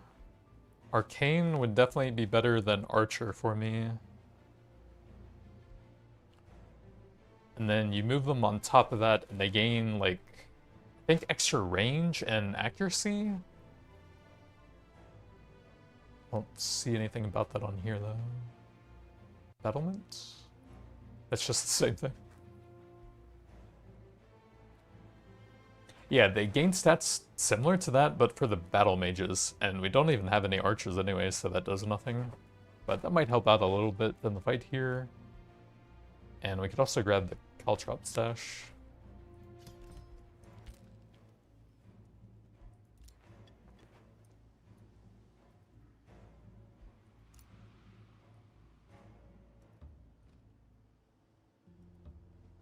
The Botcher's Chateau. Acts as a farm, ignores penalties from Sunless. And that's the Rose Knight, which is actually a super cool tier 4 undead shock unit. That would be awesome to get. Can I, like, inspect that from here? No, looks like I can't. I guess we could take a look at it in here.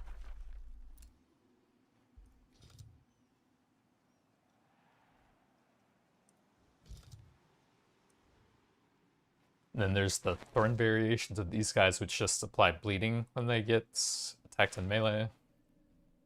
I guess they look cooler. It's knights. Oh yeah, that is sick. Tier 4 charge strike applies to bleeding. A 2 hex radius life drain? Jesus, that's insane. You can raise thorn skeletons. All friendly undead units have razor thorns for extra bleeding. Ooh, that would be sick. And he also has that himself. Oh man, I want some of those. But it's gonna be hard to get one. Oh yeah, here's the tier 5 blood guy who we can eventually get with one of the new tomes. Pretty cool.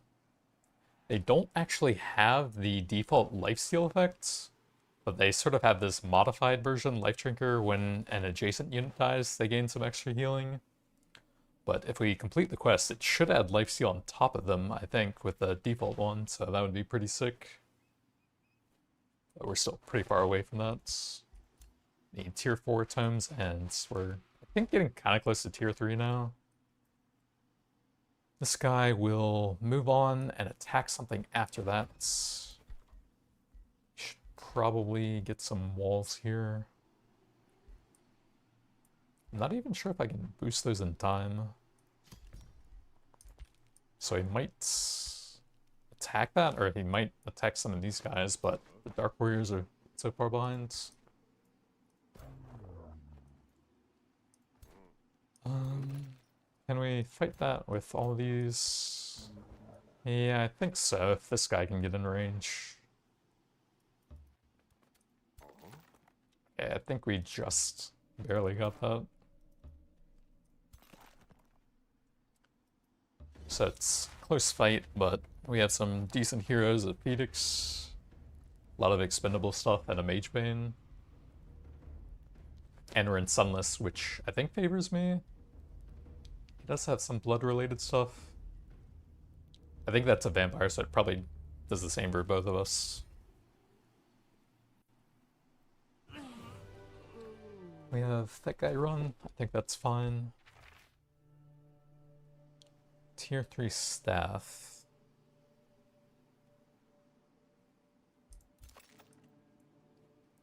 So I wanted to put the explosion thing on this guy. Wait. Where's my hero's main weapon? What? Like, we transferred the Litherine orb from this guy, and it's gone. What? Hello? That was the main reason I took it, to put it on the elemental. We can get another version from the crystal dwelling eventually, but I don't understand why my main weapon is just completely gone. But we need to get up there in one turn to defend that.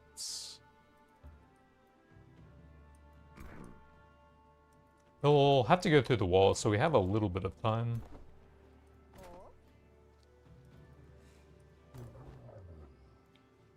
That guy can move a little bit.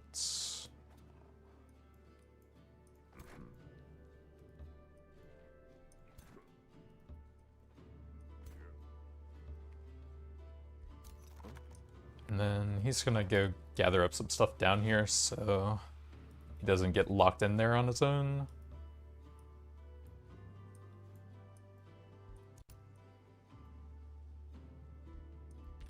We're still pretty light on golds. Although I don't have full stacks, that actually would be a pretty nice boost. Yeah, I'll try and get one since we're waiting a bit anyways. I think I'll grab a spring fairy.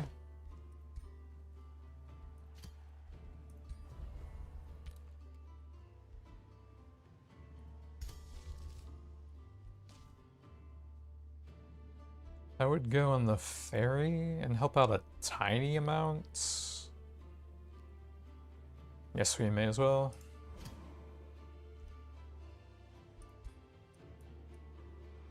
Oh yeah, we should have a bunch of this guy's heroes now, right? I guess I don't really understand this thing.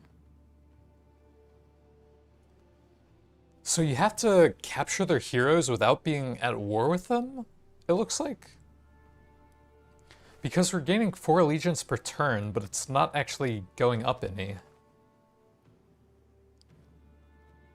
I think I misunderstood the tyranny thing.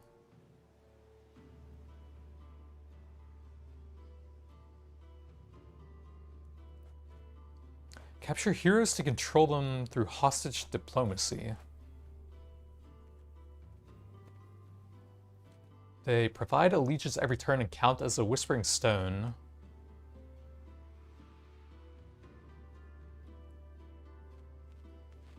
But I don't know why we're not gaining allegiance. Like, you would normally only be able to capture a hero when you're at war with them. But it seems like when you're at war with them, you don't gain the allegiance. So I seem to be missing something there, or it's bugged. Because we should be gaining allegiance with him with that. But we're definitely not.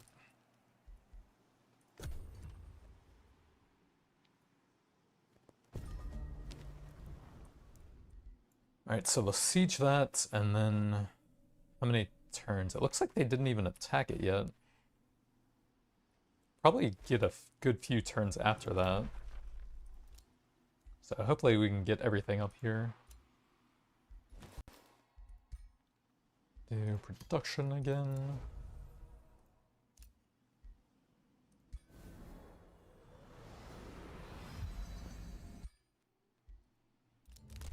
Anything that'll help in the fight here.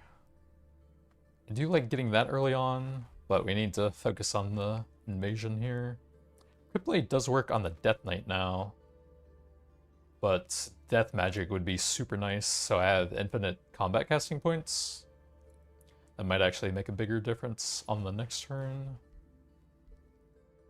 Actually, I guess I need 2 for that. How do they look? 900s, 1100s. Jesus Christ, 2800? They have over 3000 power here. Rutrow. I guess Blossom of Life might help a little bit. We could cast that at the start if I'm still low on HP before we can really reach them. And then we need to get more defensive structures to help with that, I guess. So probably just the Caltrop stash. That unlocks Ballista Towers, which are okay. But it would take a while to build both of them. And they should just go straight for the city. I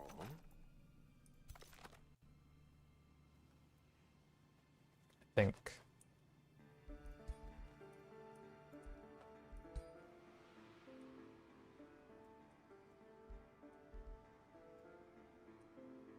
I guess we will have them in there since the ferry will be rallied into there anyways.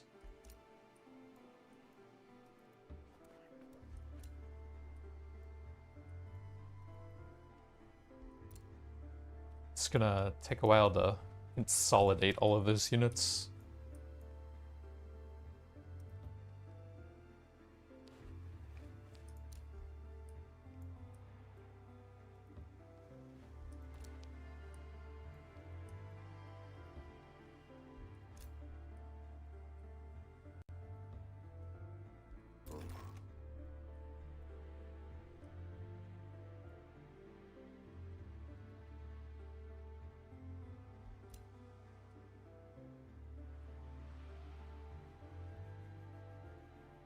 Decent amount of stuff over there still. Guess we'll go over the mountain to skip the infestation. Ooh, here's the really cool looking vampire guy.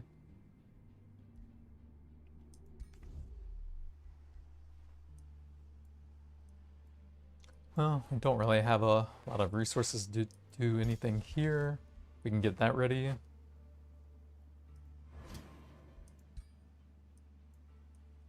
So the vampire heroes are extremely cool.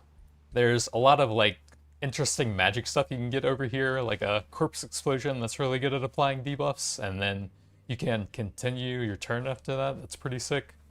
Cooldown reduction on kill is really cool.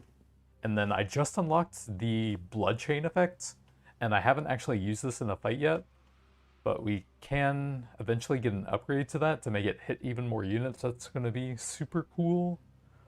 So the heroes are definitely awesome. I haven't gotten a ton of the new stuff yet. I think we only have one of the new tomes. I need to get tier 3 for a new one, and then tier 4 for a new one as well. So we're kind of just on the cusp of unlocking some of the other new stuff. But the hero, which is the one thing I mess around with a bit, pretty cool active abilities you can add onto them.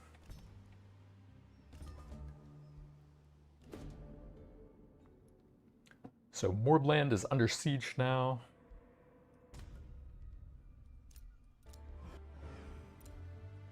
The Blood Fury weapons up.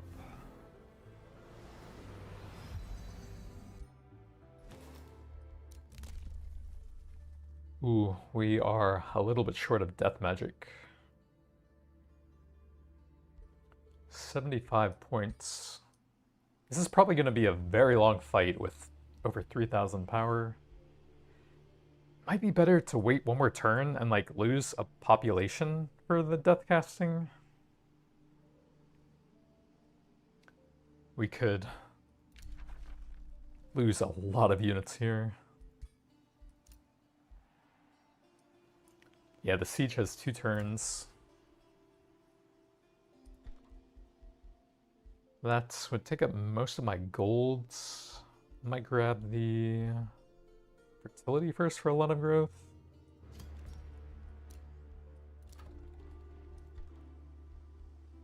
Over here, we could definitely use some more golds. And also fertility. That'll probably help us get some provinces. And over here, what do we need to boost?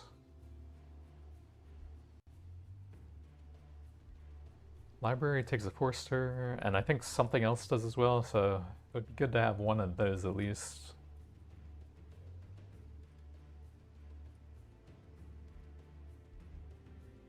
Oh, could we get a bountiful field somewhere that would be good on that? Let me look at that real quick. 5 is solid, and then we could probably do the terraforming thing over there. So I think we're actually okay on that once I'm ready for it. I'll just take a Forster over here, I think. And then we group everything up, wait for death casting next turn, since that could make a pretty big difference. And we need everyone in an army with a hero as well. The fairy is good at buffing ranged units if they're attacking, but the warlocks use their active ability a lot, which doesn't have a check on that.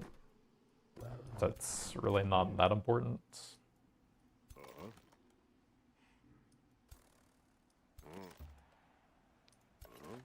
We just need a hero leading every armor, or every army, basically.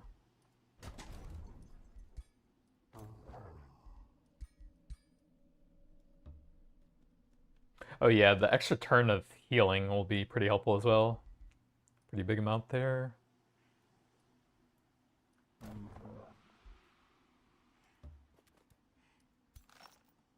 This is our summoner. He's gonna be one of the strongest spots.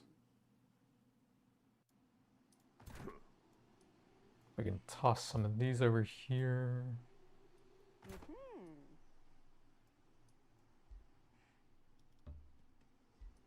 Oh, we actually Can double up a hero somewhere. Probably have those two together. That'll be a very strong central point.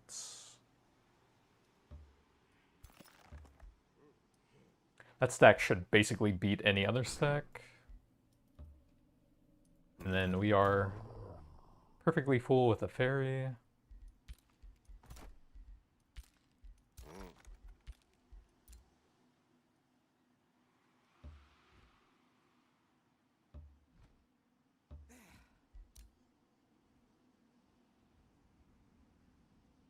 Oh, there's a city right there. We'll have to go a bit further down. So nothing really here.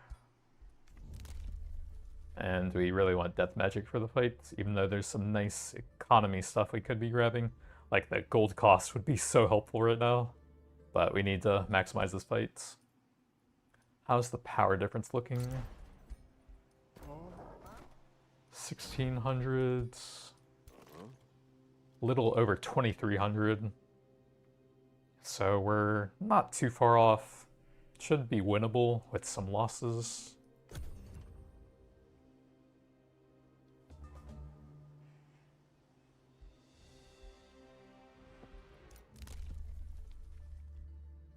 Ten casting points, and this works with summoned units as well, so that's insanely good.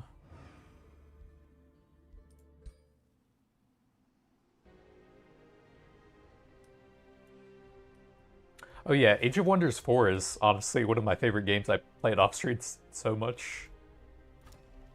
It is a lot more expensive than most games I play.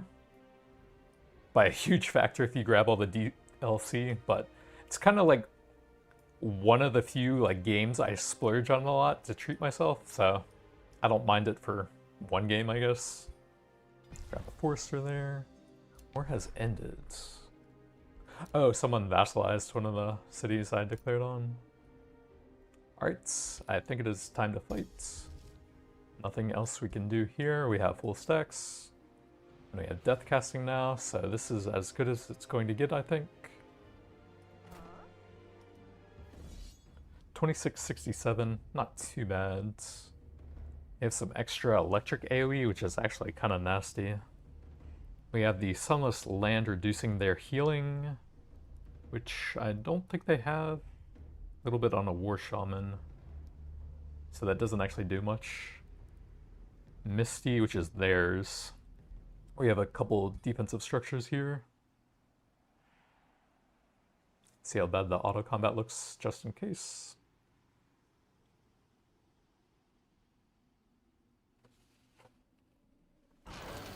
That's actually extremely good.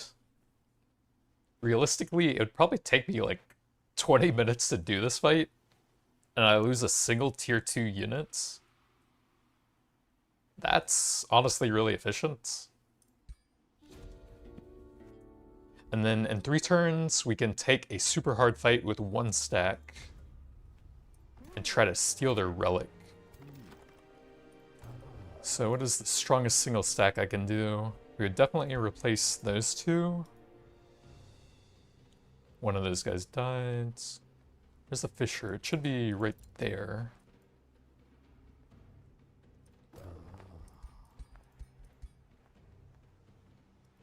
But we'll probably want to let our units regen a bit. They don't cast any spells, so we don't have to take the Mage Bane. 100% of Insanity for 3 turns is actually crazy, because we can stack up the status effects first. So that might actually be pretty good. Kind of a weird army with almost none of our racial units, though. Battle Saint is still not super useful, although Revive isn't bad. I guess I'll take him. I could give him the tier 3 staff as well if I wanted to. Yeah, the Elementalist probably isn't going to attack a lot. So that gives us a bit of healing. And a very weird army comp. Would the Death Knight beat one of those tier 4 units. If I grabbed the Crypt Blade, I don't think I have enough income for that, though. I think he needs some levels first. He's only level 4, so probably not. And then once the fairy gets to a higher tier, that would be pretty good. But I think that's the best we have currently. Some more warlocks. Yeah, I guess the front line is kind of taken care of by the summons. I could drop the Phoenix for another warlock. For a lot of debuffing. A lot of those units are weak to fire though. Okay, I think we just probably stick with this. Way to turn to 2 for some regen. I do wish we could have some more warlocks though. They are so good.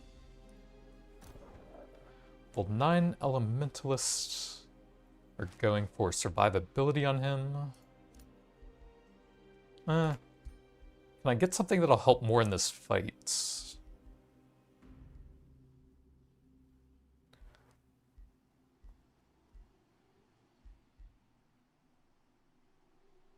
More debuffing might be pretty good. I think that'll help the most here. For the turns where he has to use the refresh and toss like a basic attack in, or a bite or something. Oh, did I have a helmet for him?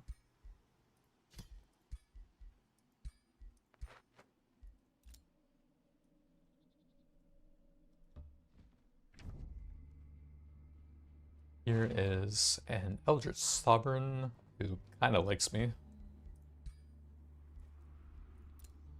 We can give him some information for gold, that's pretty helpful. Can I do that with anyone else who likes me? No, everyone hates me. What about that guy? Oh well, a little bit of extra gold. That looks like an infestation down there. Need a bunch of healing there.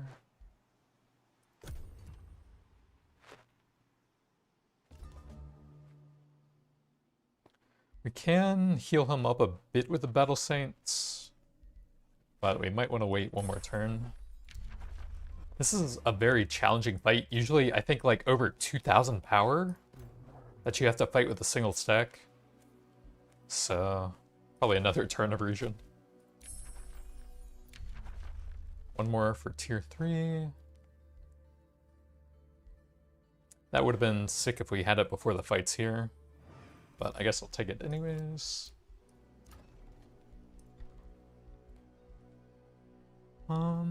Probably get the mints for the golds. Next, another one. We don't actually need that now that I have the one on the outpost. So I can really just take whatever I feel like here. Right, we wanted one of these for the bountiful fields. That'd be good for growth, so I think that one hits a lot of stuff. Trade proposal, wizard's bonds. Yeah, it's fine. Both vampires. And then after that, we're at war with that guy now, so we do need to fight him, and we need to be prepared to defend that. Probably try and clear out some of that stuff.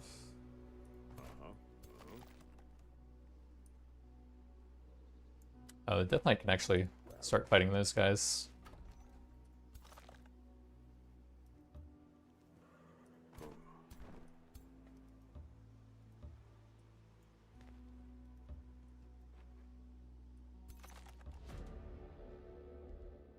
We can gain 2 thralls, but we need some Death Knight levels for him.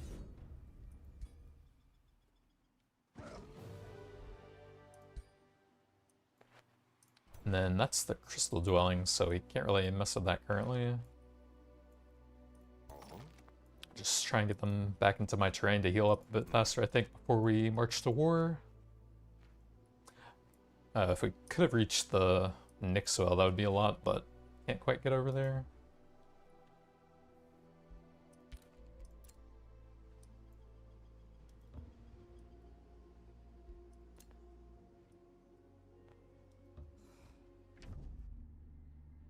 And then we have a giant king who kind of likes me.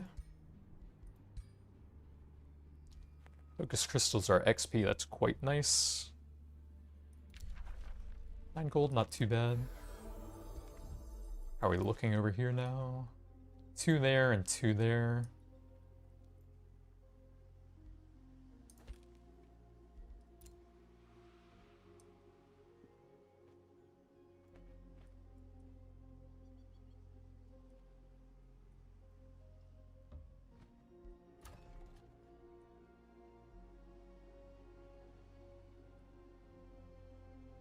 So now that we can get a very big bountiful, that would be quite nice, right? 5, and we can cast the terraforming thing over there. That'll give huge growth in mana. And we could probably go ahead and do that before I forget.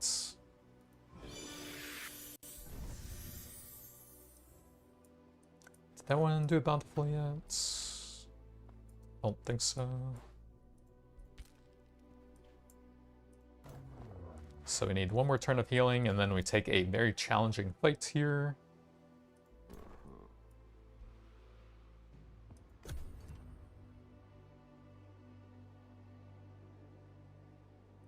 Where's that guy going?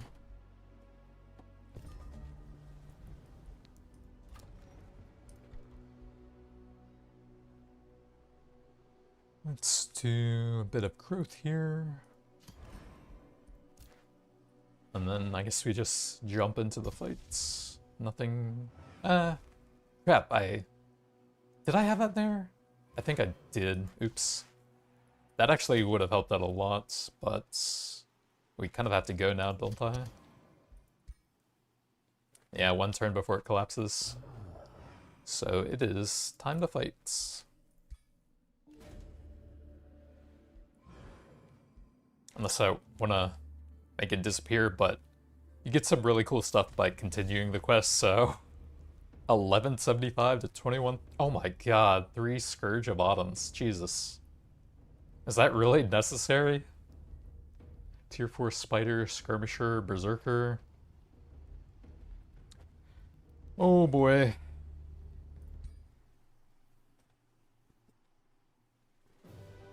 We win and lose a Warlock.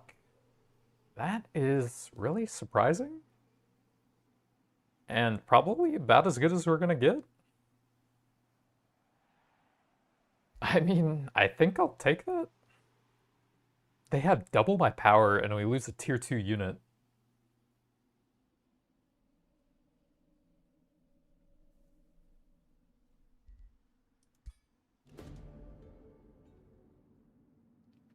So we get a bunch of Imperium, and then we take this to move it to the next step, and we gain a ton of % mana. Not bad.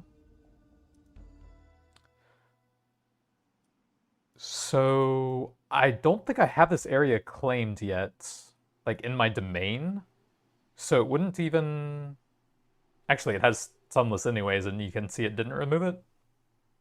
But I think most of the terraforming stuff does not interact with Sunless, like they stack together with no penalties.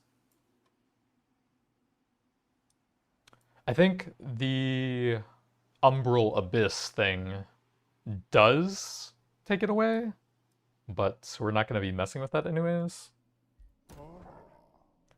And then in 8 turns, they're going to send a massive army against one of my 3 cities. I think it's a different one than where they attacked last, so we'll need to get the walls up over here in case they attack that. And then we have some decent Imperium now. And this will be like a full 3-on-3 fight, so we could grab the Crypt Blade for my Death Knights. We should definitely have the golds. And probably the food. And then we just need to get that before the fight happens here.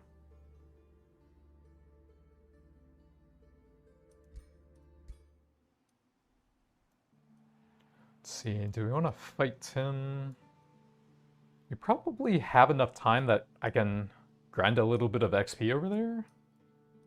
And then head back in a few turns to get ready for the fight. These guys are pretty beat up.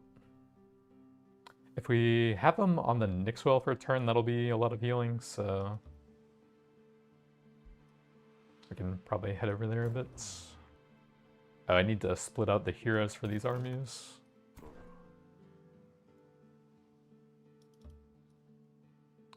Send our Battle Saints back over there. And then these guys definitely need some healing as well. So just have everyone sit there for a turn. Wait, do I have Sunless over here? I can't actually click the terrain with the Nixwell on there. That's kind of weird. I should have it because we have the terraforming thing there. Yeah. And I think you just don't regen at all.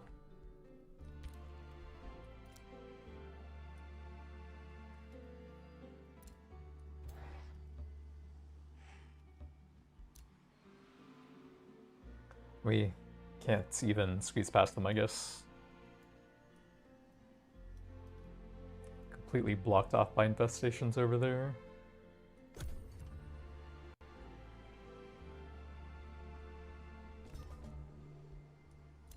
Alright, blood drinking blades, extra damage and healing.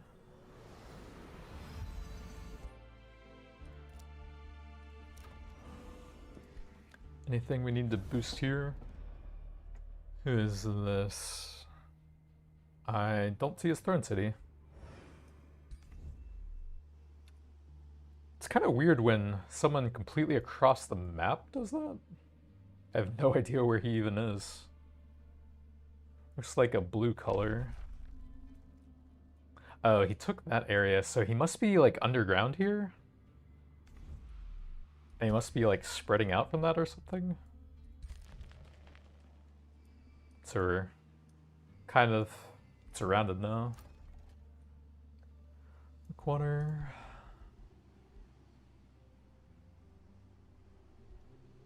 Armory to make units faster or give food if we're not creating stuff could be helpful.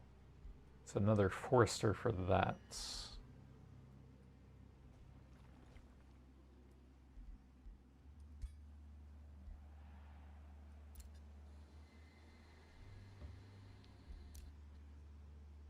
Oh, he actually sent me some units to farm, thank you.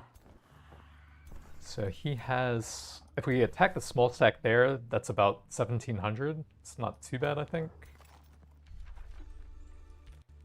And we actually need to get some more units to help that out. So, Warlock and, oh, we have a thing here as well. We could actually squeeze past him a little bit, in case I ever need to get some extra area there. So I might want to grab that before he gets it. So we'll grab a, ooh, Tyrant Knights now. Tyrant Knights and a Warlock. And then we'll attack the weakest unit here.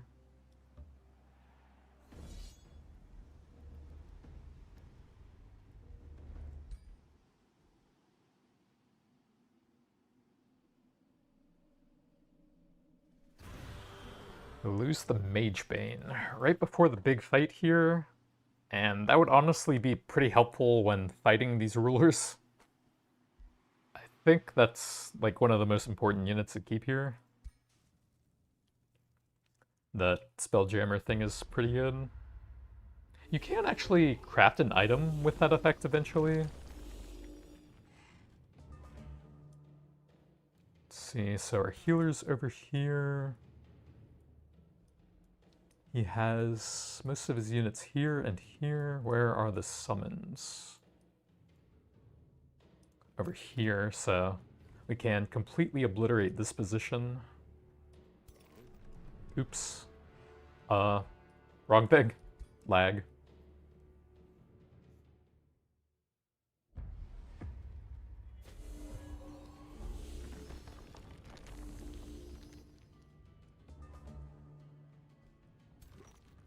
Summon is what I meant to do there.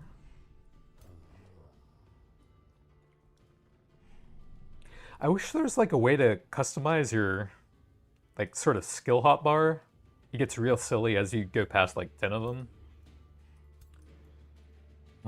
Can't even hit anything with Quake. But if we could have everything focus those, it would still be good. And also the zombies are very expendable. And then we'll set the Mage Bane up to do a mind control after we do some debuffing next turn. That would be pretty cool.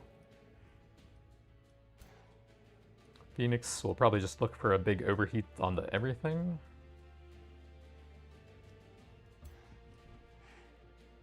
Over here we have a Death Knight and a Battle Saints. I don't really have a lot of options yet. We have one Warlock over here. And just a bunch of crappy units. We do have a bit of buffing with a Fairy. So we might want to make a little cluster for that. I don't have a ton of range units, so the True Strike isn't super important.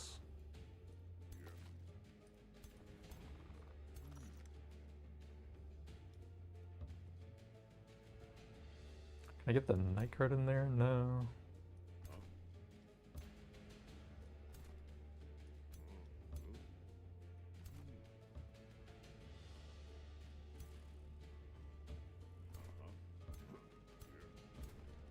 Alright, old Zergum with a bunch of super buffed up tier 1 immortals, I guess, on the next turn. This guy can get ready to toss a heal somewhere over here. Just defense mode for now. Let's send the Warlock up there, I think. He can shred their status resistance a bit before we go for the Insanity. That'll be kind of cool.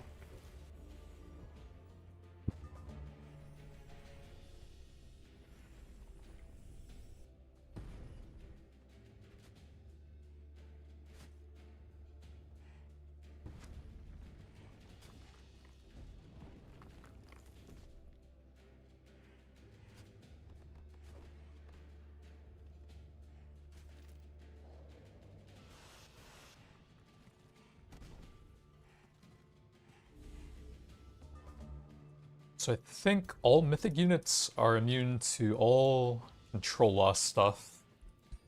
So the best thing to insane would be the Watcher, tier 3 ranged units. Yeah. Although we probably can't even reach him.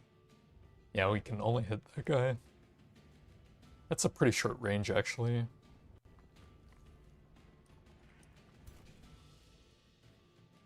Not sure if I even want that. What spells do we have now? We have the extra Blossom. We can pretty heavily debuff those guys as well, though. Wouldn't mind some healing on all of our mythic stuff, though. Then we can probably move some of the heroes up here. We'll need to reposition him first. Oh, we could actually teleport and then reset and then teleport in there if I wanted to. Not sure that's really worth it. Maybe we just... No, we want to insane that guy, right? So damaging him doesn't really help much. I would just be putting more damage on the Watcher, maybe? Well, this guy is gonna move up anyways. So we'll do that, and then toss that onto everything. And then the Phoenix wants to get a big AoE over here. That looks like about the best. And we also want some good Quakes after that.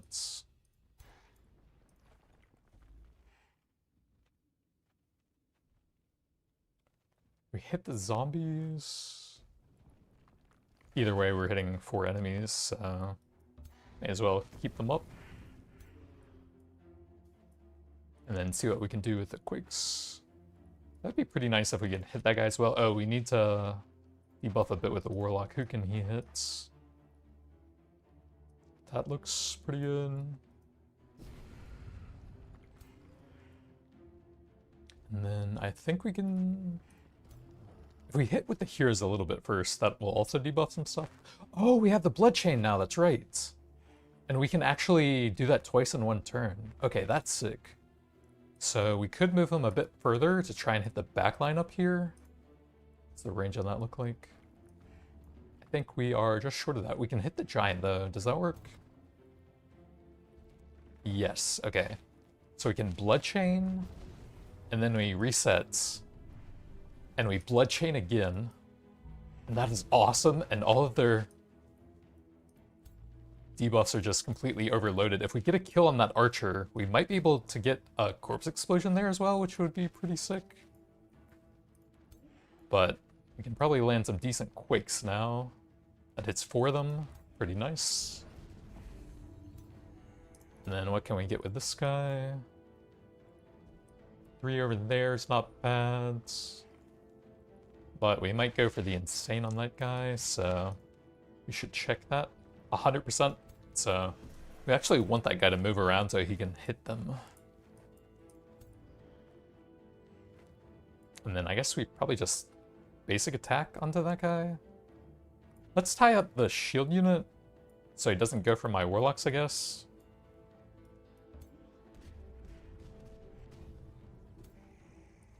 And then we have zombies here. We can move them over here since that guy's insane.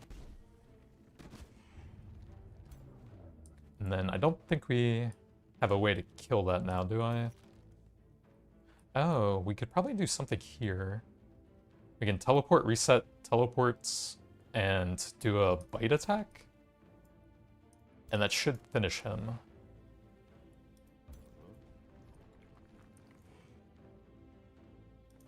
So we go there, resets, and then teleports. And then we bite attack him. And then we can corpse explosion off of that onto 3 units. And then we can still do a basic attack after that, or a bite attack.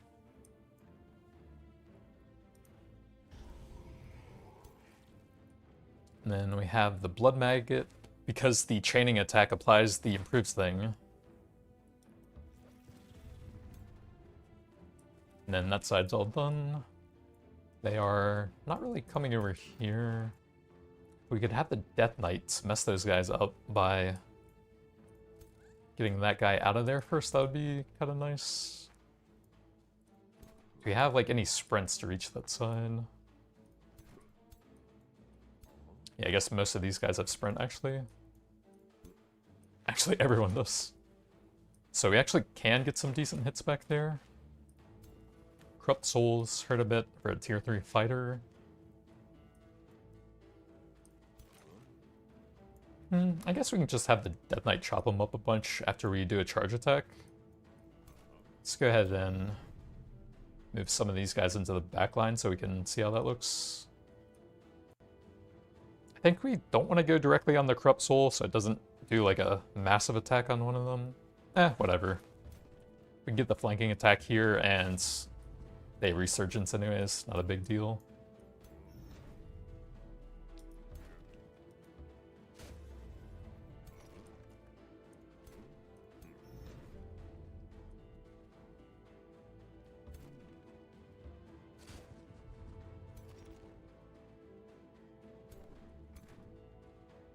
Could help that sign out a little bit unnecessary. I think that's about the best this guy's gonna get. Polearm. I guess he's probably going over there too.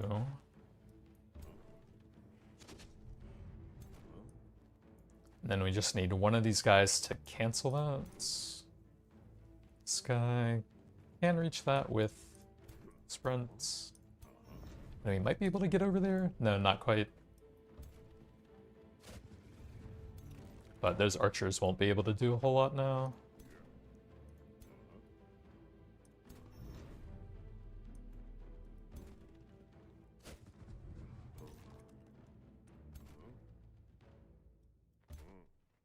Cancel that, and the Death Knight can kind of mess him up with a full action now. Plus healed almost full. Oh yeah, the Saints. There's nothing we really have to do. I meant to heal one of those, right? Oh well. We'll just try and finish that guy off with the 2 supports.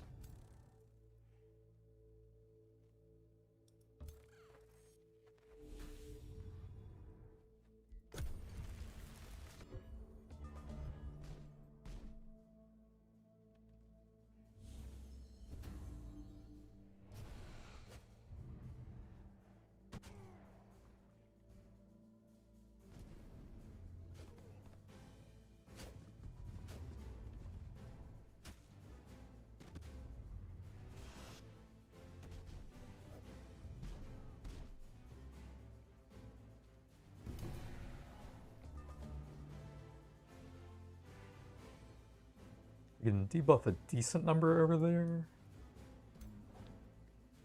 We have another teleport back, but I can't do a full action after that. Don't have a ton of stuff over here. I might want to just take the summon this time.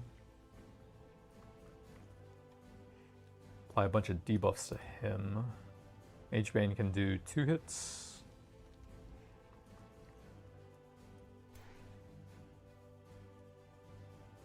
Yeah, I think that's about the best we're gonna get over here. I can't do both of those, so just summon it is.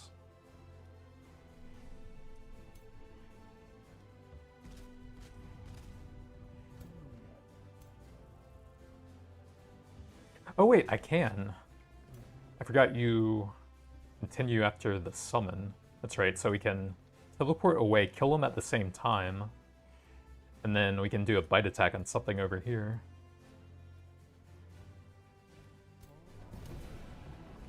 Man, elementalists are insane once you get them going. We can kill him with a corpse explosion, because why not? And then we could still do a bite attack onto something. That's insane, but we'll just attack him, why not? Blood maggots. I guess if you're exploding everything, you can't really ramp them up with that. Damage of parasitic bloats.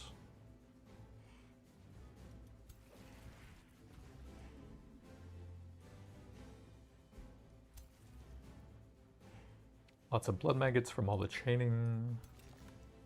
This guy is the other elementalist. We could probably just summon something with him as well.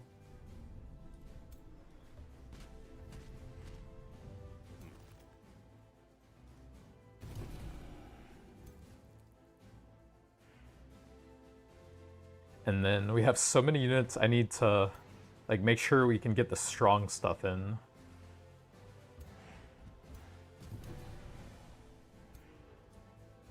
This guy dies at the end of this turn. He does have a teleport. What does that look like? We can get a pretty big quake after that, I think. So that looks pretty nice as his last action onto 5 units.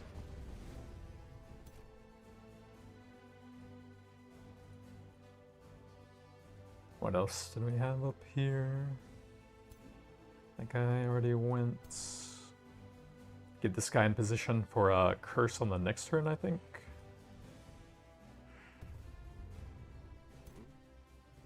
Portal, probably just charge that.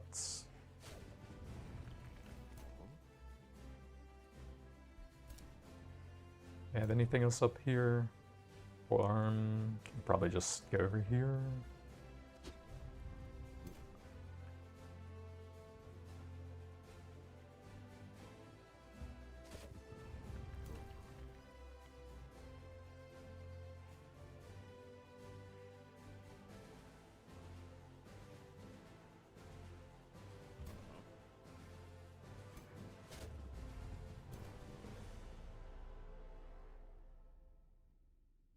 We probably want to guarantee I get a cancel on that guy.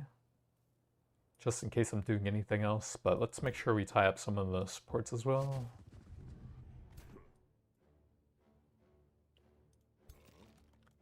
Let's see, we want to finish that guy off, and then... Oh, I forgot to buff. We still have a decent amount of stuff over there. Yeah, not really. Okay, we'll just take that then. Then Death Knight can go chop something up one time.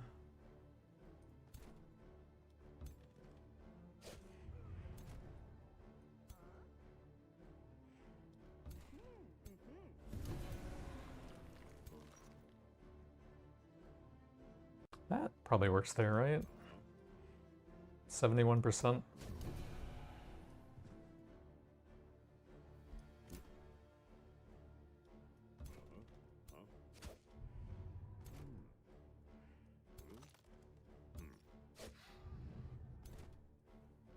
And we'll probably just take that since it's pretty cheap anyways.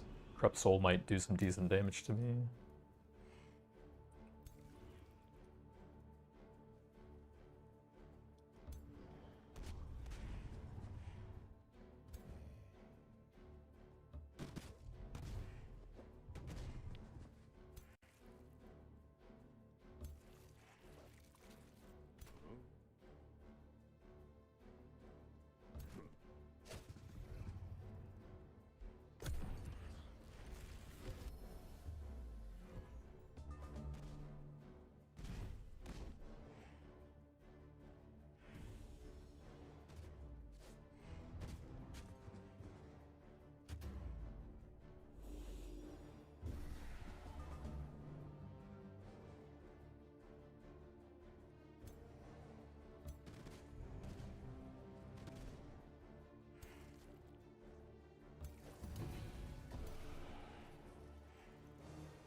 It's a pretty low morale, but at this point, right? It's not really.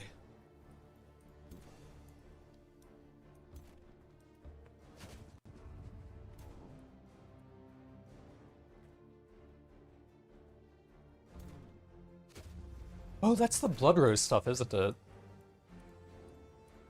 Yeah, they, like, grow every turn, and then they bleed anything that walks over them.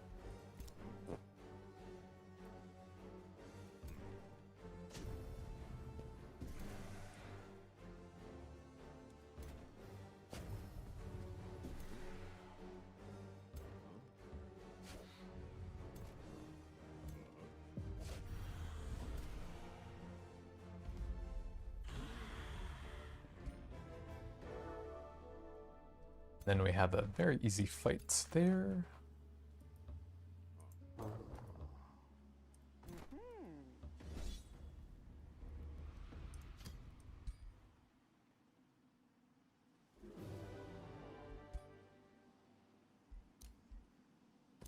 Ruler level 13. +1 for every enemy with a specific debuff. That could be pretty good. We can certainly take a lot of actions per turn with Blood Blight and Dark Sacraments and the Refresh.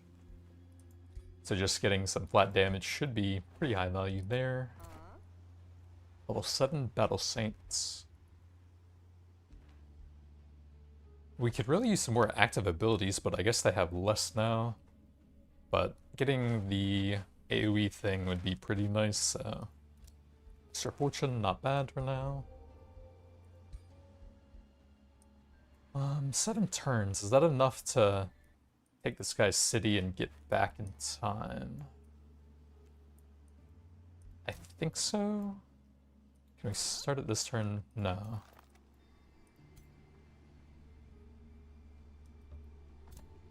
Pillaging's 2 turns. We could get the Imperium thing, but I think there's more important stuff to get for now.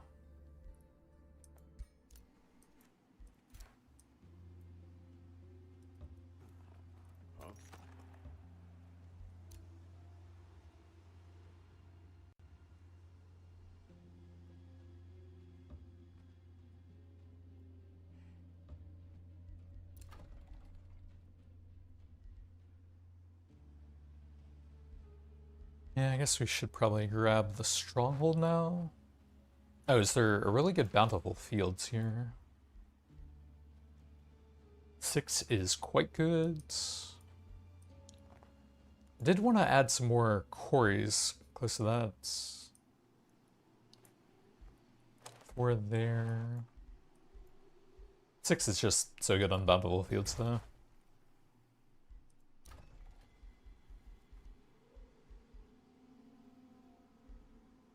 Carnival of Flesh is per farm. Almost all of those are per farm, it looks like. Oh, what kind of guild do we want on these things? I guess at some point we want to stack mines on this one. Farms there and quarries there to go with like the governors we got at each. Per vassal, we only have 1 currently. I can get a vassal after I take that, so it's not bad. Kind of want to get some more of the vampire tower to see what all we can unlock with that, since that's some of the new and interesting stuff we can grab. Getting some more of the rituals would be pretty cool.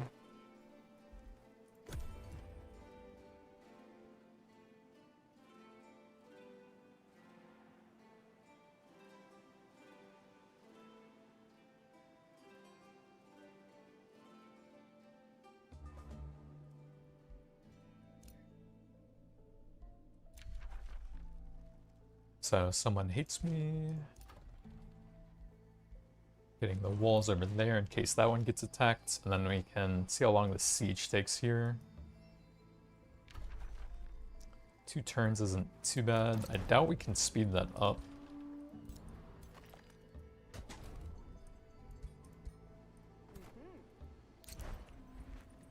We would need 10 damage, which I don't think is possible.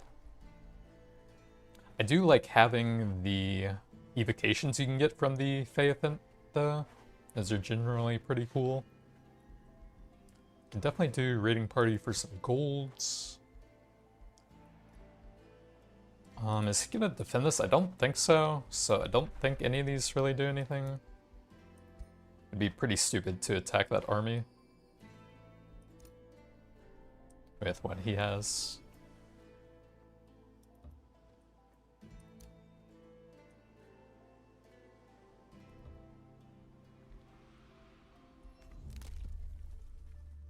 What are we going for next in here? We're gonna vassalize that since that gives the extra bonus, so I don't need to worry about raising. Oh, having this as we complete the conquest would be very nice. And this would allow us to absorb it faster.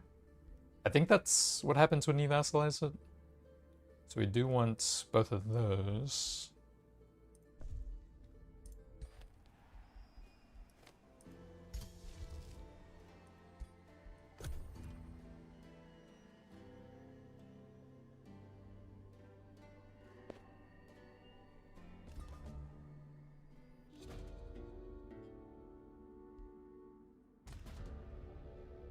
Fire Dragon.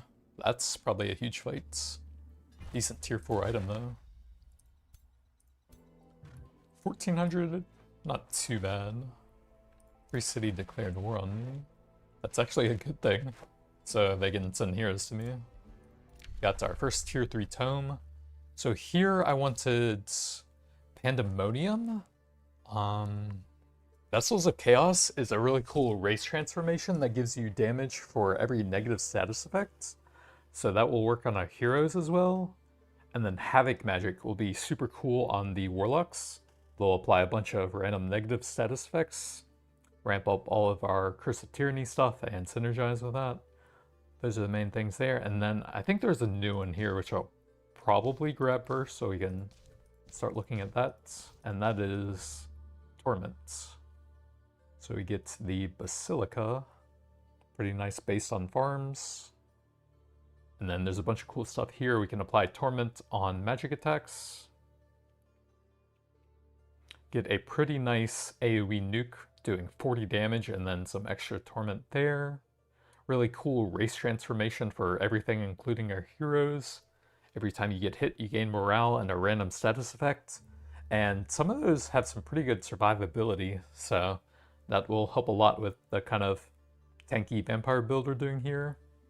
These are actually pretty interesting because they're a mythic unit, but they're the only one that gain your like racial stuff. So they actually have some decent scaling compared to the other ones, and they have some built up pretty high lifesteal. So they might actually fit the build decently. Nice city structure here that makes your damage and debuff spells have an extra morale loss effect. So that's pretty cool. Make their bodies tremble. But what do I want first, since everything sounds cool? I think Pain Bounds to just apply to everything and give us lots of cool stuff. Keep the Imperium high and wait a bit on the tier 4s. Ooh, we got the XP buff. They're probably not going to defend that though. So he walked past my vassal and started pillaging that. Interesting. With a hermit crab.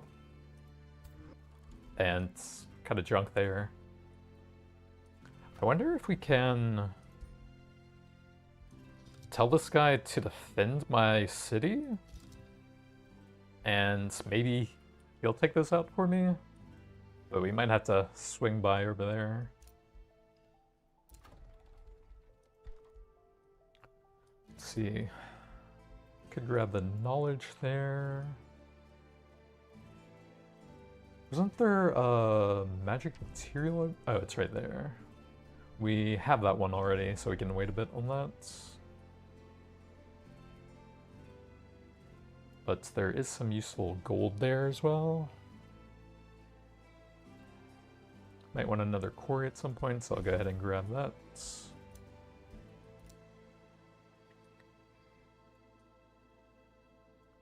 So I don't think he's going to have units there, so we don't even need all of these, we really just need one of them.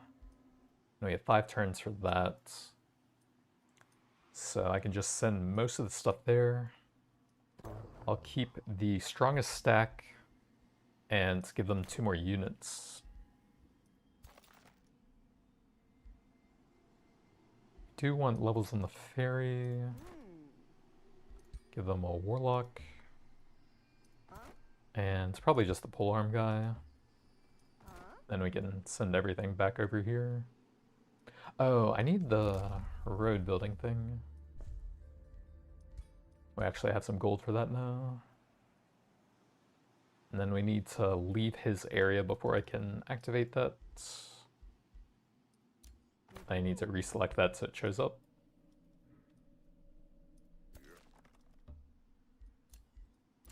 So we've got the walls everywhere. We can add in the extra Howling Castle.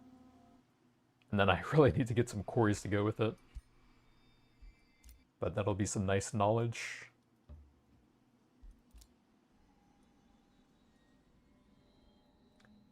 Not sure we can really scout out a whole lot over here. Maybe we can send them underground. That guy kind of dislikes me, but we don't really want to antagonize him yet. So we can't actually go in there. We can try to squeeze into that one, I guess. Warlock over here that can meet up with the other group.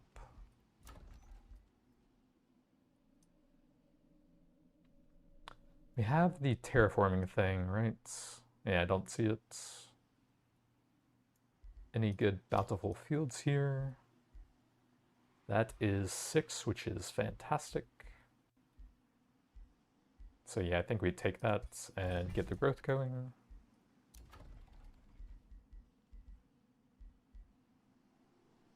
Carnival of Flesh is pretty good for the agricultural.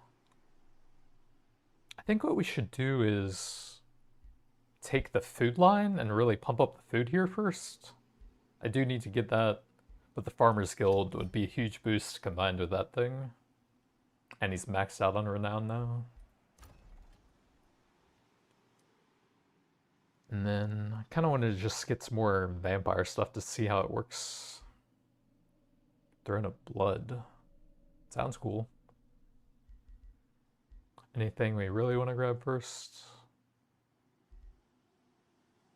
2 mana per hero in the crypt. Ooh, vampires gain extra regen in here. 2 knowledge per hero in the prison. Yeah, let's just grab the Grand Hall, see what else we can get.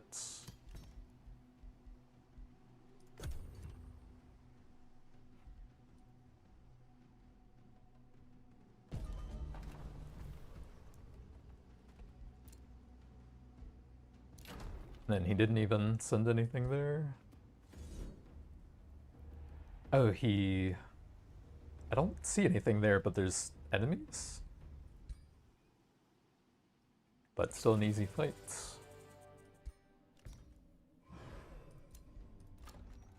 And we vassalize that for the bonus for it, I think.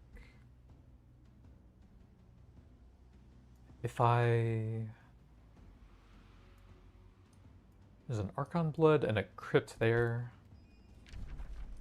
Don't really see anything else amazing.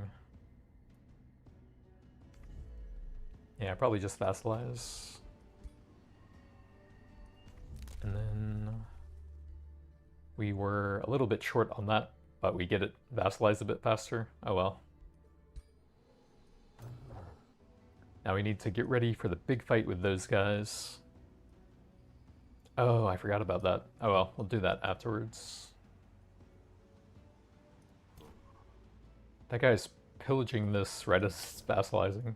Okay.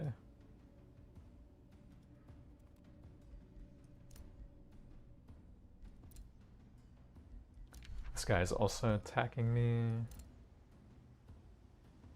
Looks like that guy's committing to it. Tyrant Knight could take that guy out. Save our little province over there. Oh, he can actually pull that guy in as well because he's my vassal.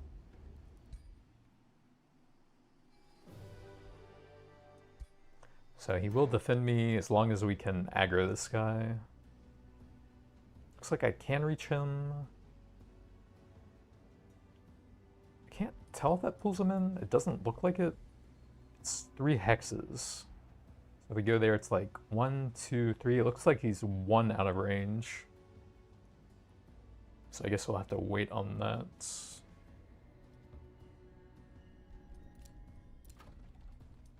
Workwater. That one is Richard's posts. Does that let you build them? No, but they gain a huge bonus. Wow. Okay, maybe we should have stacked research posts there. I forgot about that. We'd get an extra 12 knowledge, or 10 knowledge, 2 mana for each one. Kind of crazy. Yeah, I guess we'll head over there. And we need to get that thing cleared out too.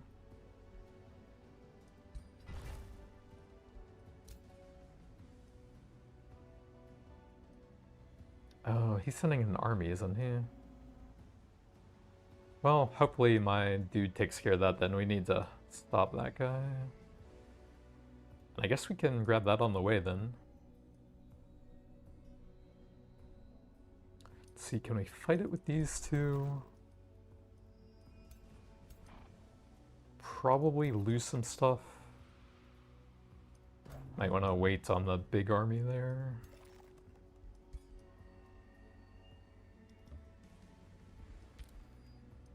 Should be doable next turn with the roads over there. Then we can maybe hit that on the way as well.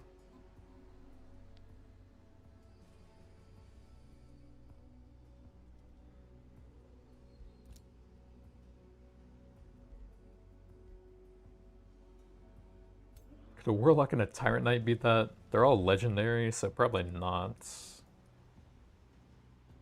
We need to send these to the other armor. The other army, actually. Sorry, I'm getting really tired and I can't really speak anymore.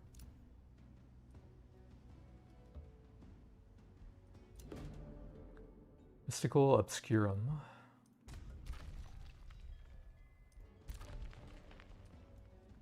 Workwater. This one we wanted the Farmers Guilds. So we'll probably try and get the big fights out of there done, and then call it after that, I think. And we can get that ready for... Ooh, we have some rituals now. Heal vampires and non-vampires. And that's all for now. So yeah, we can have that ready for a big fight to level up the units a bit faster.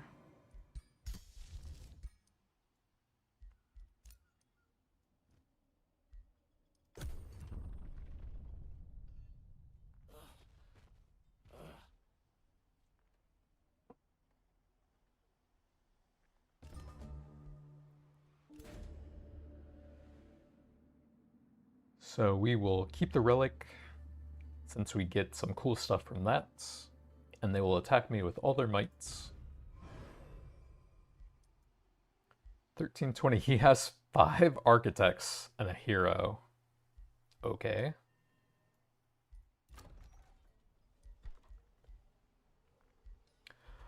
So I think we go with the shadow stuff. I don't think we have a ton to use with that yet, though. Turn of Blood. Universal Camouflage. Blood Moon Ritual. For 10 world map turns, your vampires are insanely strong. Pretty cool. Rotation Circle.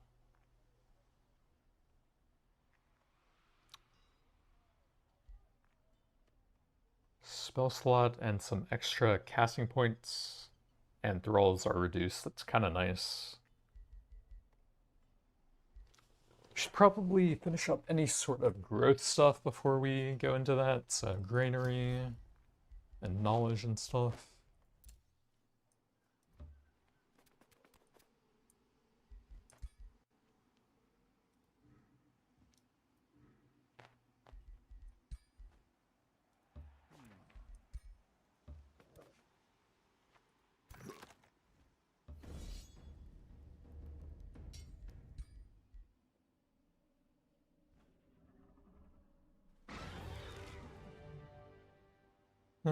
Oh well. We at least didn't lose anything. And what can we buy here now? Prism is pretty good, although I think we have Chaos, Shadow, and Nature. Yeah, that's not bad.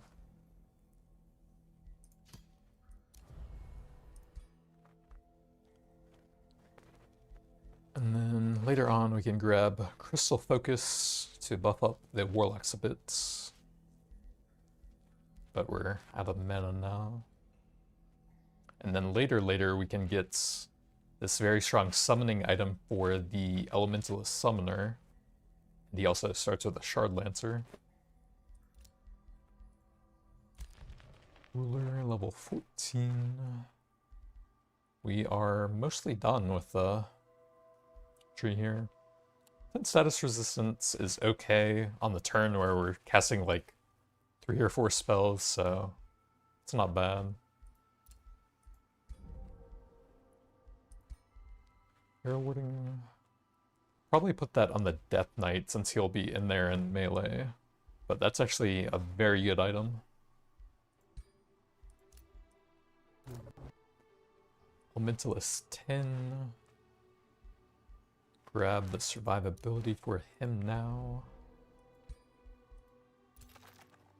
Then here's the Death Knights. I'll give him the melee bites.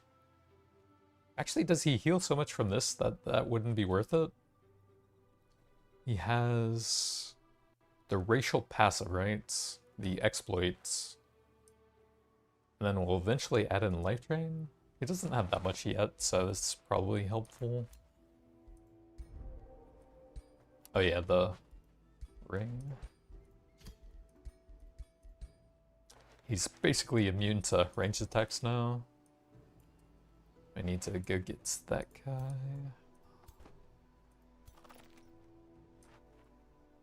You should start pillaging that, I think.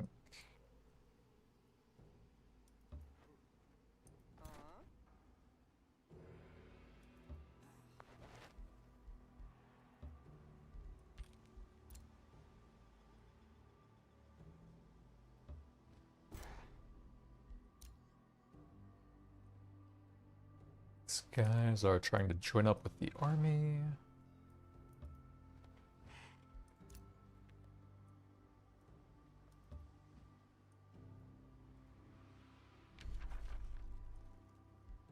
Obscure them. I don't think we wanna do that. But I can barely even move the scout. So I don't think he really does anything now.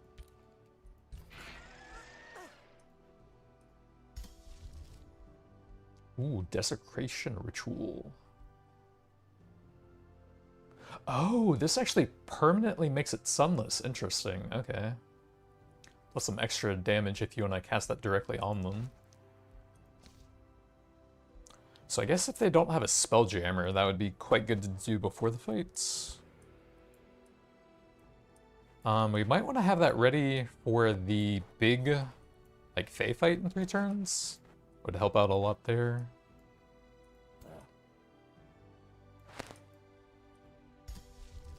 We have 2 slots, so I think that's fine. Takes a long time to get ready.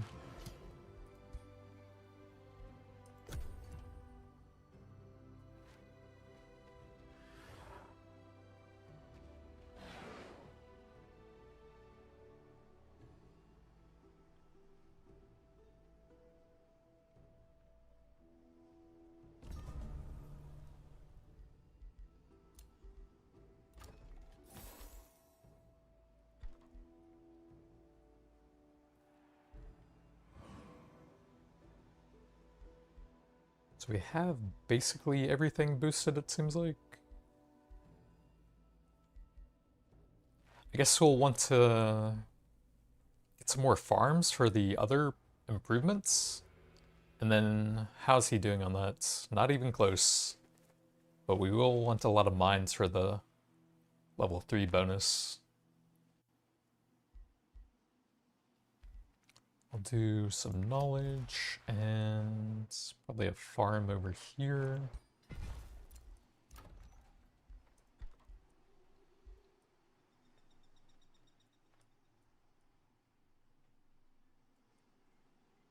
I'll do that, wall him off. And so we can grab the silver thing there, and then I do want to head towards that. We need some quarries to actually benefit from that and the governor, though. So I really should get some of those. We can claim the underground thing there. Vassals, we should have 2 of those, so that's okay. That'll be pretty good when we start getting some of them active. I think we grab the Crypt Blade for all the fights coming up here, put that on the Death Knights. And where is he at? Got some nice accessories now. Don't want to lower his speed though. Production. This guy likes me apparently. And I got the vassal. Don't think I want to do that. It's pretty expensive.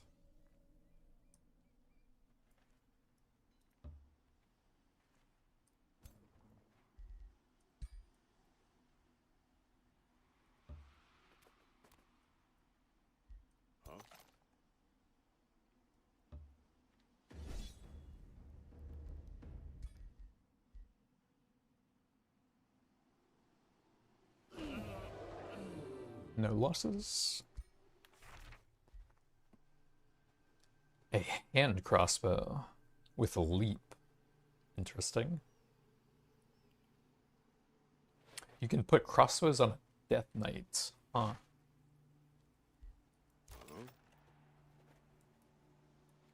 We have 2 turns for that. And I think it hits one of these two. Can I get over to the pavilion?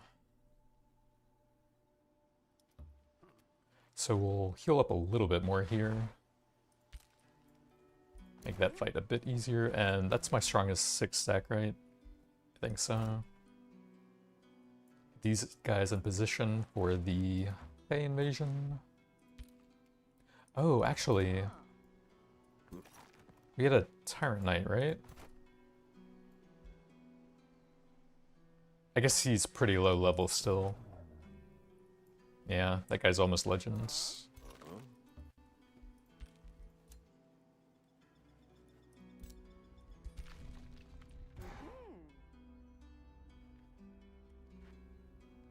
Pale Palace.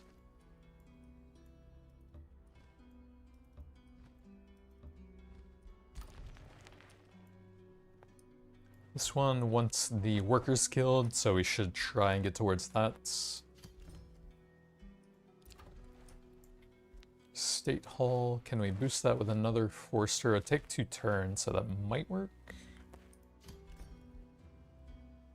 Then we need 4 to boost the Farmers Guild, but making the farm scale better would be super good there.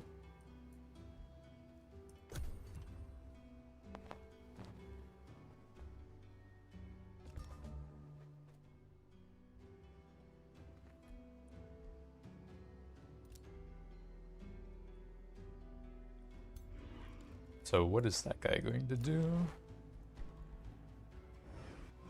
Let's get some more knowledge since that's pretty quick.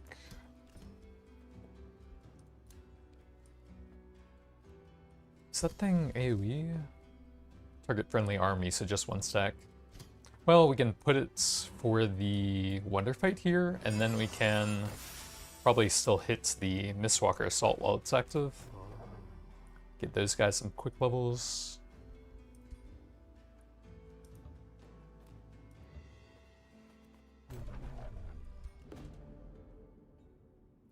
Ooh, Corrupted Souls. I guess we can actually explode the corpses. And then the blood maggots can eat them, right?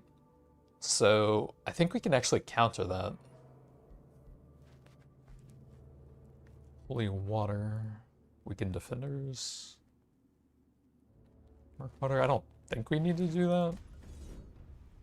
Yeah, that doesn't look too bad since we can counter it with my builds. And we're also pretty elite, if I do say so myself. Phoenix is pretty low. We will be back in my domain with a pawn there, so I guess that's fine. Spiritual Pike tier 3. Don't really need that. Oh, we can get the tier 4, like, Shadow Affinity passive traits. I don't know if we have access to that with what I'm building. And if we don't, then getting that for free is absolutely insane.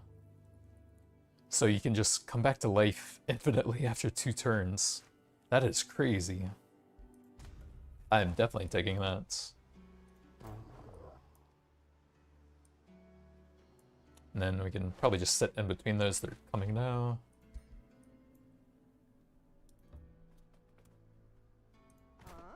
Move them over a little bit, but close enough that we get into combat if anything gets attacked here.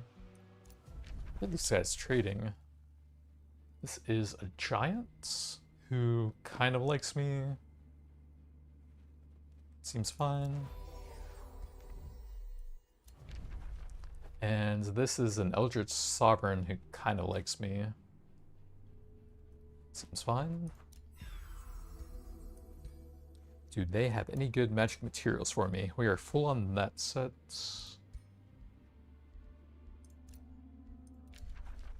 Can get a bit of gold there. anymore. We don't have that. It's also not very useful, but whatever. We need one more and then it's pretty good. Those guys are the same.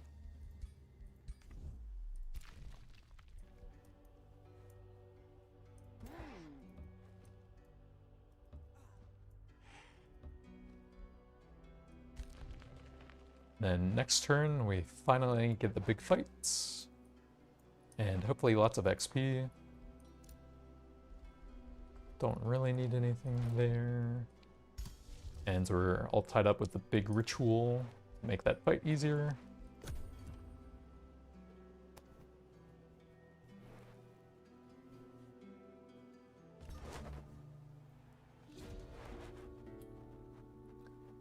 Oh, it is on the same one, okay. I think in the past, they just always did a different city for me. And then I think it takes one more turn after what it's saying there. So I think we actually have enough time for this one. Since we're not doing anything right now, and we have the full speed.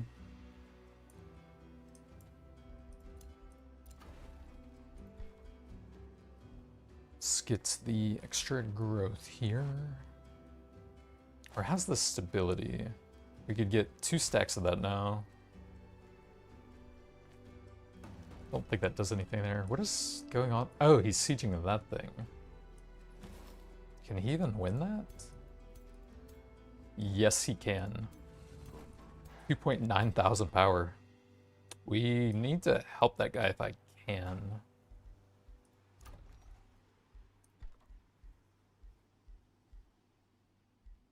This one wanted the Farmers Guild. Oh, it looks like we got production from something because I can't boost that now. Oh well, we'll just do it raw, I guess. And then we can go ahead and grab that.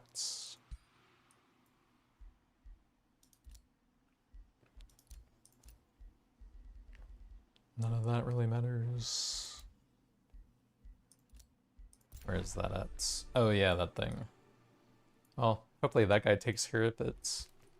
If not, oh well, we have 2 things to do over here.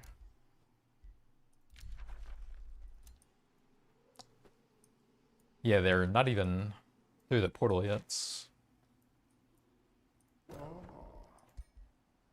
This guy is super slow because of the Mage Bane. That's kind of annoying.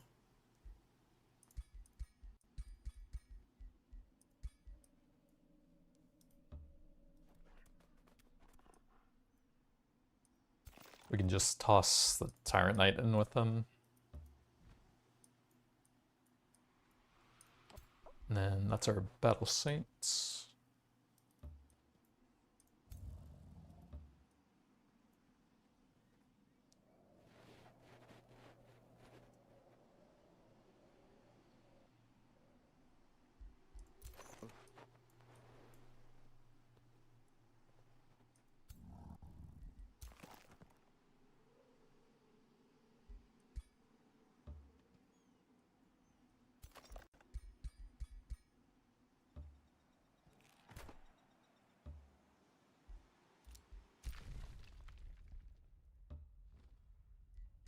How long is that siege? 3 turns, so we might have enough time to get over there actually after the Fae fights.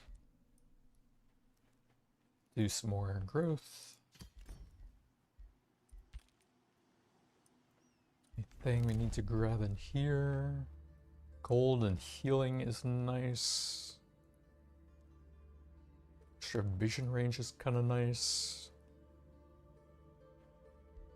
I think those are the main things we would want.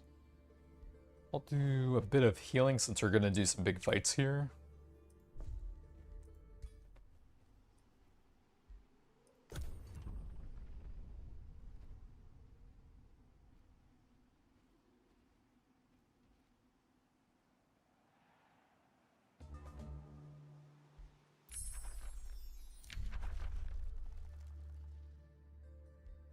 Do we have any gold wonders coming up?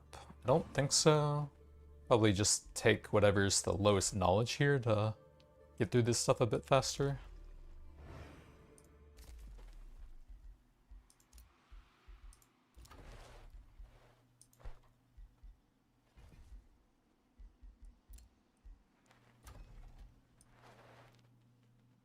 We could still use some more quarries here.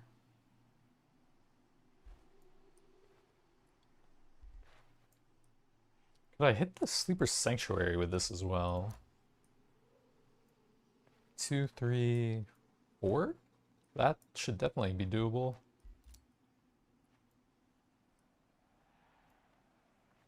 Why can't I add that one?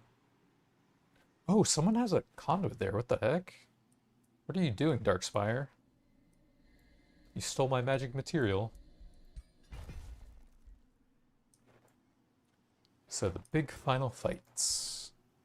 2100. Oh my god. Over 4,000 power. Jesus. Okay, good thing we got the desecration ritual. I guess it's already sunless, so it's just some extra damage. But that is such a massive army. May as well. We get an XP gain after that. Okay, nice. Could have that active on these guys still, right? Dang, it's gonna fade unless we can get here. Okay, we can. So I guess we probably can't hit both of those heroes. But actually, one thing I could do is we move him into here, and then we buff that army, and then we split them back up, right? And that should stay on him?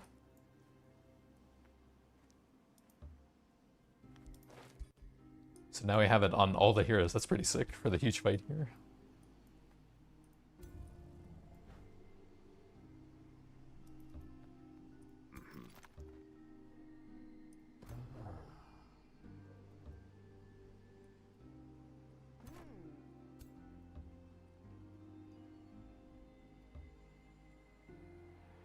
Alright, the epic boss. So they lost about 600 power from that frost damage. Interesting. That's quite a bit, actually.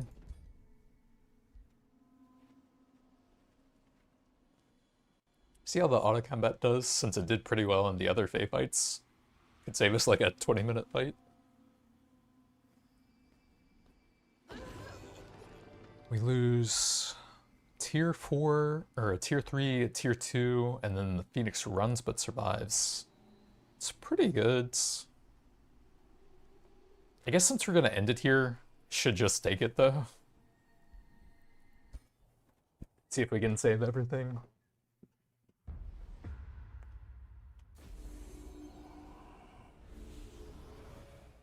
Normally the reflection shields on those guys are pretty annoying, but our casters are actually kind of physical based with the enchants and the elementalist and all. So you don't take quite as much from that. So the big stack is over here with lots of summons, which matches up nicely with their big stack. So this should actually be a very easy fight because of that. So we'll start doing some summons, right? Yeah, I can't move if I want to do that, even though we could do some free actions afterwards. But very important to have all of the rock boys out and just absorb their abilities.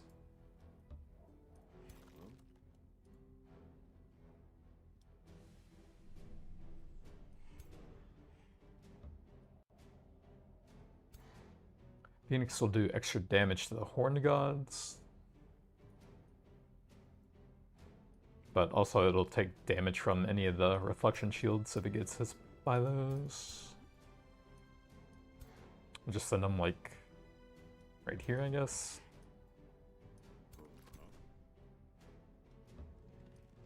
Zombies can run wherever.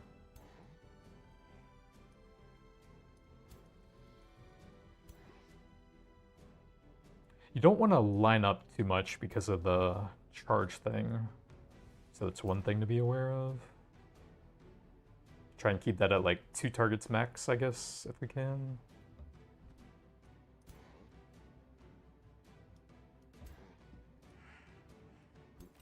We have the Death Knight here. Eisenbrand the Butcher, good name. Also Mage Bane if we want to go for something with that.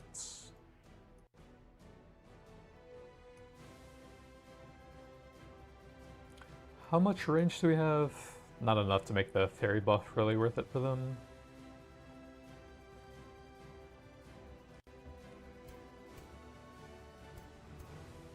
Let's do a bit further back actually. I don't want the Death Knight to die.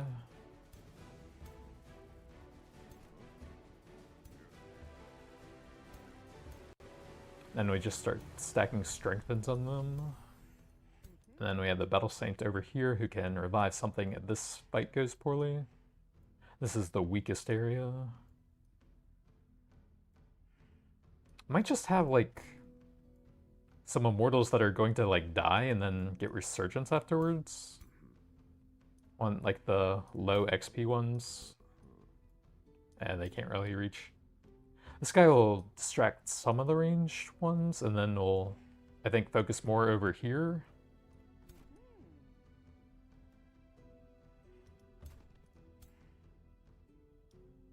Just really destroy these two stacks. And try to spread out a little bit more in case the Thunderbird does some AoE.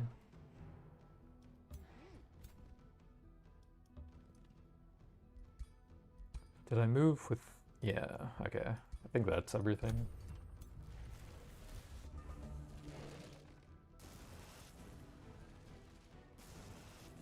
So they're getting a lot of stuns from their charge attacks, but it's kind of hard to avoid. They're clustered pretty nicely over there. We might be able to get some good AoE.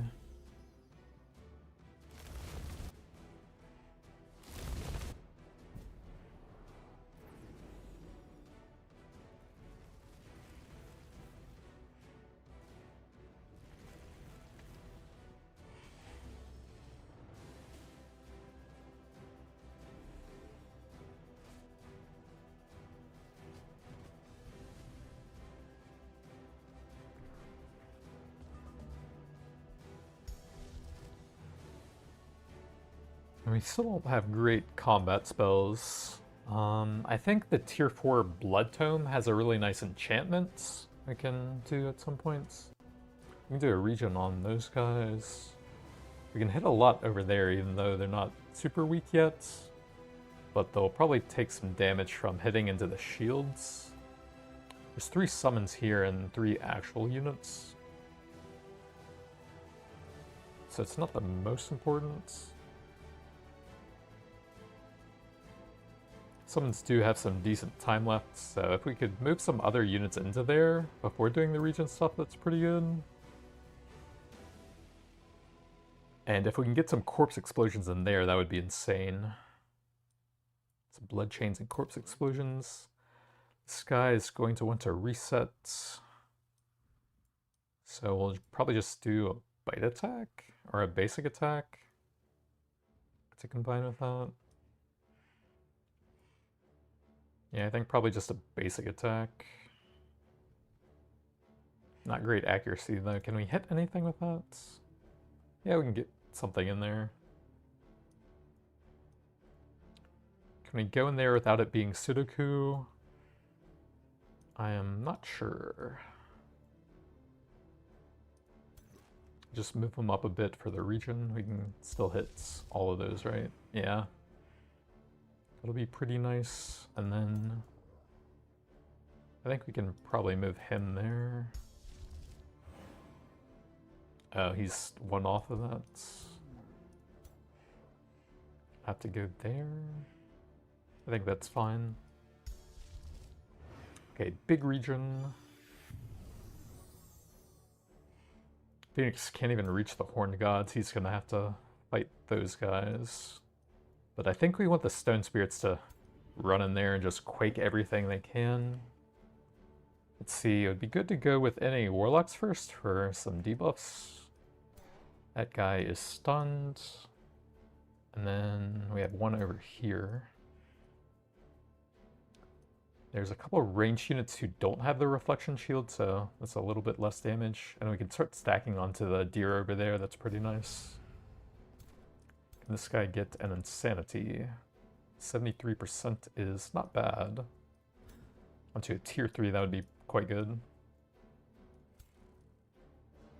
Have any other debuffs we want to do first? We could probably do this guy with the Mark of Tyranny would help a bit. I'm not sure if we want to have like melees on him because it might lower his damage once he's insane. This guy could toss a single target heal onto maybe that guy to buy even more time over there. Or just overload the side and be in position for a revive would probably be the best actually. Yeah, we could toss a heal onto one of those two, that would be pretty good. But we need to clear out some room here. I think we can... Oh, right, they have very low hit chance because of all the mist stuff. So yeah, I think we need to do some charge attacks to improve that a bit. These guys will be good at stacking it up.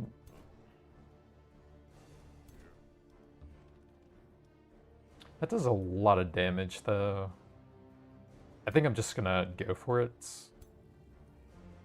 73%. Okay, we got it. Nice. So we don't want to hurt that guy now. And we just want to cause a lot of damage with these guys. Try not to tie that guy up in melee because he'll do more damage. We can actually start going over to the deer guy there. We probably want at least one guy on the skirmishers, so they can't just wreck my backline. That would be on melee of him, so we have to do it like that.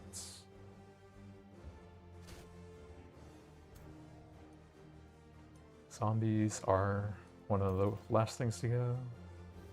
Death Knight, we can do some decent hits with him onto a skirmisher, but that's about it. If we weaken him a bit, we could go for an instant kill as well. And that's a tier 4 skirmisher, that's pretty big. I'm actually not sure we can really avoid like being on top of that one. Let's see. I definitely want to get the corpse explosion. I should probably make sure I can do that first. The serpent there would be a pretty good target. That would hit basically everything. Yeah, that's a great target for the corpse explosion if we can do that.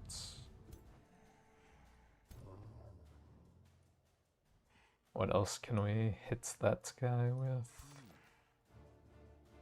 This is the summoner. You can only get 5% on that one. Oh, we could do 100% onto the bird or that guy, but it doesn't actually do that much damage. And we can teleport after that if I want. We're really just setting them up for a summon next turn. Tyrant Knights are stunned. Phoenix is gonna have to go on that guy.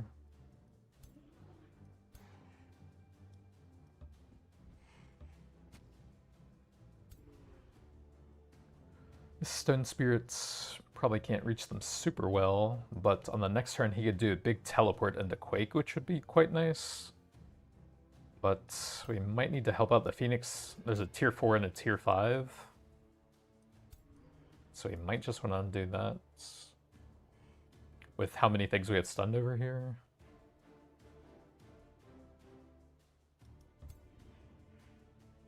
Eight damage. Guess we may as well go for the immobilize.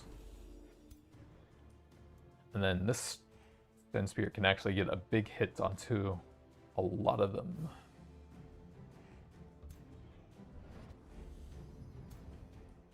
Zombie is pretty bad. Where is this? 7 damage. We could sprint him away.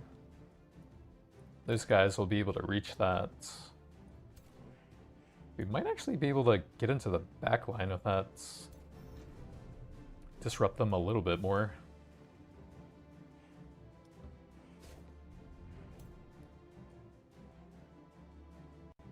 And then heal that guy if we can. Get ready to revive or cleanse stuff with this guy.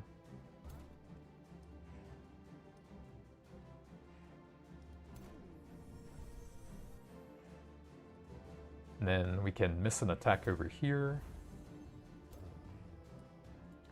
And then we still need to try and kill something before we go here.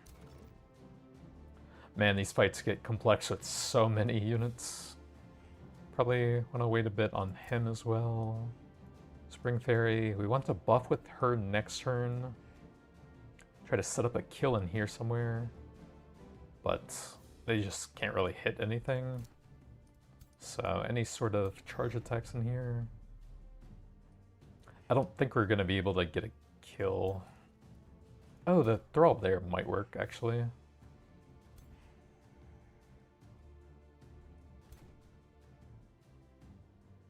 Very squishy tier 1. Maybe we can still get that one. And then go for the serpent afterwards.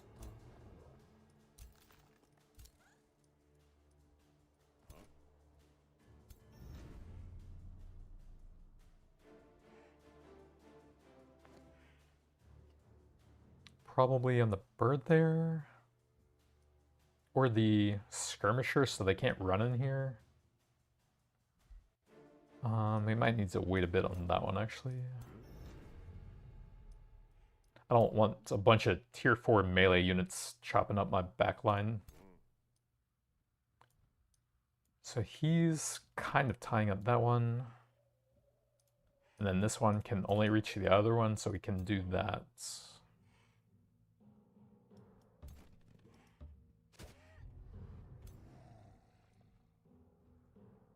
Oh, there's a serpent there as well. Did not notice that, oops. I guess you can see what you have available here. So we have heroes, support, and charge. So you can just try and kill whatever, I guess. Don't think we're gonna get one now, though. And then this is the last non-hero. We can do 50% onto the birds. And then that missed, unfortunately. Might have been pretty close. Then it's just the Death Knights and the 2 range guys over there. So I doubt we can really get a kill with that. 26, 25, probably wait a bit on that. Actually, those 2 might mess them up pretty badly. So you probably just go close to one of them. Like right here, I guess. Actually, let me see what we're doing with these 2 first. So this guy wants to reset cooldowns and then bite one of them afterwards to get the summon next turn. That definitely won't kill. 13 would bring him down to 24. We have 2 blood chains, which probably won't do that, but it'll be very close. If I could teleport in there and then blood chain teleport out, that might actually work. Let me, I guess, go ahead and do that. Wait, I need to reset first. And then we do the bite here.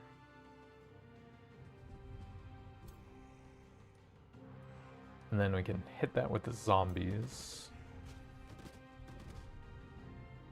And then the most complex part of this guy is we teleport in there. No, we get close and then we blood chain. As long as I can teleport in there afterwards, which I can. Okay, so we pop this to ignore status resistance. We blood chain this guy.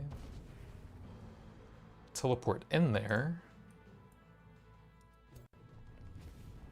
And then we need to reset.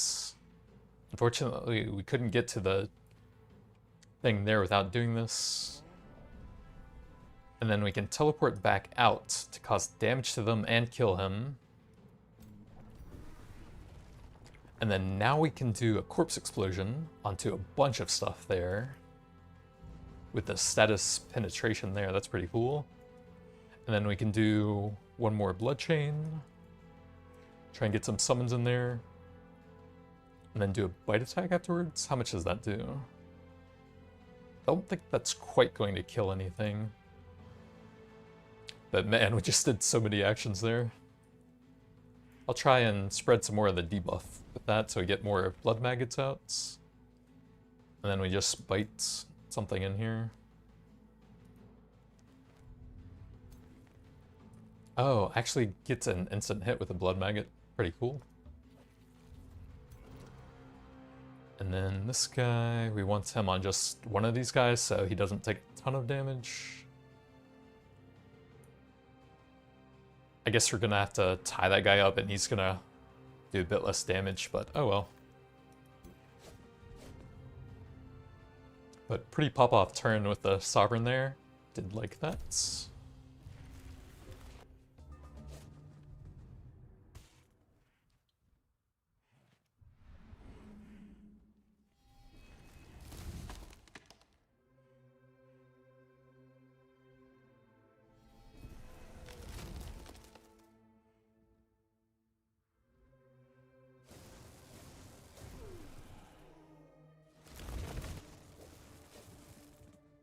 I think those were zombies, so we haven't lost anything yet. There's an immortal who will come back after the fights.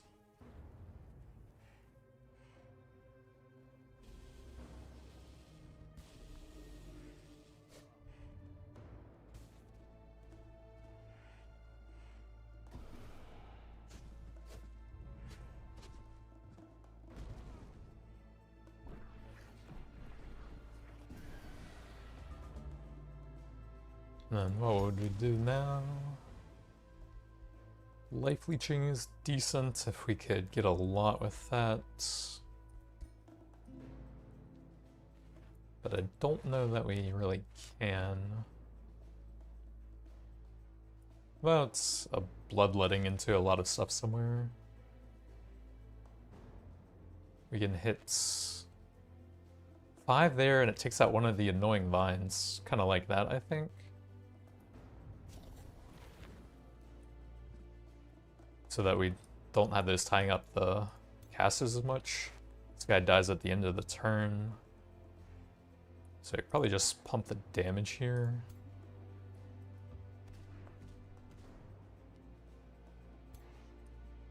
And then I think we just leave the Phoenix here. He's eventually going to die, but he'll distract them for a while. Do we do anything cool with this guy? If we kill something, that'll be a 1-turn cooldown. But nothing super cool, probably just some AoE for now. Wait for cooldowns. We have the big AoE if there's a good target for that. 3 is quite good. Yeah, that looks nice. If we can get it to a point where it kills something. Okay, it already does, so we get the cooldown reduction, that's pretty cool. Do I gain anything from casting that first? This guy's at 0 status resistance, it looks like. Because there's supposed to be something you can hover over there. Right? Yeah, it should be at the bottom, so I guess he's at 0. If we go a little bit more, then everything there will be guaranteed to land. Anything we can really hit him with? This guy, I could do an immobilized teleport somewhere. Maybe on the melee or on those guys so they can't really move around as much. We can get those guys pretty low as well. That looks decent.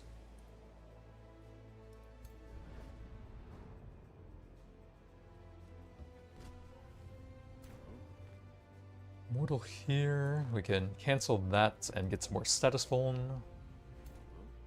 And then that actually should be negative now, yeah. Okay, we can basically guaranteed land stuff on him. Since I think most of them are 90%. So big AoE there. Some cooldown reduction from the passive. This guy we wanted to summon with again. And we can actually summon and then portal out and kill that thing. So that it doesn't block any of my other units. Then we can do a basic attack after that somewhere.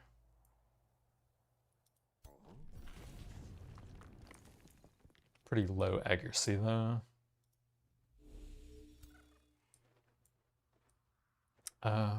We don't have a ton left to buff up with that. Haven't really had a support unit for long here. We have a fresh stone spirit, that guy. And I could probably move the Magebane and Death Knights. Well, at least the Magebane through there. It's not bad.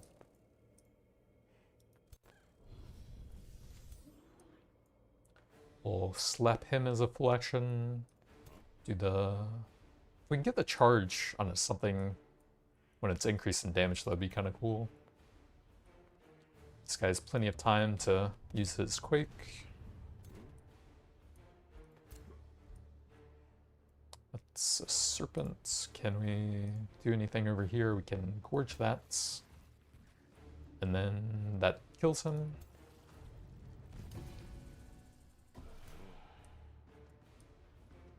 And then we probably want to finish that off.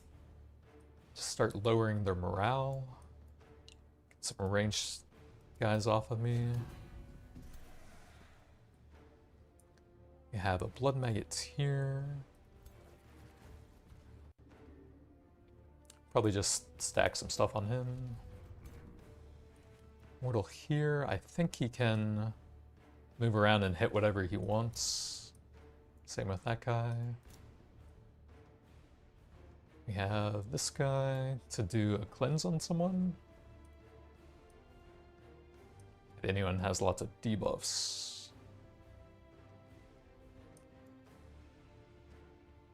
Ooh, 3 effects there is quite good on our Death Knight. Yeah, that's fantastic. Move him a little bit closer in case he needs to revive next turn.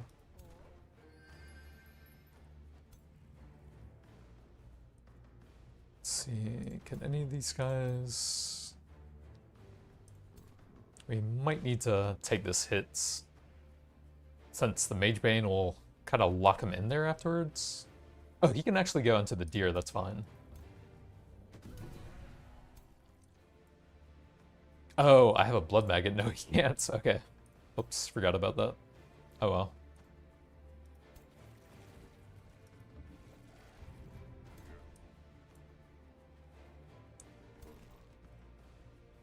And then if we can lower that guy a bit, we can go for the kill with executes. 57%. This guy's going to be insane for a while, so we want to avoid damaging him if I can.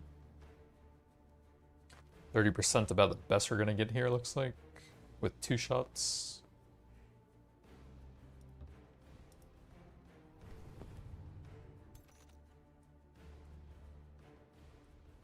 That's 63. So we can lower him a bit with the Crypt Blade, even though we won't get the zombie thing. And then we can just go for the instant kill. And then he still has all of his action points. Although I can't really reach anything important. I think we'll just bite the insane guy to top him off. And then we're getting super clogged up with all the summons from the blood chain effects. I'm suffering from my own success here. Mortal will probably go into the back line.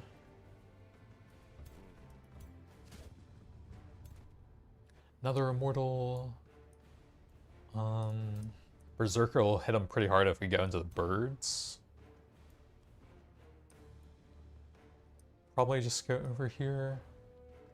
Let's see, if we can turn that into a flanking attack, I think that kills. Oh, we can probably kill either of those. Get the support out of here. And then we have a Tyrant Knight over here. What else do we have? It's like just 3 units left. Where's that Warlock at? We can hit the deer, or we can start debuffing those two, who I think are going to be kind of an issue. Tyrant Guard could start debuffing this guy a bit. And he has the large bonus.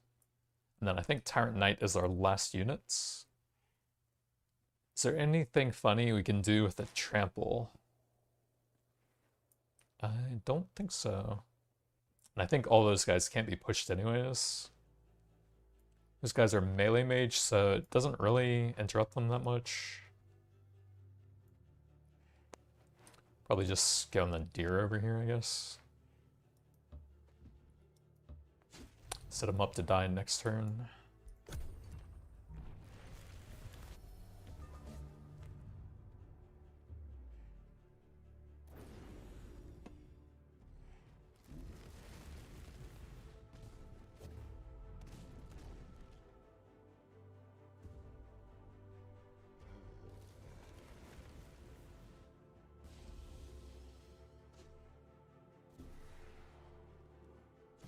He dominated my Night Guards. We need to do something about that. He might be low enough we can just kill him over there. 17, we need quite a bit more than that. And I think Cleanse is gone.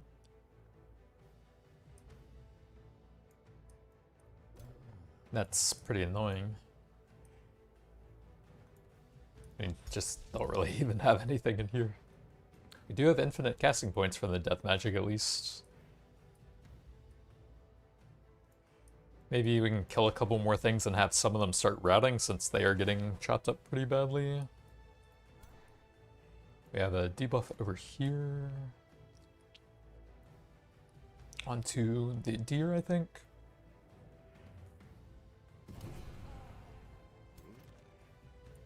We have a Death Knight to probably tie that guy up, since Berserkers are pretty annoying. We could get a Charger over there to turn his stuff off. 25 Retaliation's pretty nasty. Kind of want to tie those guys up as well.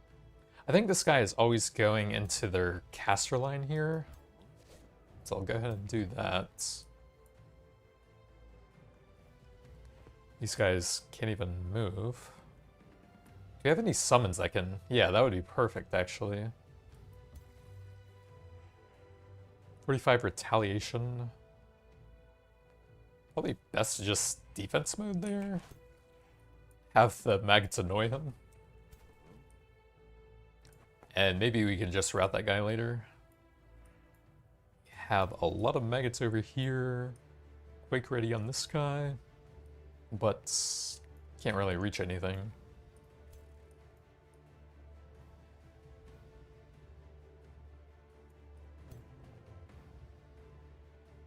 We can do Corpse Explosion onto probably only one. Did get his reset back, that's pretty cool. So we could do Blood Chain onto over here maybe? What would I do before that? Status ignore. I guess we could do that to kill the deer and then teleport and then reset and then blood chain. Man, you get complex turns on just a single unit now. So we buff up. We explode the deer. No better targets for that, right? I don't think so. Explode the deer. Then we teleport over here.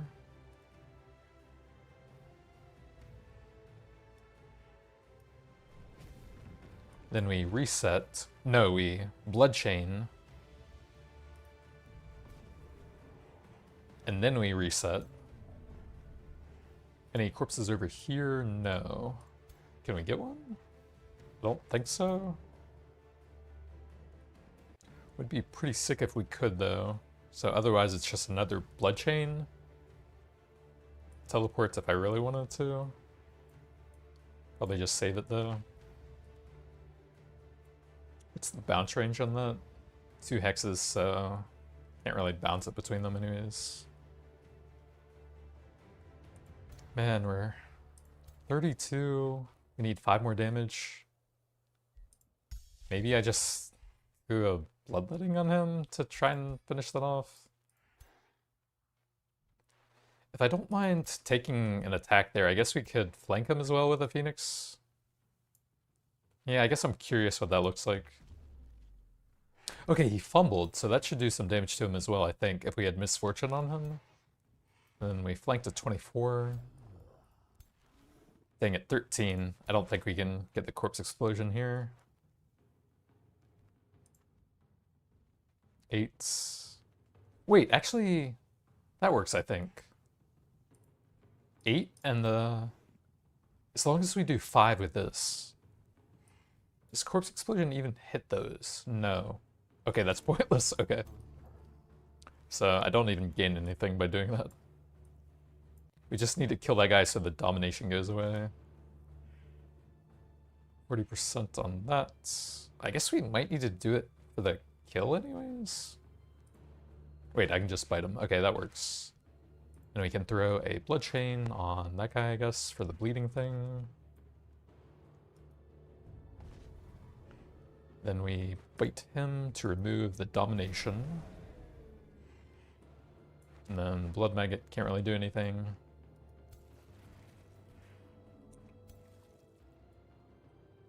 And then we have an insane amount of blood maggots over here. That guy's running. Basically, I want to have my better units able to attack. So I don't want to, like, block him off with all of the blood maggots.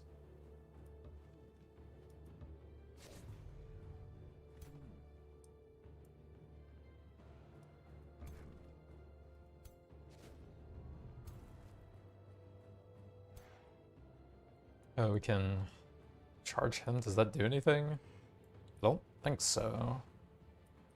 But we do need some help over here anyways. Lots of blood maggots. Probably just charge over here. And then... I guess this guy runs over to try and help with those. So I may as well hit him.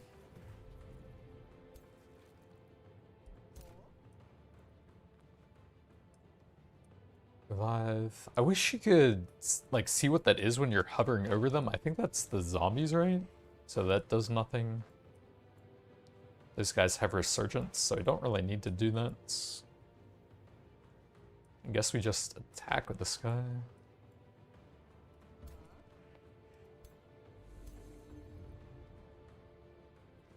More blood maggots. Death Knight and Mage Bane. Can't really reach anything. I'm just gonna let that guy fight the maggots and finish that off.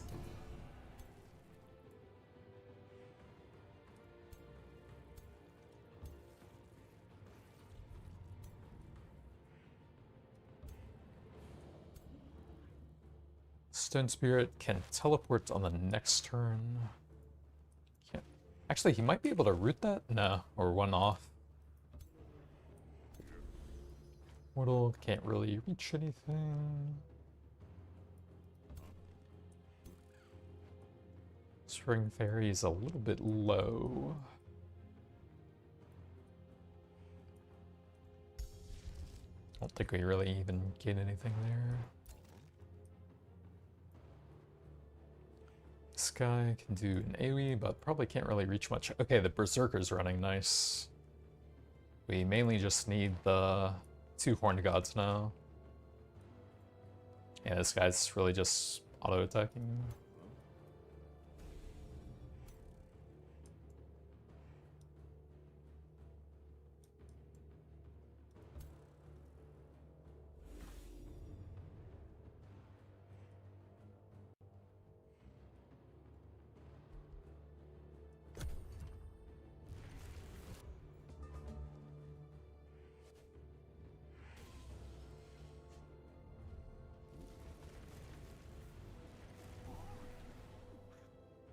So second immortal down. Just need to kill the 2 horn gods, I think. That guy should probably run after that. No, he's actually apparently completely fine. Interesting. That guy's running.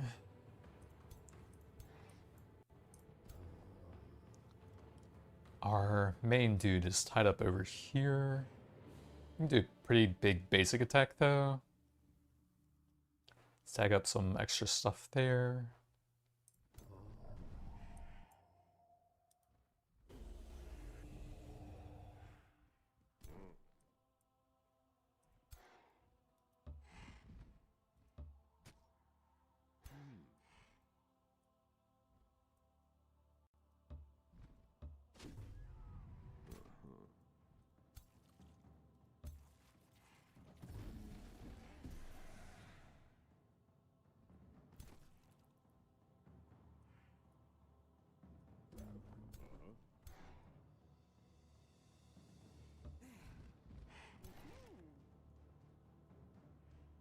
Here's our other elementalists.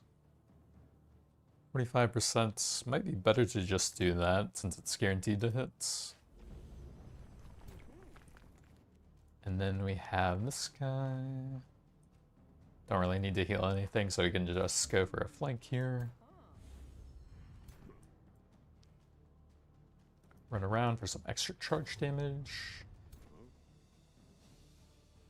I guess anything that can reach the bird should do that.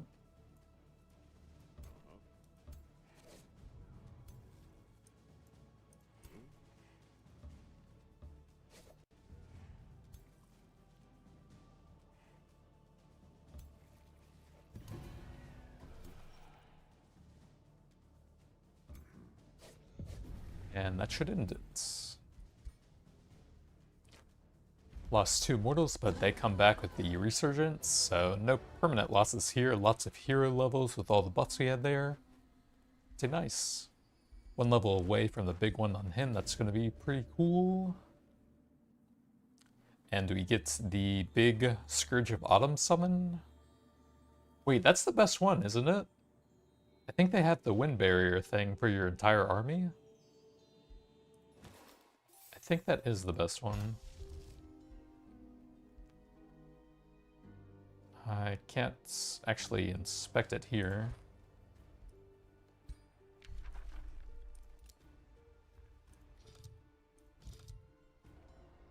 Bridge of Autumn. Yeah, wind barrier 60% harder to hit for your entire army is absolutely nuts. These guys are completely busted, and we could get one on our side now.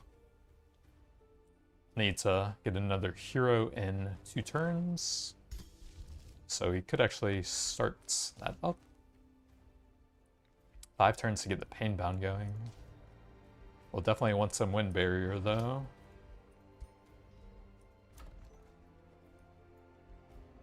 Let's see. Probably grab a mine over here. Lots of hero levels. Level 10 or level 8 Battle Saints. Healing support, and then Battlefield Restoration is a big one. And we have the signature, so I can actually grab it right away. Is there anything super good here? The Unholy Leader is very good later on. I think that's about the only thing here.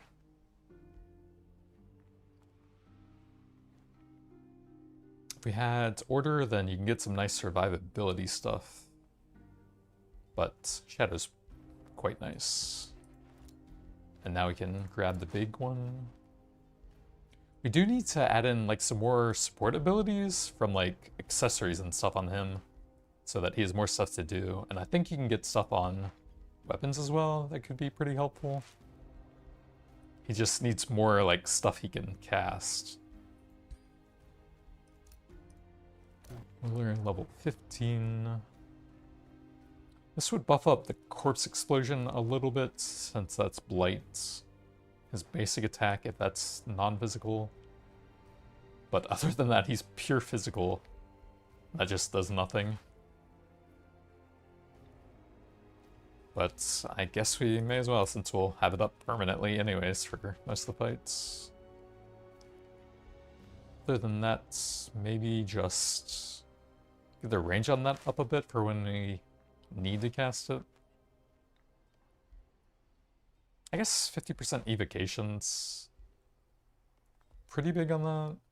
Might come in handy every once in a while.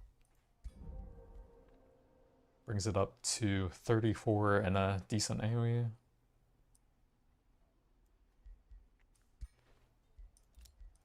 Huh? And Death Knight's level 6. It's kind of cool. Basically a charge bite.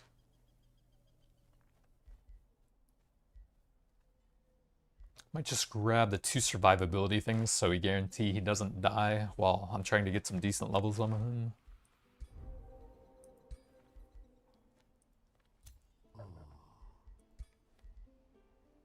What did that bring us up to? Level 2.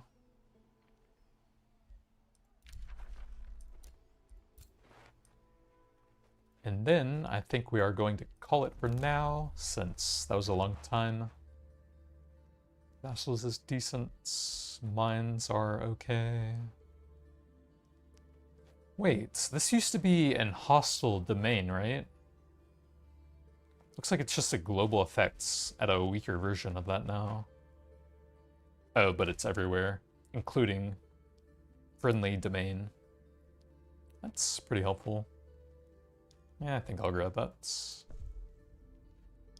Then we need to get that for the city conquests.